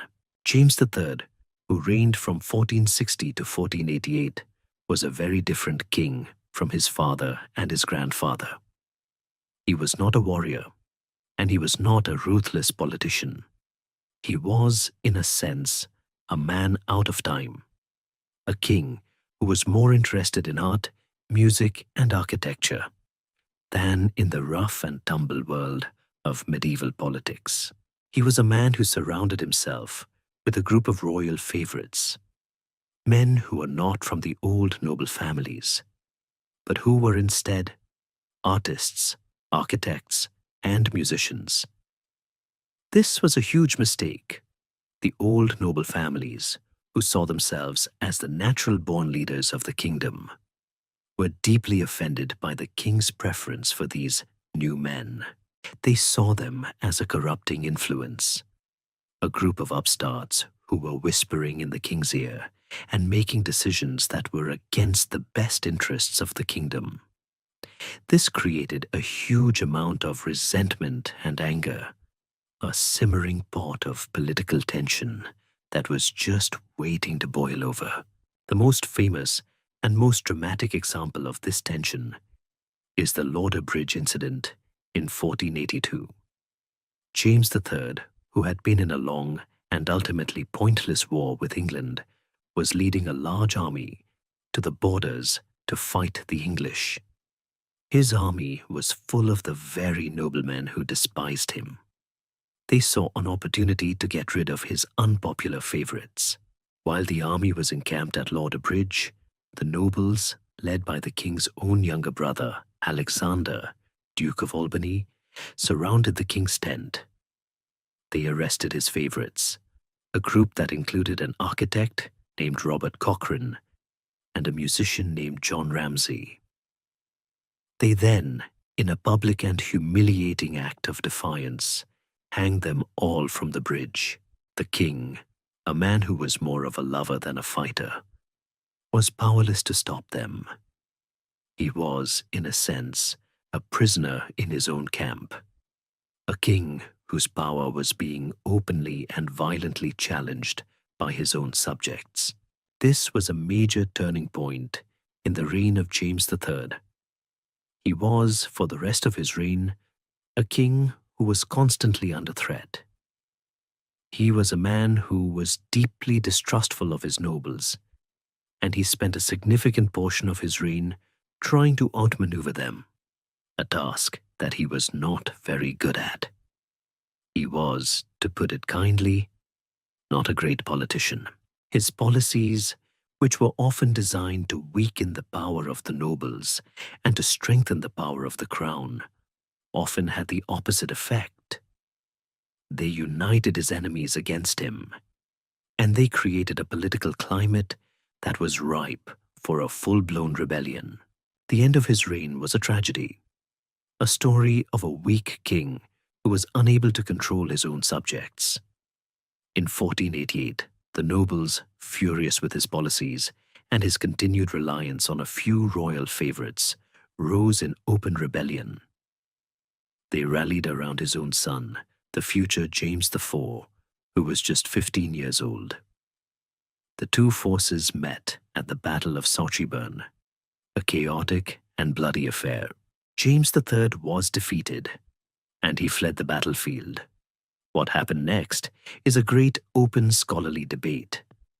The mainstream view is that he was murdered by an unknown assailant while hiding in a mill, a victim of the political chaos that he had helped to create. Other historians argue that he may have been killed in the battle, or that he may have been murdered by one of his own men. Whatever the truth, his death was a tragic and deeply personal end for a king who was more interested in art and music than in the ruthless game of power politics. He was a king who, in a sense, was a victim of his own personality, a man who was unable to master the brutal world that he was born into.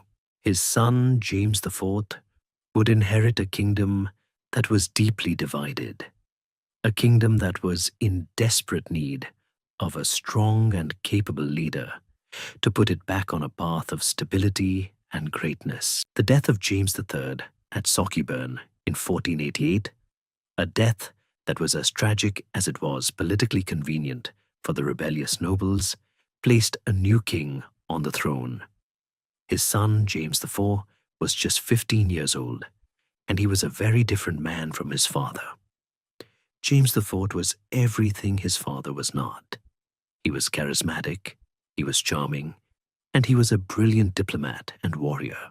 He was, in a sense, the perfect medieval king, a man who was able to unite the disparate factions of his kingdom, a man who was as comfortable in the rough and tumble world of the Highlands as he was in the sophisticated courts of Europe. He was a man who understood that a king's power was not just a matter of law, but a matter of personality and charisma. His reign from 1488 to 1513 is often remembered as a golden age for medieval Scotland, a period of cultural flourishing, political stability, and national pride. James II's reign was a masterful balancing act. He understood that to be a successful king, he had to be a king to all of his people, not just the lowland nobles. He made a conscious effort to integrate the Highlands into the kingdom, learning to speak Gaelic, a language that had been largely ignored by the previous Stuart kings, and he made a series of royal tours to the region. He was a king who was able to command the loyalty of the powerful Highland chiefs, not by force, but by respect and diplomacy. He was a king who was, in a sense, a man of the people, a man who was able to bridge the cultural and political divide between the Highlands and the Lowlands. This was a crucial part of his success, because it meant that for the first time in centuries, the kingdom was not a kingdom of two nations, but a kingdom of one. He was also a brilliant diplomat and statesman. His most significant achievement in this area was his marriage to Margaret Tudor, the daughter of King Henry VII of England. This marriage, which took place in 1503, was a masterful piece of political maneuvering. It was a clear sign that James IV was a powerful and respected monarch who was able to forge a lasting peace with his southern neighbor. It also laid the groundwork for a future union of the crowns, a fact that would become incredibly important in the next century. The marriage was a symbol of a new era of peace and prosperity, a time when the long, brutal wars between Scotland and England seemed to be a distant memory. James IV and Margaret Tudor had a good marriage, and their court was a center of culture and learning, a place where poets, artists, and musicians were welcome. The reign of James IV was also a time of great economic and cultural flourishing. The burghs, which had been so important in the past, were now centers of a new kind of wealth and prosperity. The Scottish Navy, which had been a small and insignificant force, was now a major power, with the king commissioning the construction of the Great Michael, one of the largest and most powerful warships of its time. The universities were flourishing, and the printing press, a new and revolutionary technology, was being used to print books in Scotland for the first time. The kingdom was, in a sense, a new player on the European stage, a kingdom that was confident, prosperous, and ambitious. But James IV's ambitions would be his undoing. The peace with England was a fragile one, and it was tied to the fate of the Scottish-French alliance, the Old Alliance. When the new King of England, Henry VIII, declared war on France, James IV, bound by his old alliance, was forced to choose a side. He chose France, a decision that would lead to a war that would end in a complete and utter catastrophe for Scotland. James IV, a king who had brought so much peace and prosperity to his kingdom, was about to lead his people into a war that would end in the most devastating defeat in Scottish history.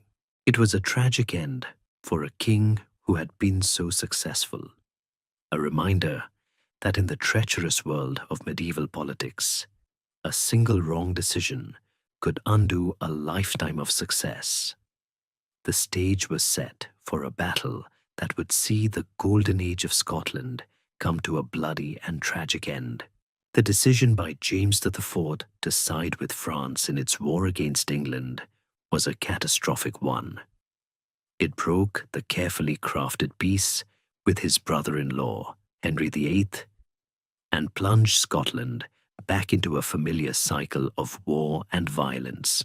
The new English king, a hot-headed and ambitious monarch who was more interested in military glory than in diplomatic peace, was furious at the perceived betrayal. He immediately dispatched an army to Scotland's borders. James IV, a king who was confident in his military abilities, a king who had never lost a battle, was ready for the fight. He summoned the full might of his kingdom, a massive army of men from both the lowlands and the highlands, and he marched south to meet the English on their own soil. The two armies met on September 9th, 1513, at a place called Flodden, just south of the River Tweed, on a cold and misty day. The battle was a complete disaster for the Scots from the very beginning. James IV, in a move of chivalric but ultimately foolish honor, chose to fight the English on their terms, on an open field, instead of using the superior Scottish position on a high hill. The English army, led by the Earl of Surrey, was a highly professional and well-disciplined force, with a large contingent of longbowmen, the same longbowmen who had won the day at Falkirk and Halidon Hill. The Scots, on the other hand, had their traditional schiltrons of spearmen, a formation that was highly effective against cavalry, but was incredibly vulnerable to the relentless hail of English arrows. The battle itself was a chaotic, bloody, and ultimately one-sided affair. The Scottish schiltrons, unable to get close enough to the English army to use their pikes effectively, were decimated by the English longbows. The English archers, protected by the terrain and their own disciplined infantry, were able to fire with impunity, raining down thousands of arrows on the Scottish ranks. The Scottish casualties were staggering, with an estimated 10,000 men killed in just a few short hours. The cream of the Scottish nobility, including the king himself, was slaughtered on the battlefield. It was a national tragedy, a defeat so complete and so devastating that it felt like the very heart of the nation had been torn out. The death of James IV on the battlefield was a huge blow to the Scottish people. He was the first Scottish king to die in battle in over a century, and he was a king who was beloved by his people. His death left Scotland without a leader, a king who was able to unite the disparate factions of his kingdom. The heir to the throne, James V, was just 17 months old, and the kingdom was plunged into another long and chaotic regency. The new regent was James I's mother, Margaret Tudor, the sister of the very king who had defeated them at Flodden. This created a deeply awkward and politically dangerous situation, a situation that was ripe for a new round of political infighting. Historians still argue whether the Battle of Flodden was a result of a tragic mistake by a chivalrous king, or if it was an inevitable consequence of the Scottish-French alliance. Was James IV a romantic fool, or was he a king who was trapped by the geopolitical realities of his time? The truth, as always, is probably a mix of both. He was a king who was so confident in his abilities, a king who had never known defeat, that he was unable to see the danger that he was walking into. He was a king who was, in a sense, a victim of his own success. The defeat at Flodden was not just a military defeat. It was a psychological one. It shattered the sense of national pride and confidence that had been so carefully built up during the reign of James IV. It was a grim reminder that Scotland, no matter how unified and prosperous, was still a small kingdom with a powerful and often hostile neighbor. The Golden Age was over, and the kingdom was now in a state of mourning, with a child on the throne and a country that was ripe for political chaos and a new round of foreign interference. The long and complicated story of medieval Scotland, a story of struggle, triumph, and tragedy, was about to enter its final, most difficult chapter. The devastating defeat at Flodden and the death of James IV left Scotland in a state of political paralysis, with a child king on the throne and a queen regent, Margaret Tudor, who was the sister of the very king who had caused the catastrophe. This was a recipe for a political disaster, and for the next decade and a half, the kingdom was a whirlwind of political intrigue, factionalism, and civil strife. The powerful nobles, who had been kept in check by the charismatic and powerful James IV, were now free to pursue their own ambitions. And they did so with a ruthless abandon. The kingdom was, in a sense, a rudderless ship, with the nobles fighting over who should be at the helm, and with no one at all steering the ship. Margaret Tudor, a woman who was a stranger in a strange land, struggled to maintain control. She was an Englishwoman, and she was viewed with deep suspicion by many of the Scottish nobles. She was a woman who was more interested in the affairs of her own family than in the affairs of the kingdom. And she was a woman who was easily outmaneuvered by the more experienced and more ruthless Scottish politicians. She was, in a sense, a pawn in a game that she didn't understand. And she was a woman who was constantly being played by the powerful factions of the kingdom. The struggle for the regency was a brutal and a chaotic one, with the powerful nobles led by the Duke of Albany, a relative of the king who was living in France fighting a series of proxy wars for control of the young king. The young king, James V, grew up in the midst of this chaos. He was a king who was, for most of his youth, a prisoner in his own kingdom, a boy who was constantly being passed from one faction to another, a king who was a symbol of power, but who had none of his own. He was a king who was, in a sense, a victim of his own birth, a boy who was forced to grow up in a world of political intrigue and violence. But like so many of the Stuart kings before him, he was a man who was forged in the fire of political chaos, and he emerged from that fire as a ruthless and effective ruler. When he finally seized control of his kingdom in 1528, he was a king who was determined to put an end to the chaos and to reassert the power of the monarchy. His reign from 1528 to 1542 was a period of strong centralized rule. James V was a king who was deeply distrustful of his nobles, and he made a conscious effort to bypass their power. He was a king who was more interested in working with the church and the burghs than with the great noble families. And he was a king who was not afraid to use violence and intimidation to get his way. He was a king who was, in a sense, a Scottish version of Henry VIII, a monarch who was determined to be the absolute ruler of his kingdom. He was a king who was, by all accounts, a tough and determined ruler, a man who was absolutely obsessed with the idea of asserting the power of the monarchy against the great noble families who had, for so long, acted as if they were kings in their own right. But the end of his reign was a tragedy, a story of a king who was unable to master the political chaos that he had inherited. In a final act of irony, James V died in 1542 after a series of defeats against the English at the Battle of Solway Moss. He was just 30 years old, and he was a king who was broken by the experience. On his deathbed, he was told that his wife had given birth to a daughter.